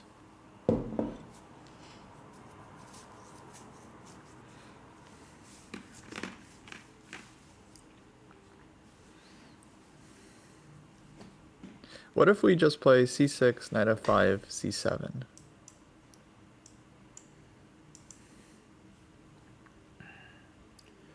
Just to be determined to reach that position. Yeah, you could still go knight e7, and then I would think about what to do. But I guess knight e7, I can go knight d6 and really try to. Okay, let's call that the default solution. Let's call that the default solution for White. But that one, we have a little bit of a debate whether it's winning or not. It's definitely very pleasant. No, 100%. You still have to convert it, for sure. But with knights, you think better chances, right? Versus the rook endgame. Well, with the knight endgame, that's traditionally thought of as just lost. Yeah. Anytime. But yeah, I mean like rook almost, and knight together. Oh, rook and knight. Well, that one's obviously more complicated. But the knight, so we'll say the knight endgame, definitely we could call that lost. I feel confident in that. The rook endgame, I don't know. Rook and knights, maybe for a computer, but that's also, there's so much hectic going on when you got the rook and the knight. He played knight d8, but knight d8 actually starts to make a lot of sense to me because the knight does threaten to go to e6 or c6. Oh, come on, Cry. Why did you see that? what are you doing, Cry? Okay. That might be brutal. Just knight e6 next. What? Oh, no.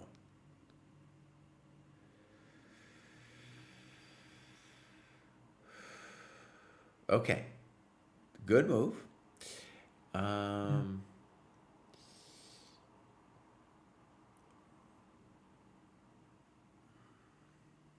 All right, let me try to play white, Kostya. So knight g5.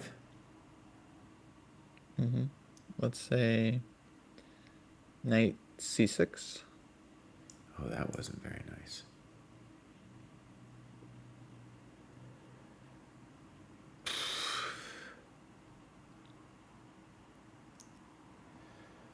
Okay, I'll do a take back.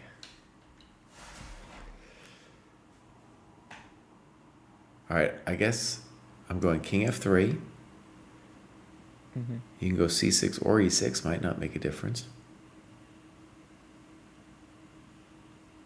Don't know. Let's go e6.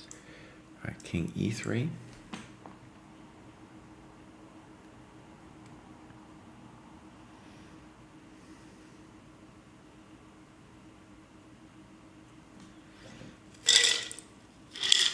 Don't really see what black can do other than take on c5. But at least you get the knights off, so.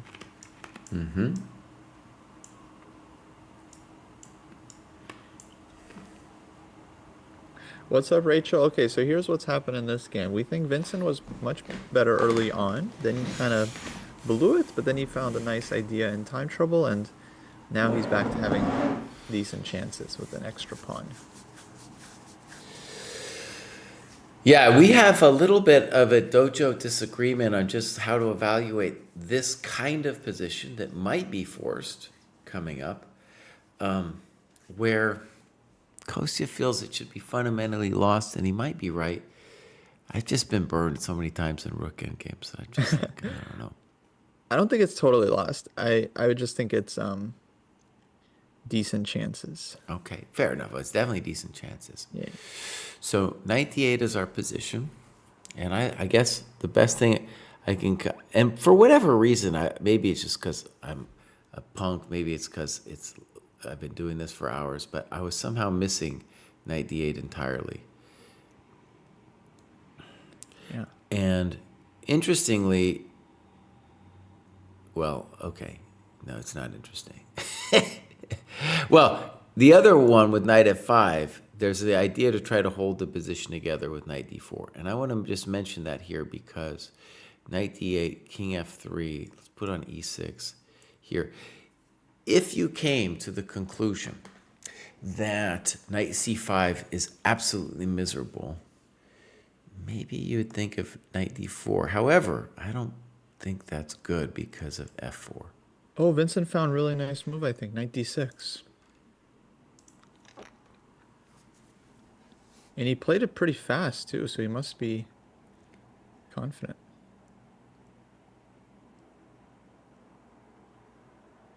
Well, Kostya, you're seeing things I don't yet see. Why is this a dreamy move? So let's... I think he wants knight f5 check, followed by knight e3, and then knight c4. So just getting rid of winning the b pawn.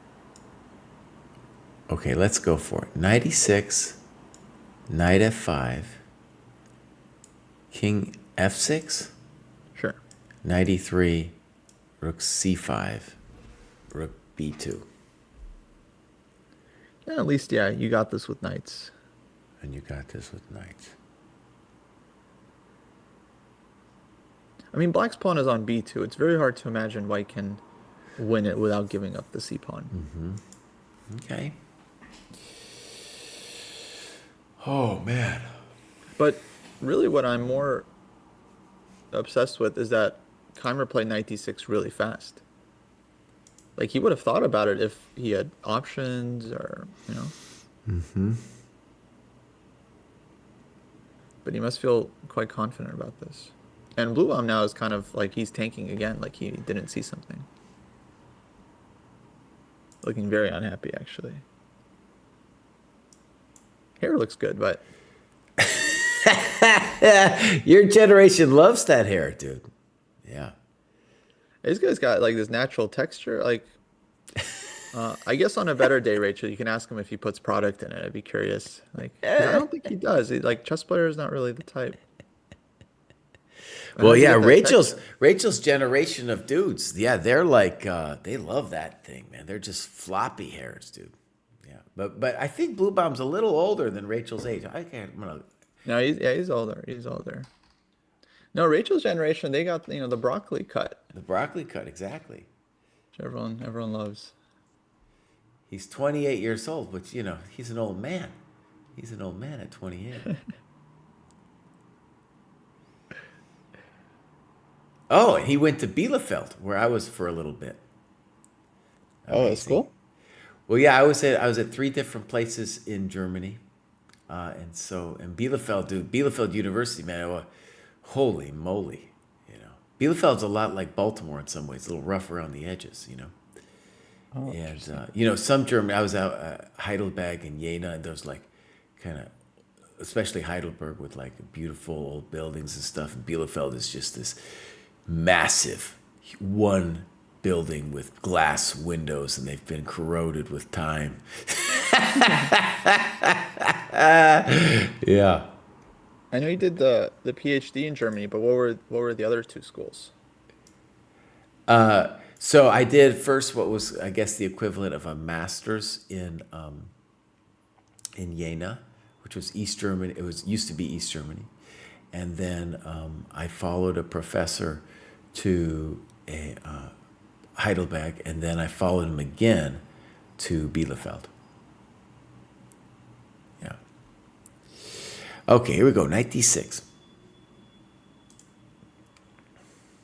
Yeah, blue one's distraught.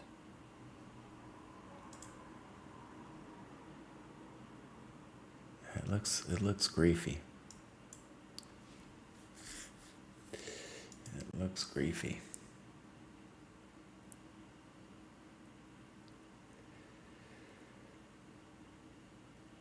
Keimer, by the way, a very impressive run the last, let's say, year. Yeah. And he's now in the top 10. If he wins this, he's obviously a little higher in the top 10. I'll tell you who's not in the top 10 is a guy named Gukesh. Actually, Keimer is not officially in the top 10. He's just Gukesh is at 27.51, playing a game now that we don't even know who he's playing. Anish is at 27.50. So if Keimer wins this, he will jump to number 10.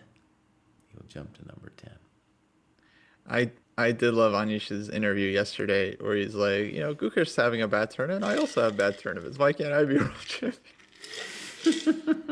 Love it. Love it. Okay, 96, knight f5 check on the board. Blue bomb has his head on the table. It's already on the table, buddy? He's really upset about something. I don't know what it is though. Oh, yeah. Well, he thinks this is lost. And, he probably came into this tournament with zero expectations, but you come into a game like today and you're like, holy crap, I could go to the candidates. I know. And then that disappointment sets He in. might have started to have some expectations in today's round. Check to the miserable king, knight f5.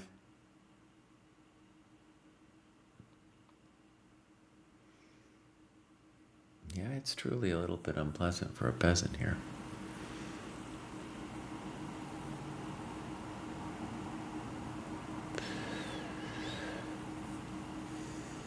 King f6. I guess I'm a GM today. I called that one. 93. Kosya's a GM. And we didn't find anything better than rook c5. So basically, there's a couple different ways you could get to it. Rook c5 played. And we had this position on the board. And here's an interesting thought. But if you knew that the rook endgame was winning, you could have had that. If you didn't know it, you'd say, well, this at the very least gives me more chances, just because it's way more complicated. In general, though, the knights are better with local weaknesses, and we also know that the endgame with just knights is a win. Mm-hmm. I've had several painful experiences. I've won some games like that too. It's just like the knight just starts crawling all around you when you got the extra pawn. Yeah. So what white can do at various points in this endgame is bully black with the threat of the trade of the rooks. There's a lot of bullying that's going to happen in the next. If this lasts for hours, it's going to be bullying. Rook b2. Absolutely. Yeah. And I now love that Vincent really thought about rook b2 because he didn't have to take right away. Black wasn't able to defend the pawn, but so he was looking at like maybe he should start with h4 or something technical. But I think he didn't see anything convincing, so just takes the pawn. Now blue pawn goes h5 pretty quickly, which to me feels logical. Like that's a move you'd probably want to make. it feels logical, but it's also very committal. It's quite committal. Yeah, I get the sense blue bomb's a bit tilted. He's just like, He might be a little tilted, yeah. just play h5. So many tempting moves here for white. One thing he might have wanted to have done is to stop king f3, e4. I guess he's stopping it because he's got knight g5, so I'll do a take back there. If white plays h4, you might be committed now to play e4 to keep the king out. H4, of course, if you were just playing Blitz, I think you just play h4. Yeah. Yeah, no, you never hold this in Blitz. No chance. So candidate moves for white are h4, and also just rook b6 is a very unpleasant move to face. I think black's chances here are trying to organize e4 so that you keep the, like if h4 then e4, and you claim that, hey, I'm keeping the king out and maybe I can somehow not lose this thing.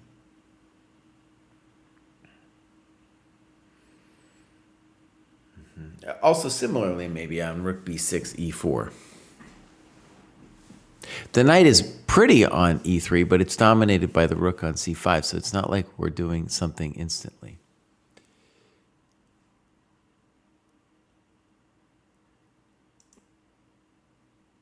Yeah. Yeah, rook b4 definitely an idea for white. Rook b6. I like rook b4, Kosi. That makes a lot of sense to me. Jump GM. Rook Just to b4. stop e4. Rook b4, yeah. Oh, rook b4, we're at GM today. Wow. Robin Esperoza. Nice find. Oh, that was Robin Esperoza in the chat. Very good, Robin.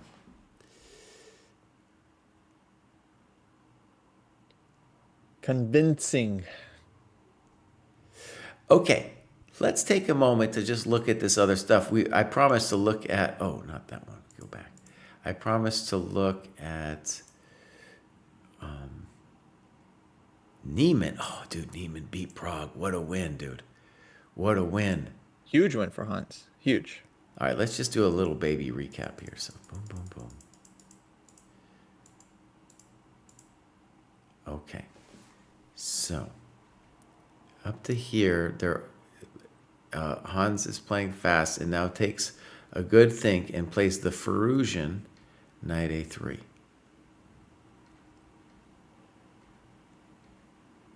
Now, white is up a pawn, but black seems fine.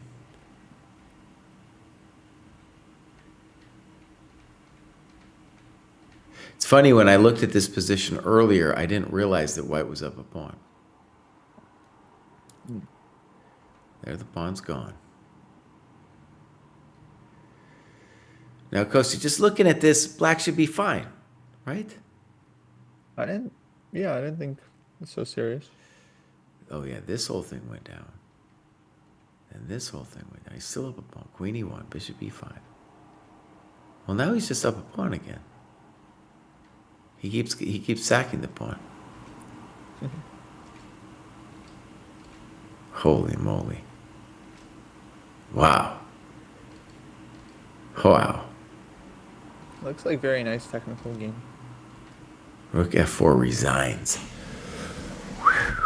Niemann's been putting some moves together, bud. He's been putting some moves together.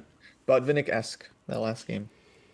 A lot of the moves yesterday too, when he was, in the bad position, like it was, and same thing with Firouzja game. He was just playing move after move of Correctamundo. And we should also note that, the tie breaks are going to be complicated. And the fact that he played Firouzja and Prague here with huge ratings, I don't know if that's going to make him top of the tie breaks, but it's going to help. Sure, for sure. Definitely going to help. Okay, amazing. And then Yu Yang Yi against Arjun. I'm going to say that's looking drawish, but we'd rather be Yu Yang Yi with the knight. Nihal against Abdu. Maybe again, I want to be the knight, and I want to be the person with the D file, for sure. No, that looks like Nihal has a reasonable chances there. Mm-hmm. And that's it. Like the Yan game, we could talk forever about it. Yan's better, but nobody's playing for anything there, right? No one's playing anything for that game. Are they 2 behind? Let's see. Nepo. It's 5.5 right now. So if he won, then he would be only half point behind. Yeah, but there's just no chance because there's so many people above you. There's so many people. Well, let's talk about who those people are. So if Kyber wins, he'll obviously be a half point ahead and be in the best position. But then, it depends on the Arjun game, of course, and the Sarin game. Sarin, I don't know. It looks like to me he could be one of the people in the running.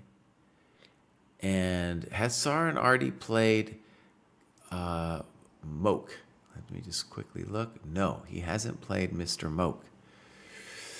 So we could get a Sarin Niemann. Who knows? These guys have all played each other already. So, who would Keimer play? We don't know. Yeah, he could play with. Someone says something interesting on that Keimer. He's had even whites and blacks, 5 each, right? Okay, I'll let But go. Hans has had 6 whites. Oh, okay. And same for Firouzja. Which means that if Vincent plays either of those two, he gets white again in the last game. Oh. And if he's got an extra half point, it's very comfy for him. Great chances. Whew. Okay. So, go back to this bad boy. Knight D4 played.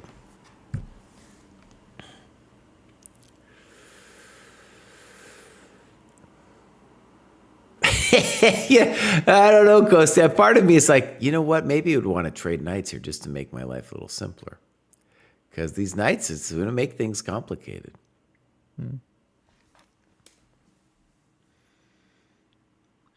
Here I would start with rook b6 check. Just to check. Well, let's show Kostya's evil plan. Well, first, h4 was played, but rook b6, Kostya's hoping for h4, mate. Just to check. The issue, of course, would be what if I block? Now, it would be a good block because you'd be like, you'd say to yourself, Cry says I'm winning on the rook trade. Anyways, he just plays knight h4. He just goes h4. He just continues on his merry way. Now maybe rook b8, rook h8.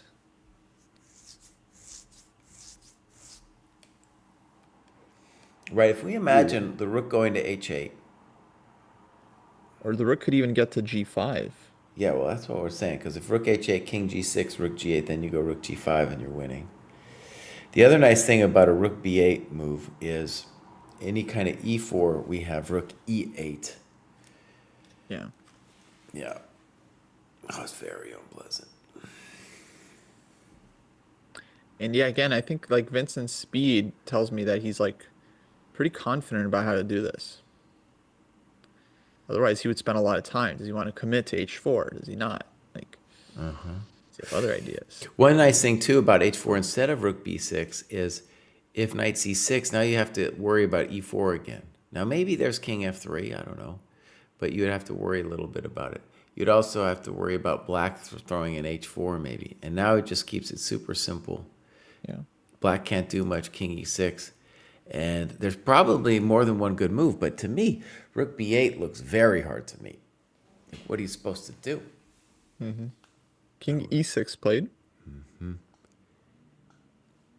So he's gonna defend h5 with his e pawn. He's gonna go e4. But you can't rook b8, e4, I have rook e8, game over. Yeah, true. So rook b8, maybe king Maybe knight f5 or something? 5.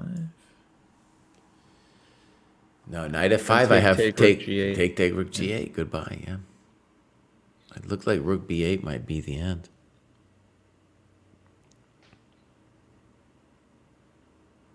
Andy Woodward won again. He beat Parham. Wow. Dang. Andy. Oh, poor Parham, dude. Poor Parham. Oh, buddy, you know. did so well. I know the dream. Parham.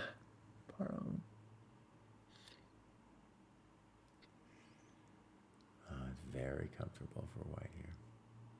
One day. The Sensei Eval Evan is great chances for Vincent. Yeah, let's call it 1.7. So that's like basically winning, but you got to do a little work. But I don't know. On rook b8, I don't see it. Rook b6 check played. Clearly, I don't understand chess because I was just talking smack about this. I guess he wants knight c6, rook b7. But how did that help you? Not sure.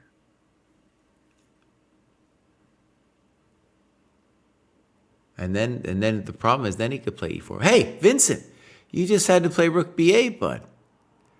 Yeah, it wasn't that hard. Yeah, I don't really get it.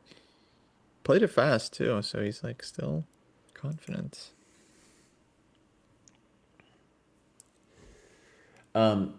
So if we assume he wins, then he's going to be, for the first time, Vincent is, in the top 10. Gukesh, I think, lost, or something terrible happened to Gukesh against today. Maybe he drew or something because he's down to number 12. Whew, man. Oh, what's going on here? Yeah, live Vincent is number Right, 7. yeah, he's 7, bro. Dang. Oh, yeah, he could. I don't think he gets 5 points for winning this, but he's going to be real close to number 6 if he wins. And Hans is 14. Dang. I might have to. I was talking smack about. We had a big debate about whether Hans could reach the top 10. And somewhere it was also the question of, the first question was, could he become world champion? And then the next one, could he be top 10? And he played some solid chess this tournament. Man. No, he's doing great. I think I'm winning the top 10 race next year because I put Niemann. Both you guys put Arvin, who's now number 29 in the world. That was a big. You guys got baited by Arvin. We did get baited, dude. Well, it was like once somebody breaks it into that top 10, we didn't ever heard of the guy. And we're like, well, if you make it the top 10, generally you're going to stick around for a little while. It's like a club. They don't just kick you out immediately. But then, boom, he got the boot. Yeah. Oh, man. No staying power. I got really baited on that. That was a good way of putting it. All right, king I'll be e7. We don't understand anything here. You got to go for a sec, Kostia? Yeah, quick break. Yeah. So, here we got all our business. Just looking at a couple things here. I'm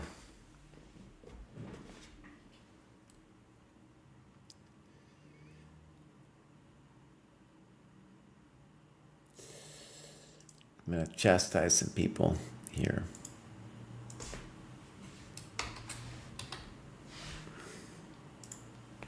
We gotta post them vids.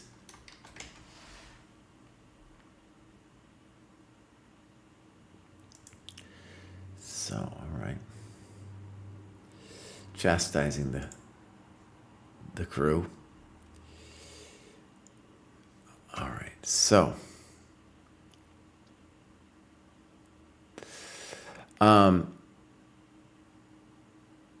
There's some moves I don't understand.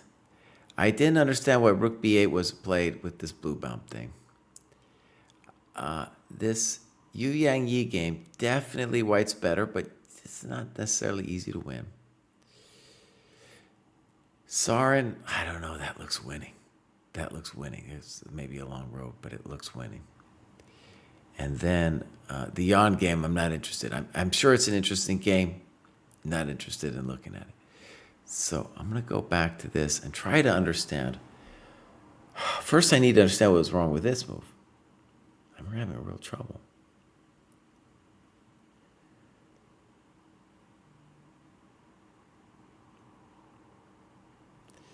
Maybe knight c2 with the intention, I don't know if this makes sense, but snip, snap, rook h8, e4. This does not look good. I could say check, force your king back. No, this is no good, because then I go here, e3, rook f5, winning. Oh, man. So I still didn't understand why rook b8 didn't do it. And the reason it's important is, like, in this position, it's just a little bit more complicated for me, because like rook h6, e4, that's the whole thing. I don't want to allow this e4 to happen. So I don't know why we didn't play rook b8. We got knight f1 on the board here. Okay, so white wants to play knight d2. If I was black here, I definitely want to try e4. And if knight d2, I want to think about rook e3. However, maybe I just get crushed with rook b4. That might be unpleasant for a peasant. However, maybe it's still... Now look at this. Here, I go exclam. E2, I go exclam. So that's okay for me too. All right, so knight f1 on the board. Let's just say the obvious. It should be winning anyway. But if I get the knight to e4, it's forget about it. And so e4, knight d2 looks good. Maybe rook c2, but then I play rook h6 and it's game over. That's gone. So I talked a lot of smack. Maybe I had a different method, but this one, knight f1, looks clean. Just improving the knight. They say, Mama said that the knight was a great blockader of the passed pawn. It's looking that way to be the case here too. On e4, knight d2 is unnecessary too, but we got rook b4. Kostya, we had a great move here, knight f1. I was a little confused about the method and the madness here, but knight f1 looks very strong. So on e4, I can do knight d2 or rook b4, and I'm going to win the pawn. If you play rook c2, then I'll play rook h6. So it's looking pretty clean. Wait, and what's the plan? Knight d2, knight e4? Yeah. Beautiful. In fact, we had a knight on there earlier, and he did a whole dance to win the b2 pawn. And now we're just saying, oh, that was my natural home. I'm going home. Yeah, the knight on e4 does so much. And, you know, I think the only way we can imagine holding that h-pawn is if you somehow play e4. I want to say, Kosi, you said h5 was natural. I was like, I don't know. I think I might have tried leaving that bad boy at home. He definitely wishes he could move now. All right, I definitely agree with you that it's committal. My read was that it was a blitz move from Blue Ball. He just played it fast, like. Okay, fair enough. Like as if, maybe he tilted, maybe not, but it seemed like he played it based on his understanding of the position. Just kind of like he didn't really think about it. Knight d6 might be kind of clever with the intention. Oh, I was about to say it was clever, and then I realized it wasn't. I was thinking maybe dude wants to go knight d6, but then look at this, Kostya. Whack, whack, whack. That's got to be gone. I don't need to calculate that. Yeah. G4, exclam. Okay, so knight f5. I still think knight d2. I don't see any hope after that. Someone in the chat said I was right about a dojo talk, but I don't remember. Was I here for what was I right about? I also have to take a break. Let them answer. Tell them what they Oh, tell it was Kosa probably what the you mean. Arvin thing. Yeah, yes. Well, that was just a guess. That was just a prediction. I wanted to say on Keimer, I've always been very impressed by Keimer, and it's really David who's not sold on Keimer. I For think some he's reason, I think David, he's coming he, around. Yeah, he's coming around, but he kept saying like Keimer's got no chance to be world that's champion, and right. like That's right. Yeah, he felt, so he but just he felt he was boring. Um, he didn't have the ambition or some story like that. mm, And what we're seeing actually, he's really good at these positions that, like the Vidit game, where it was dead equal, but he found a way to push. yeah. Yeah. All right, I'll be right back. But yeah, for anyone who doesn't know, Keimer, he's got actually an interesting story, right? So he was a child prodigy, and he was being coached by Peter Leko, who was also, prodigy himself, in his own day, and then obviously world championship candidate. And he made headlines when he won the Grenki Open, which is one of the strongest opens in the world, as a 13 or 14-year-old international master. So he hadn't even made his grandmaster title yet. Of course, everyone assumed it would be coming soon, but he won this Grenki Open ahead of like a bunch of 26, maybe even some, close to 2,700 rated players in the field. And at the time, his rating was like 2480 or so. So he was still like, he's very strong. I am, very young talent, obviously, but he wasn't like GM at age 13, um, like a few other kids were. But that was his kind of sensational victory. And then after that, of course, he, continued to grow.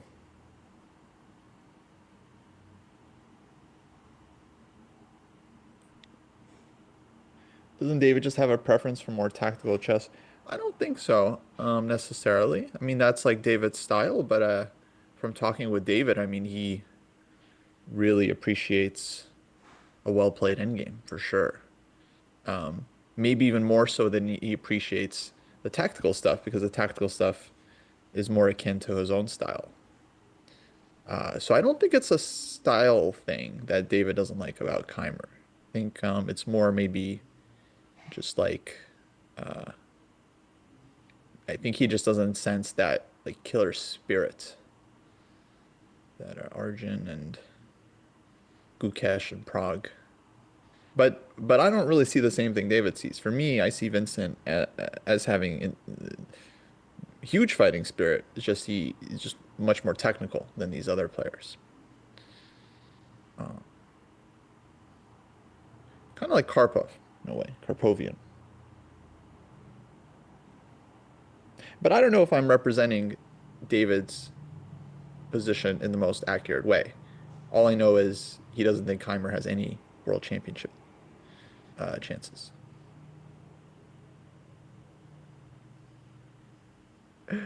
How do you say Granky? Granka? But even in I played Granky Open this year. Even in Granky, everyone was saying Granky. Even the Germans, they're all saying Granky. Someone made a comment that Rennie, it was in the YouTube chat, that Andy Woodward beat Aroni and Maksuda back to back, and FIDE Chess and Chess 24 totally ignored it. I would say this is a little bit unfair. First of all, the second Woodward result has only just happened, right? The Maksuda game is a very fresh result. And the people running the social media accounts of FIDE Chess and Chess 24, they have a lot of games to look at, right? There's like two sections, right? You got the open and the women. So it's like a lot, and there's a lot of stories. Like, so, and I saw on Twitter, people are like upset that like take never posts victories on like any of the Indian players, which is like totally untrue. It's like, so I think I don't know. There's like a perception thing. But for the most part, I would say there's no the social media people. They're not. out to get anyone. I think they're happily. I don't think there's a lot of agendas and propaganda with that kind of thing.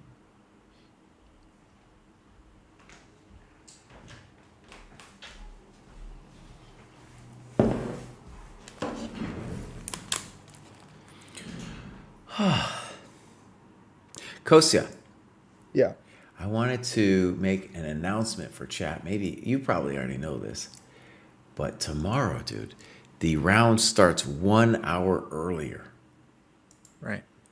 So that's going to That's be fun. 5 o'clock my time. That's going to be 2 o'clock in the morning, David time. 2 o'clock in the morning, David time. Yeah, that's going to be a real thing. We And do got we know night for to sure do. David is joining back? Well, that's what he said. Okay, cool. Yeah. Awesome. I will try to join as soon as I do. Today, I really value my sleep, and I don't feel good if I don't sleep enough. So it's just not really negotiable. But today, normally I would have slept so much longer. But I was just like, I really didn't want to miss the Firouzja Giri game, unfortunately, and and then I really didn't want to miss this game. Um,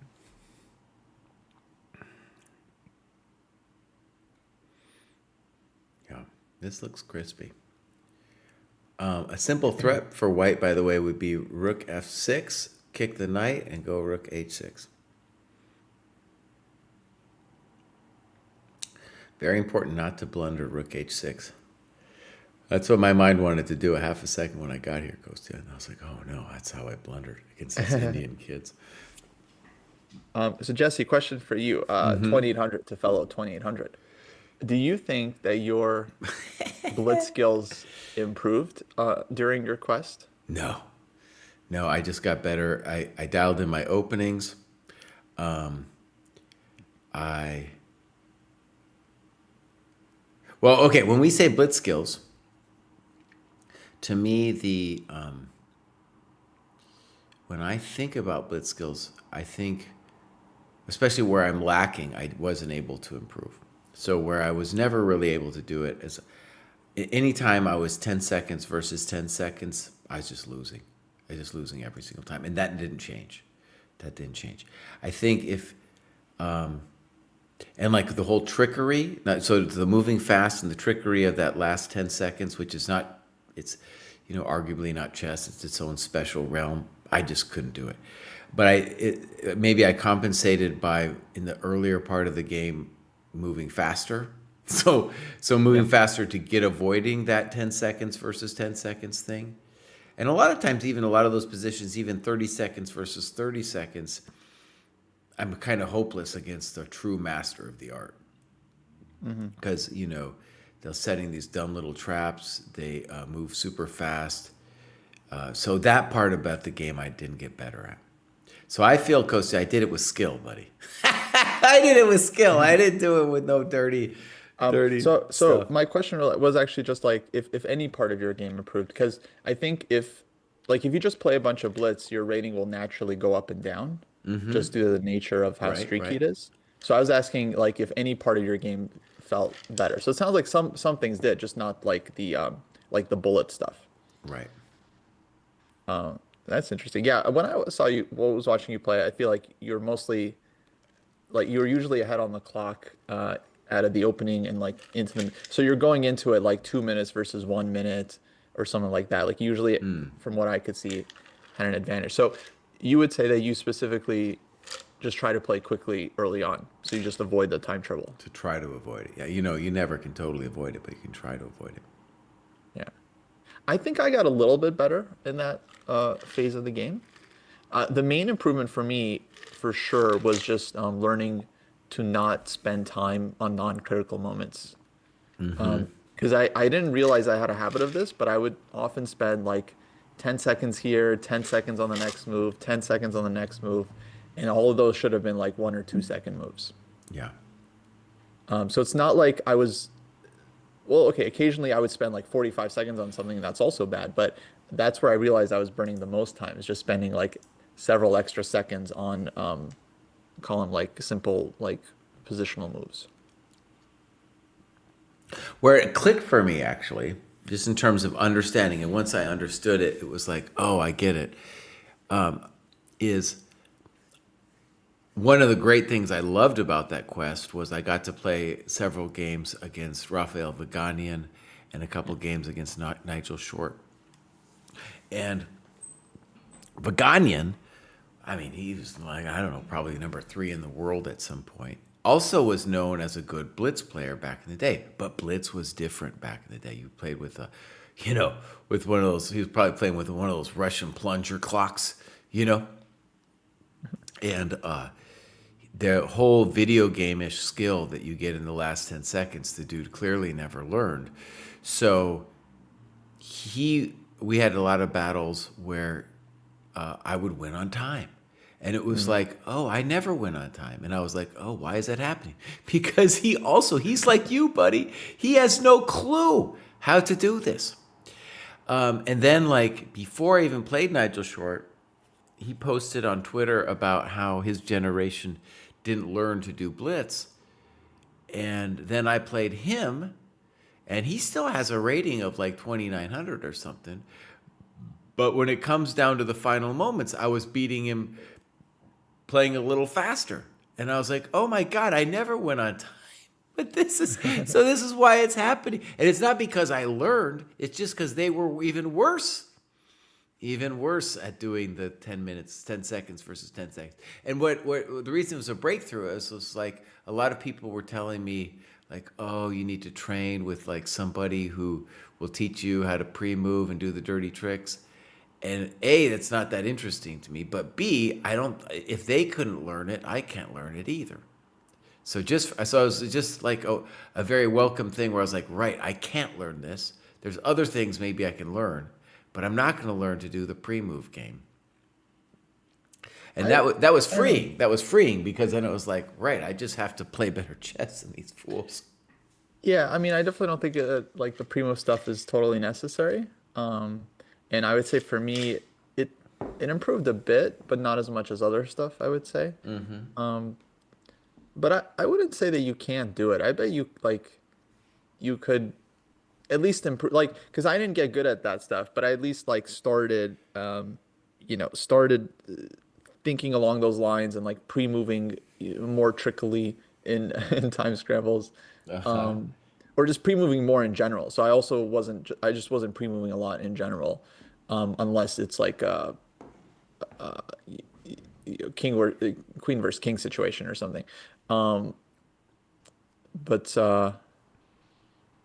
yeah, I think definitely if you like started paying attention to it, and then what I did during the run a little bit was I would like go through the scramble and analyze it. I would be like, oh, at this moment I should have pre-moved this, right? So you start like breaking it down, like where you should have kind of gone for it. You can, I think, maybe start picking up some patterns, Yeah. I felt, by the way, what I did was I mainly looked after the games at just the openings, and I felt like I was getting pretty good at the openings also. It's just interesting to look at what the engine says. It comes up with so many fascinating things. So just like looking at its opinion on positions you've just had is, it's a very instructive thing to do. I definitely think, yeah, my openings got a lot tighter because I was just playing the same stuff over and over again, just Yeah. the same lines, and every time just going like one move deeper, one move deeper. Well, actually, so here's the next question, Kosio. So, after Josh Friedel got the GM title, dude didn't know what to do with his life, and then spent like 7 years away. Finally, he's come back a little bit. And me too, it's a little bit unclear what to do after you become a GM. So after you become 2,800, buddy, what's next, dude? What's next after 2,800? Well, no, now it's like actually it's perfect timing for me to get back because Grand Swiss is ending Yeah. in 2 days, and Tadov just got back into town, so she's going to be training for U.S. Championship.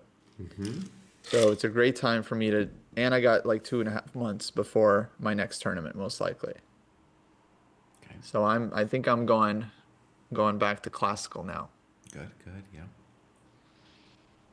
I might keep playing a bit of Blitz because I do feel like it was actually really helpful to dial in the openings. So I might keep playing like an hour or so a day.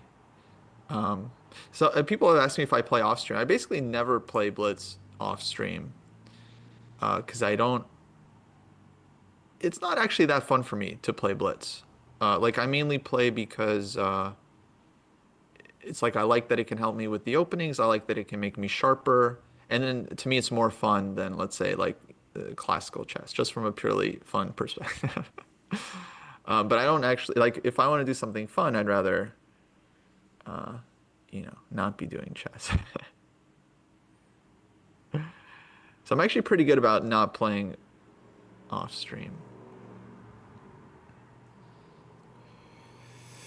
White has several good moves here, I think, Kostya. Knight f6 comes to mind. I don't know what you're supposed to do against that. Just threatening the coconut raw. 93 check? Oh, king f3. Oh. And if e4, I think on e4 I just go king f1 and then take your e pawn.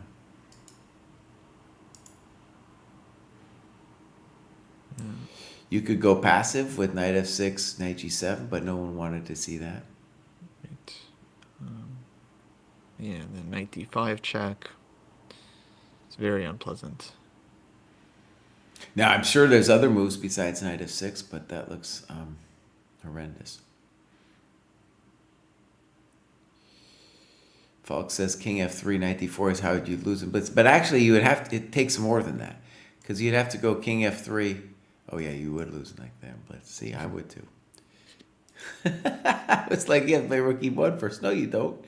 You just lose immediately.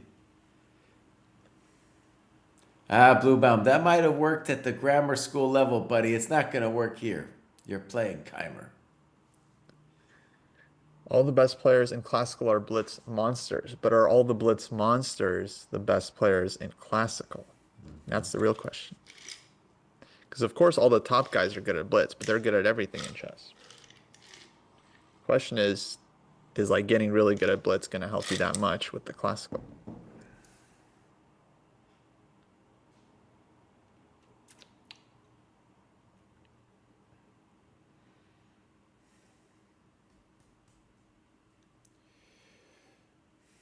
I guess I'm gonna name two names that are better, much better in blitz than they are OT like classical, and you could probably maybe add some. So for me, what comes to mind are Bortnik and Tang. So they're both like 2,500 GMs, but in blitz, they're like amongst the very best. And the interesting thing is that there's two Bortniks. Yeah, there's two Bortniks, right? Right? And they're both 3,000 plus, and one of them's an IM. Yeah. So, yeah. Insane. Yeah, and yeah, Andrew Tang is, of course, just hyper fiend. Like, he was... Have you seen him play blindfold hyper bullet? No, I haven't. Yeah, I mean, just think about that. Like, 30 seconds blindfold. Daniel also is like a blindfold genius. He's like he was playing blindfold OTB, Blitz. So, crushing it.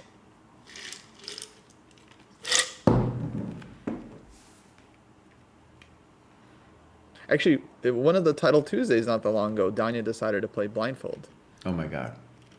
Because he was, I think, a little bit tilted, and his opponents didn't know he's playing blindfold, and he's literally like beating people like Kwang Liam, who's playing like normal. Like he still got like a normal, he got like 7.5, 8 points or something playing blindfold. Wow, dude. And so how? Okay, I mean it's a dumb question, but how would he do it? Well, you get the notation on chess.com. Okay. Oh, I see. So when the moves comes in, he sees the move highlighted, and he sees the move in the notation. Got it. Well, that's intense, yeah.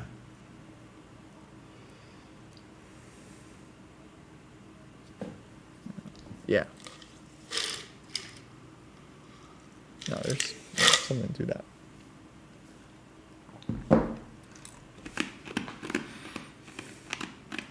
All right, I'll click back on some of the other boards. Yu Yang Yi still looks like he's giving a good massage to Arjun. Much rather be white in that position. Sarin. Sarin has lost a lot of his zhuzh, honestly. Before he was giving black the business, and black has pushed him back. So that game went from, I was thinking white was going to win that thing, to now it's looking a little unclear. Yeah, that's definitely looking unclear. So that's surprising. And then the other games are all basically done.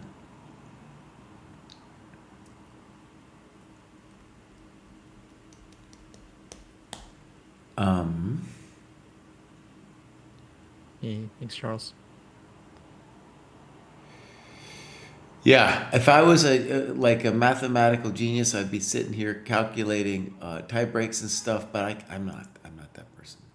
I've been up for a long time too.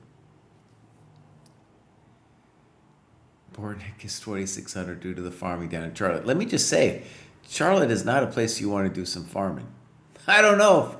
I think Bortnick is legitimate OTB 2,600, but that's a huge difference. Like 2,600 versus where he is in the Blitz world is a totally different situation. Yeah, Q-Tom, right? Are you sure about this? Because like, he's been 2,600 for a while.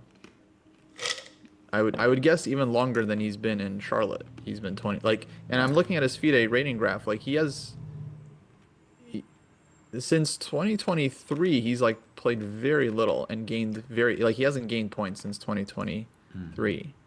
We're talking about FIDE Classical, I assume.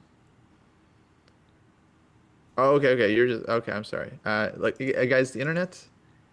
I don't know your tone. I can't see your face, so I apologize. And there are a lot of people that take, what Kramnik says at face value, and they just believe the guy. Yeah, no, legit, very, very strong.